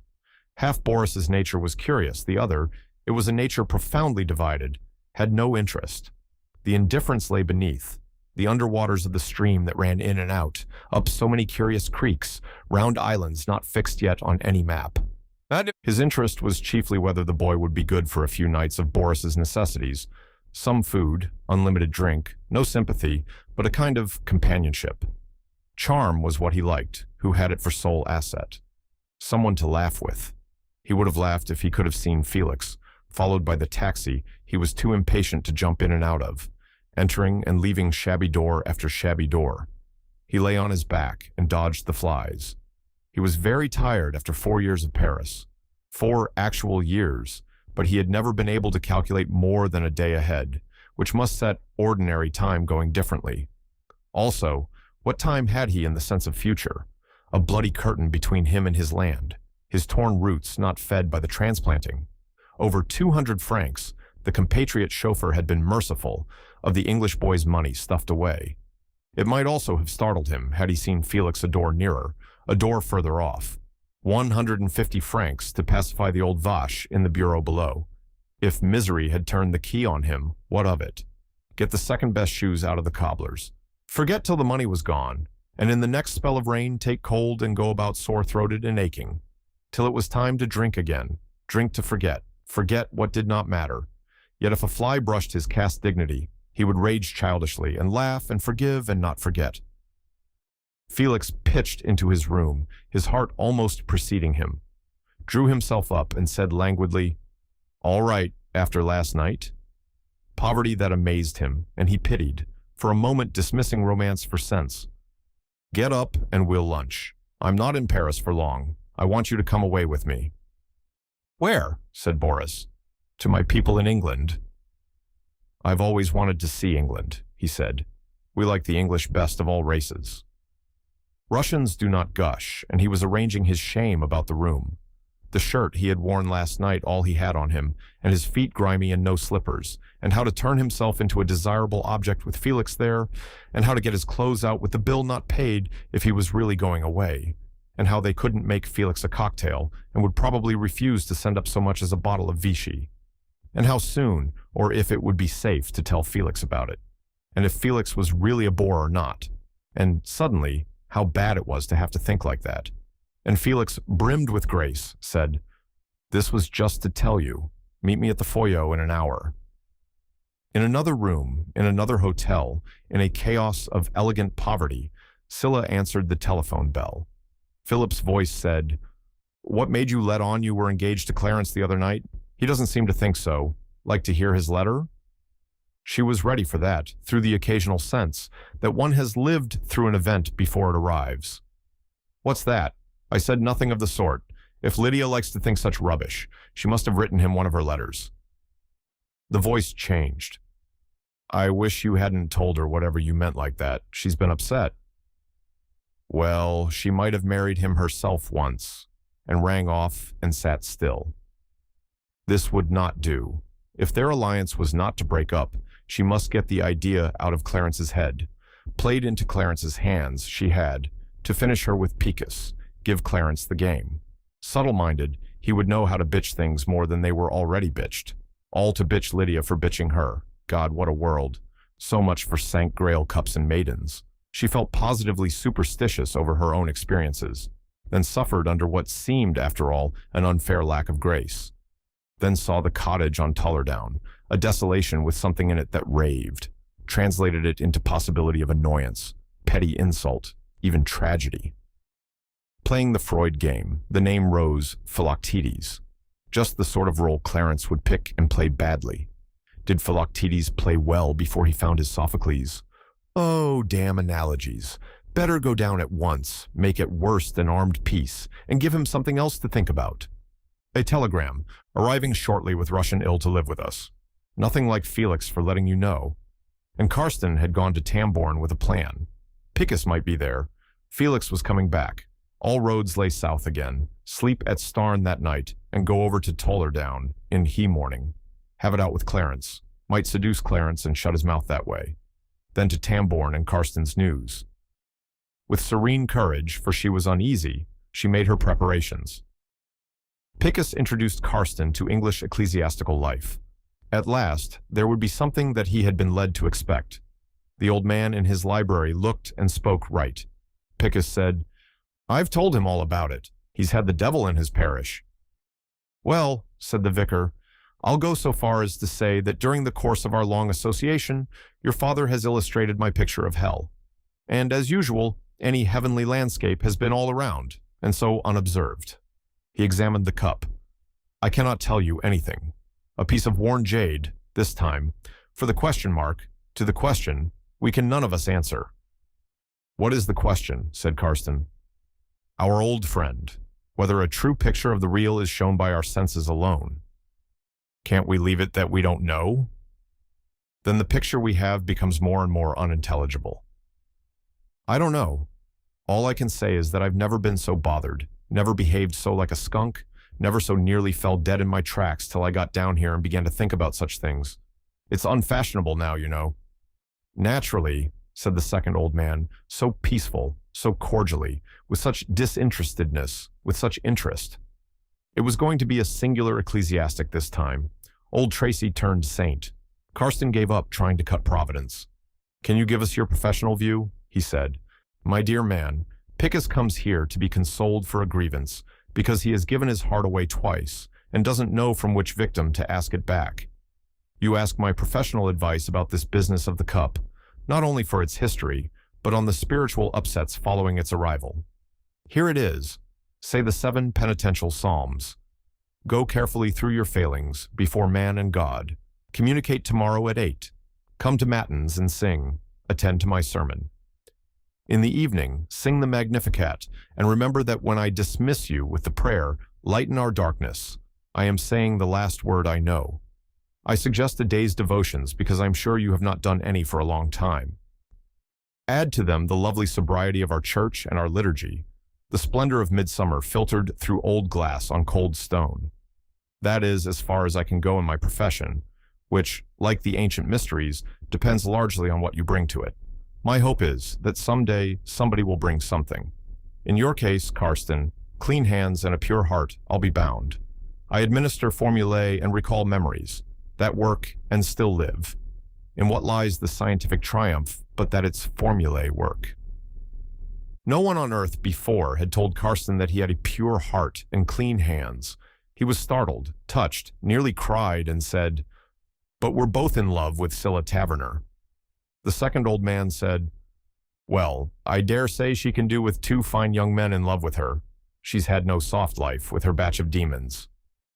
"He means," said Picus, "that I got off with her and he didn't." "I hope," said the second old man, "that I'm being asked for my unprofessional opinion." "We're telling you," said Picus. Karsten's courage jumped. He'd been told he had clean hands and a pure heart. Now that it had been pointed out, he saw that it was true. "Why are you so spiteful about me, Tracy? How do you think you'll get the best out of a man if you fool him and show you despise him and give your sweetheart away before him?" "Everyone goes to bed with me," said Picus. "Always." "Now that's a new thing to sulk about," said the vicar. "I am very useless. I cannot tell you about the cup. I cannot judge which of you does or should or could love Picus best, or Clarence, or you.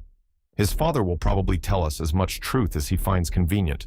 But when I think of that sensitive, frustrated, pain-racked man who has given his life for you, Picus, alone on Tullerdown, in the fairy house he made for you, I judge no man, and I do not think it just for you, with your temperament, to have the responsibility." "Nor," said Picus passionately, "do I." "Nor," said the second old man, "why Scylla should be your leader and your neglected toy, nor why you, who all wish Felix well, should have become his poison. In this business, there are no easy answers, and we are left with our honor to lighten us." Picus said, "Lighten what?" "This story as I see it," said the second old man, "is true Sank Grail.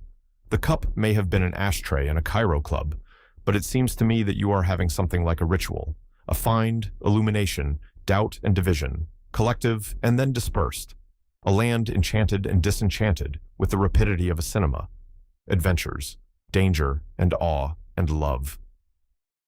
What has Felix found in Paris that brings him home so quick? Our virtues we keep to serve these emergencies, our virtue to induce them."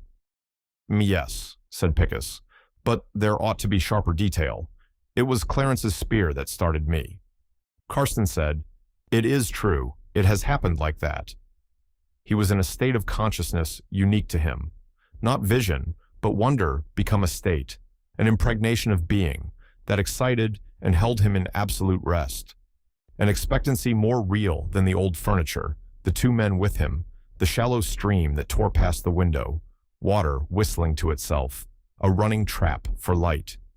More than an approach to wonder. Wonder was the answer, and familiar objects out of their categories. He also saw Picus without prejudice, and loved him. A flock of telegrams was brought in. Karsten opened his, brought in from the Star. "Going to Tullerdown, then home. Come along, Felix, arriving sick Russian, live with us." "Whoops, my dear," said Picus. The vicar opened too. "Coming south, take care of us, Scylla. Is Picus with you?" Clarence. "The Grail Knights are gathering, it seems. This only I see clearly. Either this is a curiously coincidental hash, or we are taking part in events, only part of which are happening on the earth we see. Meanwhile, I approve the spacious dustbin into which you throw most things, and have seen everything thrown." "Then you believe there is a moral search?" said Karsten, ignoring what paralleled with his wonder. "I do, even unprofessionally, as valid and as open to revision as research in the electromagnetic field. Practically, I advise you to stick to your tastes as gentlemen and your love of art. You're so damnably proud and fastidious, you'll do that anyhow." "Felix," said Karsten eloquently, "I really couldn't do justice to the way that boy behaved, the way he treated his sister, has and will again. He seems to be arriving from Paris on an orgy of tending the sick." "Feeding the hungry," said Picus. "I know Russians. I wonder what we're in for."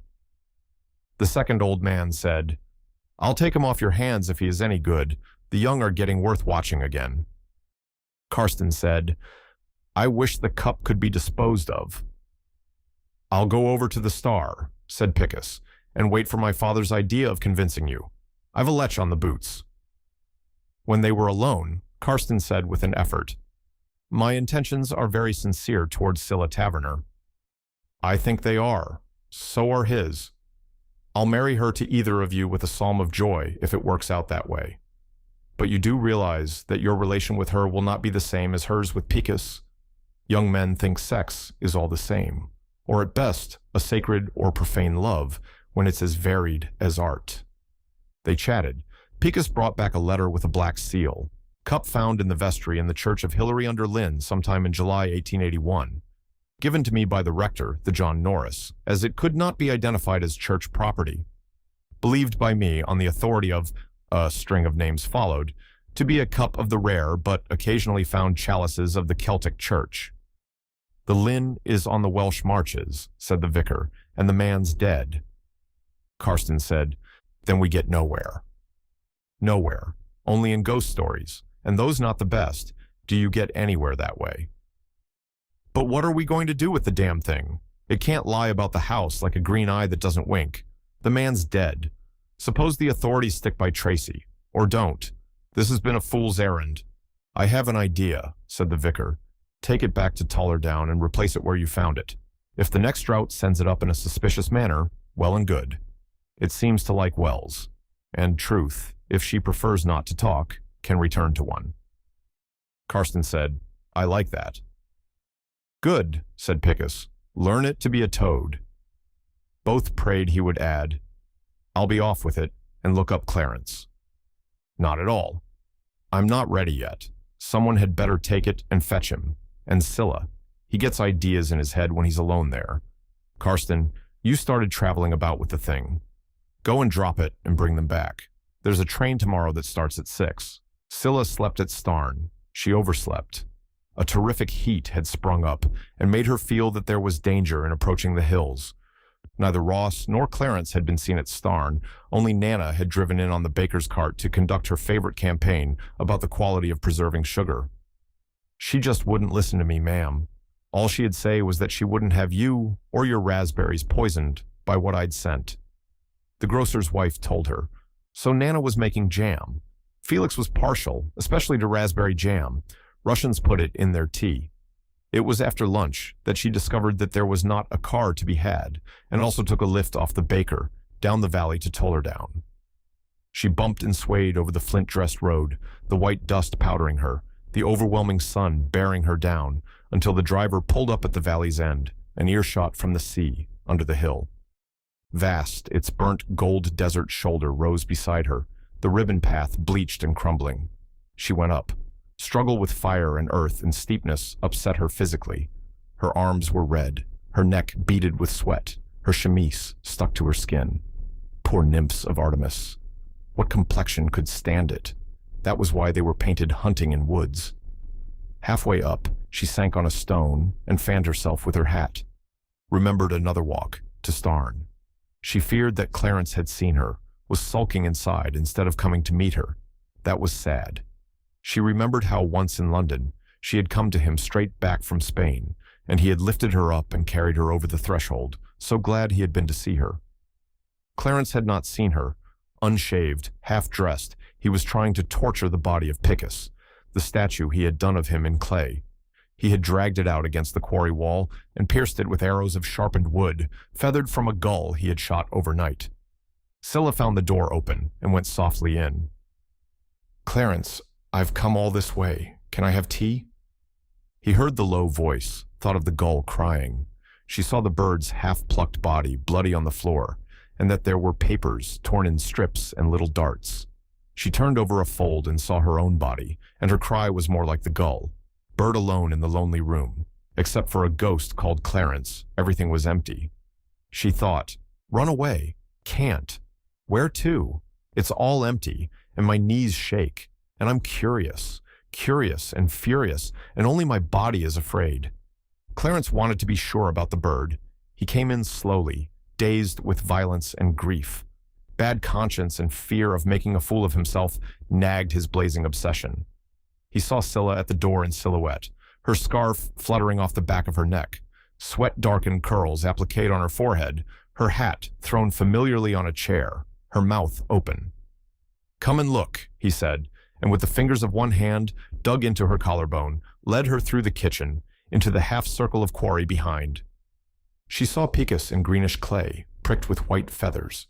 Clarence had made him exactly as he was, a body she had known, for which hers ached. "You see," he said, "I only had what I'd made of him to do it to." There was an arrow through his throat, and his head had not fallen forward. "You're going down the well, where the cup came." "Why, Clarence? Best place for you, my fancy girl. If there's enough water, you'll drown. If there isn't, and I don't think there is, you'll break every bone in your body." She could run like a lapwing, but he could run fast. She was strong as a tree cat, but he could tear her in two. "I came to bring you to Picus. He does not want you to be alone on Tollerdown. He is at Tambourne. Lydia sent you a silly letter because, get his vanity if you can, she is so in love with you that she's mad. And so are you, it seems. Gods, I'm a lucky chap. Unfortunately, Picus doesn't join the harem. He doesn't like me anymore. Going to marry me, are you? You shall in a way. I mean to follow you down the well. Picus is at Tambourne, waiting for you. In time, he will be here again. My body will fetch him. You are the most beautiful man in the world, but you won't be when they get you up out of the well." He took her other shoulder in his fingers, thrusting them into the muscle hollow under her neck, hurting her. She forgot him exacting, petulant, remembered him long before, beautiful, merry, inventive, good, and cruel now. Stupid cruelty. Cruelty frightened her. She lied.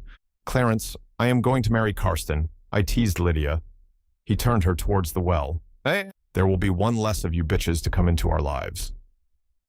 We bear you, and I'm no stronger in your hands than that bird. Why did you shoot a gull? It isn't done." Time seemed very precious. Only a thimbleful left. The well very near, the sun turning a little away from them. "Woodpecker!" she shrieked, and flung Clarence off and ran to the statue. She had been so careful not to say that name, and now saw Clarence hurrying to her, the mournful crazy mask splitting, the mouth turning up, the eyes shooting death at her. And Picus, pierced with arrows, smiled down his sweet equivocation. She heard, "That'll do better." He had a cord round his waist. He had cattle ranched once. That was his lariat. She ran once, round the statue. A second later, he had thrown her, picked her up half-stunned, and tied her against Picus. A black flint had cut her head. A patch of blood began to soak through the moon-fair hair. Clarence walked back and stood by the kitchen door, fitting an arrow to the string. It ripped the skin on her shoulder and entered the clay. She saw another fly towards her and notch her forearm. Another, and there was a tearing pain below her left breast. 3 instants of pain, set in one of fear, like a great jewel. Clarence stood by the kitchen door, sharpening an indifferent arrow. She made a supreme effort, not to scream much, not to betray herself. Then a moment of absolute contempt of Clarence, then of pain, then, as if she were looking out of a window into a state, a clarté the other side of forgiveness. Not by that route. She fainted. Karsten's day had been a penance. A train had landed him sometime in mid-morning at a place called Chaired. Pickus had said that it was nearer Tullerdown than Starn, but no one there had heard of the place. The station lay in no immediate relation to the village. The inn was fusty and unsympathetic, the heat atrocious, a day for no sane man to tramp while the sun was high. Miles across another bend of the heath, where Pickus had lost him, the downbanks rose, airy turf walls, solid as flesh and blood. One of them was Tullerdown. He held up a passing motorist, who was kind. He gave him a lift down a white road, sprung like an arrow across the moor, that filled the lowlands like a dark dragon's wing. At the foot of the turf, he set Karsten down. "Go up the track," he said, "and make towards the sea. If it's not this shoulder, it's the one that follows it." Karsten mounted, into silence, onto height. He had never been so well in his life, could not have stood that if he had not been so well. Never had his heart been so touched. Could he stand that? He mounted, past the trees, the copses, the gorse patches, onto the last crest of raw grass. The earth and the sea extended in a perfect circle round him. He had only to follow the hill's spine and drop halfway into the valley to strike the cottage before he walked over into the sea. Like a man who has been given a heavy treasure that he has not looked at and must carry home, he walked on. "Bear your burden in the heat of the day," he sang, who had been in great request at parties for his bawdy repertory. His track ran through 5 barrows. By one was a crook-backed angry thorn, a bad patch. He passed it, glad to have left them behind, keeping his face towards the sea. Interlude this day alone, in a train, on a hill. Find a cottage on a shelf. Console its inhabitant. Bring him a cup to pop down a well. Fetch him away. You could make a ballad about it. About a mile more to go. One more river to cross. The turf turned over in what was almost a cliff. He was not on Tullerdown. Pickus and the man in the car had said 2 hills. This one dropped into a narrow neck. The great bank he could now see rising on the other side, that was Tullerdown. He cursed, slid down the breakneck path, over a wall of unmortared stone, bound with bramble that ripped his clothes, across a field plowed and deserted, its furrows baked to iron, over a gate crested with barbed wire, whose rusty thorns drew blood from his knee, sprinted down a sparkling grit road, met cattle and an angry dog. Hurry, hurry, he did not know why. Get this over. Hanging about an eternity he'd been, up in the air. Now for people and the end of the cup. A baker's cart passed him on the road, directed him, and he found himself mounting again by the way Scylla had come. Stopped at the open cottage door, knocked, waited, went in. He saw the bird, the torn papers. He went through. He saw Clarence, slowly and awkwardly trying to restring the bow, and the lovely nightmare, Scylla hanging bound to the stake of her love. His reason had vanished, returned, abnormally clear. A madman and the girl probably dead, no gun. Behind them, a gulf to the sea. Was I made a man for this? Lighten our darkness, play act. He pulled out the cup. It had kept its jade coolness. He showed it to Clarence. "Just got here. Pickus wants it put back in the well and you to come to Tambourne. See? Sent me." He took his arm. "Put it in yourself. He said you were to. Drop it in. Feel how cool it is. Wants to get back to where it came, into water. He'll be wretched if you don't." Clarence staggered a little, moving towards the well. "My head's not cool," he said. "Hurts like hell. The boy wants it dropped in. I can't see why I should attend to all his fancies." Karsten tried not to look at Scylla, not let him turn. Clarence's step shambled a little. His head dropped. "I'm not to do it, only you."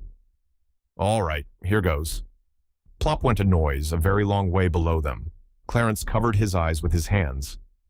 "Dear man, it was decent of you to come. Such a way in the country strange to you. Hope you had a car. Do you mind if I go in for a bit and fix you up some tea?" Karsten guided him carefully, back turned from what was out there in the sun, into the house shadow, into the studio. "I'll make tea. You lie down a bit."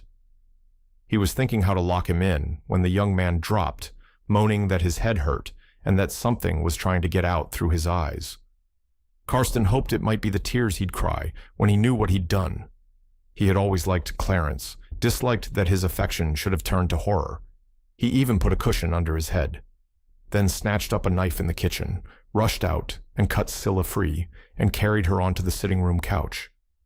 Then followed a time when time indefinitely suspended and extended itself. Attempts to withdraw the wood that pierced her, to stop the blood, to revive her, sustain her, dreading her consciousness and her unconsciousness alike. Listen to Clarence moaning. Listen for him moving. He had not found a key to lock him in. Try to find a revolver without leaving Scylla, and later not to fall over the gun he had laid across the table at full cock. At one time, he wondered if he should pitch Clarence over the cliff while he went for a doctor, and went nearly mad as the light failed, for he saw her coming back to her right mind alone, and the ghost of the man who had injured her crawling up the cliff face to go on with his dream out of the flesh, and two ghosts, not one, would carry on, the torturing and the tortured. An immensely long shadow flung back was traveling the hills. As the sun slipped incandescent into a crescent of far cliff, Karsten heard outside whistling, liquid notes of everything that has wings. He remembered, like Mozart, thought it might be death, coming sweetly for Scylla, as Picus walked into the house. He saw Karsten glaring, feeling for the gun, heard him say, "You sent her to this. You laid this trap for her. You drove him mad." He answered, "If that were so, should I have sent you? Should I have come myself? Wished man, let's look." Passing, he put the gun at safe, and Karsten saw him lay Scylla's body across his knees, open the chemise he had slid up and retied with a scarf. "Scylla, you silly bitch, wake up. Man, I know all about wounds. Side glanced off a rib, the rest's nothing." "All but our cruelty to her. I've not been that." "No, you've not. Less than us. Yes, call it my fault. I can be sane. Where's Clarence?" "In the studio, not quite conscious. I can't find the key." "He'll do. Scylla's quite comfy here. Go and make her some tea. Stiff whiskey for us. Clarence had a bad head wound. With that and the sun and my bitchery, where's the cup?" "In the well. I made him put it down, said it was your orders, then he collapsed." "Where did this happen?" "At the back. Go and look." Picus went out into the quarry and looked at the statue of himself, spots of Scylla's blood blackening in the dying light. None of his own. He took an axe from the woodpile and knocked the image of himself to a stump. Karsten heard the dry pieces falling, the patter of dust. Scylla stirred and sat up. 2 cups of tea pressed to her lips, met and clicked together. "I can't drink out of 2 cups at once." Karsten withdrew his. She drank. "Is it Picus?" she said, feeling for their hands. Karsten said, "Is there nowhere in this hell-forsaken country where we can get a doctor?" "She doesn't need one," said Picus. "Only us." "No, love, I won't go away. We're going to sleep here." "Hush, love. I've got to do magic and make you well. Better magic than at Galt." "What's happened to Clarence?" "We've put him in the studio. His head's all wrong. Tomorrow he won't remember about this." "He isn't coming back?" "Picus, I don't know how. Lydia wrote an idiot letter. I just came in. Not to be beastly, but to try." She began to cry, a great deal. Karsten stayed with her. Picus went to the studio alone. Soon he came back with an armful of bedding. He laid it on the floor. "He's asleep. He will sleep." "What are we going to do?" cried Karsten, at exhaustion's breaking point. "Sleep. We shall all sleep. Where we are, round her. Cover her over. Put a drink for her in the night. Finish the whiskey. So, we shall all sleep. You at the foot, I at the side. On this side, love, or you'll lie on the cut in your hair." "Shoes off, Karsten. We shall need our feet tomorrow. Door open, and perhaps a rabbit will come in." "Sleep, man, sleep, we must." "Scylla, that's a fat star winking. Clarence is locked in. Had a turn like this before and thought he was a nun." Karsten heard a giggle. Of course, if Picus said a rabbit would come in. If Scylla wanted a rabbit to come in. The shepherd's wife sat up on a heap of rag quilts. The thatch bore down over a window sunk in the rubble wall, the panes wood-squared, double-fastened with paint, the ledge filled by a tropical green geranium, flowerless, filtering the light. The shepherd snored. "Get up!" she squealed and kicked him.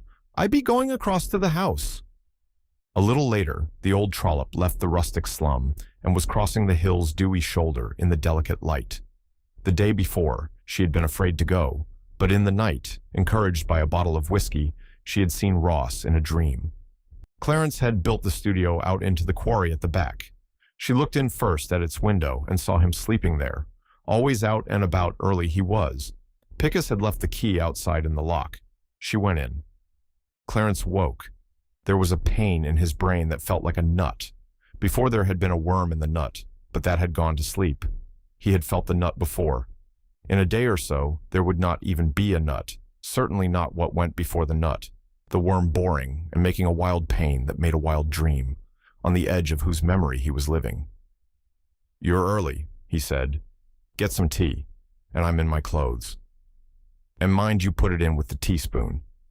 He went to the well to sluice himself and saw his statue in bits, looked up for a rock fall from the quarry, which was impossible, found bits of wood and feathers sticking in the clay, and strode back to the kitchen, heard her clacking that indeed she didn't know, and that the living room door was locked.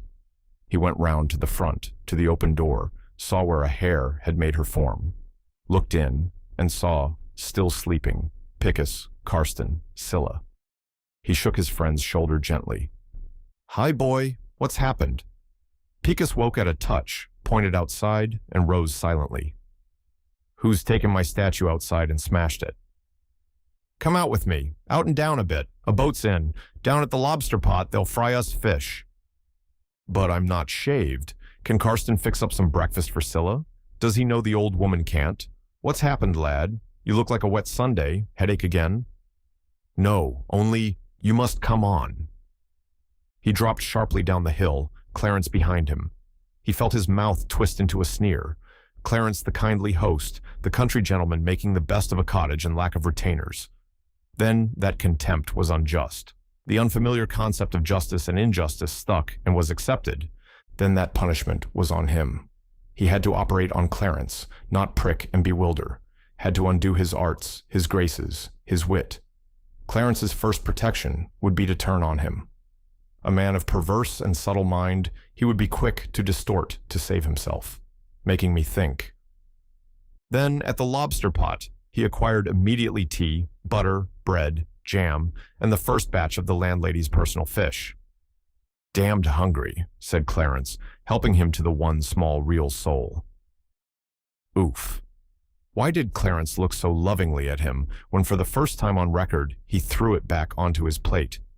He did not like being hurt. The others were more used to being hurt.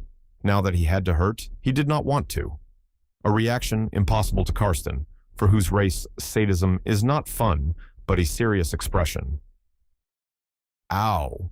How much he cared for Clarence, for sport and adventure and work shared, more than them all, except Scylla, because that love was shot through with something like an arrow and the feather of a bird, the blood on her white shoulder, the rose feet and feather of a bird. A.I. His breath came on different sighs, one more river to cross, to be sure that he did not act in this in any way like his father. That understood, he left his desperate network of light and dark and gave himself up, neither to Clarence nor to fear, but to a space full of clear forms and veritable issues. What he must do in order not to be any way like his father, was that to give himself to Scylla? He had met her on his path, so. The bird's thought darted into a song. So every way the wind blows, this sweetie goes in the south. While Clarence saw an assurance like maturity drawing itself in the set of the head and the subtle mouth. Pickus looked for a moment out to sea and began, "What have you been doing the last 3 days, since I went off to Tambourne?" "Stayed on with Ross a bit, walked over, got the place shined up. It must have been pretty hot. The sun bored like worms into your head." "What happened then?" "There was lots to do, but I found the nights, short as they are, damned long, when it isn't dark and it's going to get dark and you listen out. You know. But in places like this, you can never tell what day which happened." "What was yesterday like?" Clarence screwed round, ever so little equivocally. "I sort of remember that something rather miserable happened in the morning. Might have been a letter." And quickly, "But I can't account at all for the statue being in bits. I know you'll say it doesn't matter what happens to my work, but Ross liked it. You said you liked it yourself." "Look-see," said Pickus tenderly.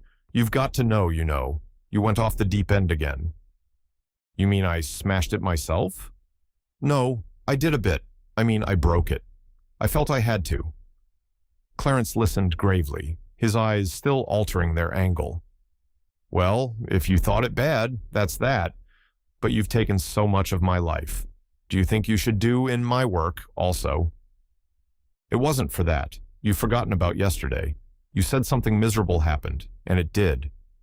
Now are his eyes shifting memory or madness? Remember when you thought you were a nun? This time you must have thought you were Apollo, or a Roman official with an early Christian. There was some story in town, and Lydia sent you a letter, and Scylla came down here on purpose to clear it up and fetch you along. She found you shooting at me, and you tied her up and shot her. Karsten came over and probably saved her life. I followed, and by then you'd got through your fit and were asleep. She isn't badly hurt. That's what happened, why I brought you down here. And you can kick me for my fantasies and tempers. Half the blame's on me. Is this going to release me? Have I been looking for that? This sweetie goes? It's another of your stories, Clarence said. Go up and see. Excuse to put me in an asylum, I get you. Balls, man. The old man at Tambourne, the vicar, Sid explain. Tell us what we could do. His orders aren't even valid. Don't know what you mean. Go and see. You tied her with the lariat. You shot a gull to wing your arrows. There's one struck her shoulder and her side. After Karsten had cut her down, I smashed myself up with the axe. Sort of apology. Did I really shoot a gull? You shot her till she fainted. Did I drag your statue out and shoot you? Picked me out carefully. It was the best thing I've done, but I haven't hurt you, boy. You threw Scylla. She cut her head on a stone. Karsten took an arrow out below her left breast. She was pinned to me by her shoulder. Getting kick out of it, aren't you? Go and see? And face that dumb fool Karsten. Look at Scylla. Where's the cup? You put it in the well. Silence, while Picus watched the bright, brown, close-set eyes turn this way and that. Never into his eyes, never out to sea. Over his shoulder, at the fish bones, into his cup. It's a clever way of breaking things up. You say that you came later. An hour. You were lying in the studio. You were saying something about worms and time and cups. I think you know that you actually did a dream. His simplicity amazed Clarence, made him thoughtful. I am sure that you're letting Karsten take you in. You're simple sometimes, bless you. You weren't there. He found me a bit off my head, and I went in and fell asleep. As a matter of fact, I don't remember yesterday. I'm going up. You might stay and see if that net we broke is mended and follow. I even think you believe this, but it is more likely to be some revenge of Karsten's. It was suggested to him, fretfully and quite unjustly, that Karsten could neither improvise a bow and arrows, throw a leaded cord, or hit a sitting haystack. And it was painful on their present undertaking to see Clarence stride off to clear up the affair. Picus fidgeted about the beach and threw unsuccessful ducks and drakes. One suddenly skimmed out. So much for that. And every way the wind blows, this sweetie goes in the south. Clarence followed him full of anger, full of breakfast up the hill. Then, as he climbed and felt the strengthening sun, of a kind of catchy fear, the nut was shrinking. How was he to persuade Karsten that they had not been entertained by a sadist? The business faintly excited him. With each step, he felt the sun's menace. He wanted to be alone under the cool thatch and whittle at a mazer he was making to hold punch at parties. A present for Scylla. The night before, Karsten had thrown out the half-plucked gull over the cliff. It had caught on a bush, and almost at the door, Clarence saw the torn white rags. He stood a long time while the dew dried. I suppose I thought she was the bird. The whole memory came back. The nut in his head dissolved like a drop of wax. His skull filled with pure memory. The figure he had cut with his excuses. How save his reputation for sanity? With Picus. With all of them. What does one do when one has done a thing like that? How act a repentance unfelt as yet, only betrayal by time, chance, magic, interfering friends, offending gods? The gull, held on a twig by a pinion feather, loosened, balanced a second, and vanished over the cliff. I must follow, he said, now. The sun had thrown his shadow to the threshold. Karsten saw it and said nothing, afraid, helping Scylla to splash in water smoky with most of her host's scents, combing the blood out of her hair. Sweet to have her safe and look after her. Then he heard her say, "There's Clarence." She had seen him at the cliff's edge. Karsten held that he waited to be seen, but in truth, he had forgotten Karsten and Scylla, carefully looking not down but out to sea, taking a last pull at memories there, of Picus, of the band he had grown up with, of war, whose issues he had found too simple, of their spiritual adventure he had not been equal to, of the fool he had made of himself, the revenge his death would be, not stay to be called Judas, and bring our souls to his high city. He took a step to the edge. Scylla jumped off the divan and with her hand at her side, ran out to him. "Clarence, come in." She had hold of him as he had held her. "What are you doing out in your chemise?" "You know, come in." "Get me," she said to Karsten, "a wooden bowl in the studio and a green baize roll of tools." She lay down again. Clarence paced about once or twice and sat down beside her. "There's going to be an awful party over at the house. Felix is bringing home a Russian." He said, "I'm not mad. No need to go on like that. I remember. The bird made me." "Did you think I was it?" "No. There was a letter and the sun, and you know my head." "Look," she said, and pulled off the handkerchief that tied her shoulder. "And my head is cut and my side. It was partly my fault that Lydia wrote to you. Go on carving while we talk." He did as she told him. Karsten watched them, like an idol, a young lover making a present for his sweetheart, sitting on her bed. A harrow of wild geese, with their necks out at flight. A border of fish. "It ought to be set. Can you work in silver, Clarence? We might melt down that atrocious salver." Insufferable to be hushed like this. He preferred Karsten glaring at him, wondering if he should get the gun. Picus came in. "Do you know now?" "Yes. And I'm not fool enough to imagine that there's any apology or excuse, or forgiveness that isn't from duty or impulse. You can have Scylla." "I knew you'd take it wrong," said Picus. "We're not talking about beds, and we know who we'll sleep with. What you ought to know is—" "Look here," said Karsten. "You've had a touch of the sun. We'll grant that. Scylla has a fool female friend in London, fool enough to be in love with you. Wrote you a spiteful letter you lap up. Scylla comes down to explain it and comfort your feelings, and you try to kill her by torture. I know you were mad. If you don't pull yourself together and try and face it, everyone will know you were mad, for you'll do it again outside your home circle. The world won't make delicate excuses for you, you spoilt, hysterical, self-pitying, self-centered, uninventive, incompetent son of a bitch." "Not uninventive," said Scylla, "but you'd better try something else. I'm taking you over to Tambourne right away. We'll start now, and you can wait at the inn while I get a car.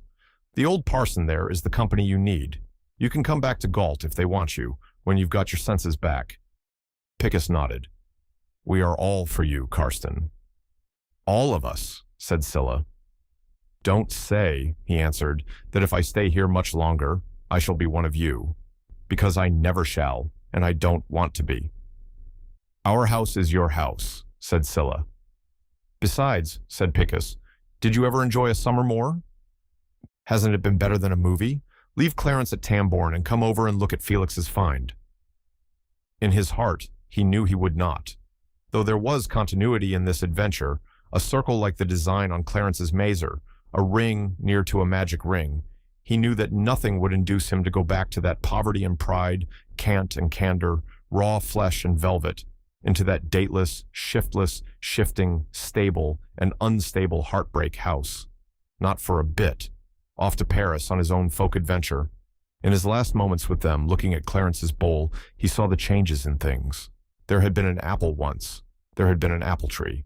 When it gave no more apples, it had made fire, and a slice of its trunk had become a bowl cut out into birds. The bowl, unless it was turned into fire again, would stop growing and last forever. Things that came out of time and were stopped could be made over into another sort of time. Clarence sat silent, a tear or so falling, shame and anger mounting. Once away, he would leave Karsten, would not go to Tambourne. He would go to Tambourne because he must have somewhere to hide. The old parson might have comfort for him while Picus was with Scylla, and she enjoyed the reward of warriors, she and Picus alone together, playing at happy warriors.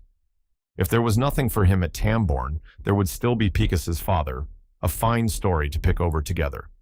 He said, "Perhaps you'll send my clothes. We must go before midday. I shouldn't like Karsten to have a repetition before he gets me to Tambourne. And bring our souls to his high city." He took Scylla's hand, remained a moment in her embrace. Karsten followed him down the hill. That afternoon, cloud flecks flew over and the wind freshened. Ross and Nana left the house scented with boiling sugar and took a walk down to the sea.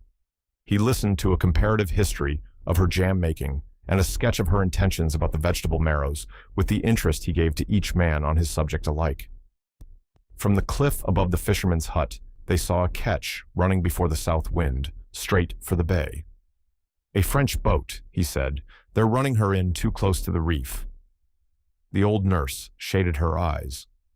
"It's Felix steering. In a hurry he is as usual. It's a nice way to bring his friend home." Silence. A Russian brought over in a fishing smack, "In a hurry." The ketch made the channel, where the bluff hid it from the Coast Guard's telescopes, and the sooner the better, and Ross saw Felix and a sailor drop into a dinghy and pull fast for shore. In the stern sat another. They went down to the water's edge to meet them. A few strokes out, Felix sprang thigh-deep in the weed and dragged up the boat till her keel scraped the rocks. He embraced Ross, turned, and gave the boy a hand to spring to shore. "Ross, this is Boris. But what made you come this way?" He thought that he was looking at something at the same time old and young, a youth he understood, an age he did not. Also, that it was worn and tired and sick, and that Felix's eyes were like dark blue coals, his step certain, his voice without petulance. "I had no papers," said Boris. "We got into a row," said Felix. "The police raided a cafe, and we did a bolt. We ran straight into two men up a back street and sent them spinning. One was hurt. Then I saw that it was no good, especially for Boris, and got a car to the coast. Paid up those chaps to bring us and cut back. There's a third man below to replace Boris in case we were seen from the shore." Not bad for Felix. Ross looked again at what he had brought, standing on the tide mark, his back to the water, the ooze soaking his poor shoes. The sailors landed 2 suitcases. "See here," he said, "and excuse us. Do you mean you have no papers, and no papers you can show?" "He's a white," cried Felix, "and he lost them." Boris said, "That is exactly so." "And you're not running dope? Or away from any crime worth mentioning?" "On my honor, no. I need a holiday, and your cousin was good enough." Ross saw that, so far as it went, this was true. The vistas opening were more oblique. He had only to look at that head in its sea-wide aureole, the high forehead and temple-thinned black hair, the slanted cheekbones and observant green eyes. From the remote east, out of the sea, lovely, ugly, helpless, high-born thing, whipcord and ice and worn out, wangle him papers in London. "Boris, our stranger," he said, "our nurse." Boris kissed her hand. They climbed the little cliff path. At the top, he began to look around him. Out at sea, it had been land, earth under his feet after a night and day's pitching. Land, an interesting new place. Another people who might have no use for him. Why should they? No longer in doubt. Soon there would be food and a bath and fresh linen and bed. He took a look at England. He saw a line of treeless hills, a puzzle of fields. Under his feet, a pattern of sweet herbs. An arrow of wood they entered, into a tunnel of light where birds broke cover, green even under the feet. A house where the windows were doors and stood open, in front of which a yucca, taller than a man, had opened its single flower spike. Over the house, a hill-turned wall, into a room where air and bees whispered, honey smelt, and the sea. And something he remembered, the smell of fruit bubbling in copper pans, in a kitchen, a child with his nurse, in a country house, in Russia, in a pine forest.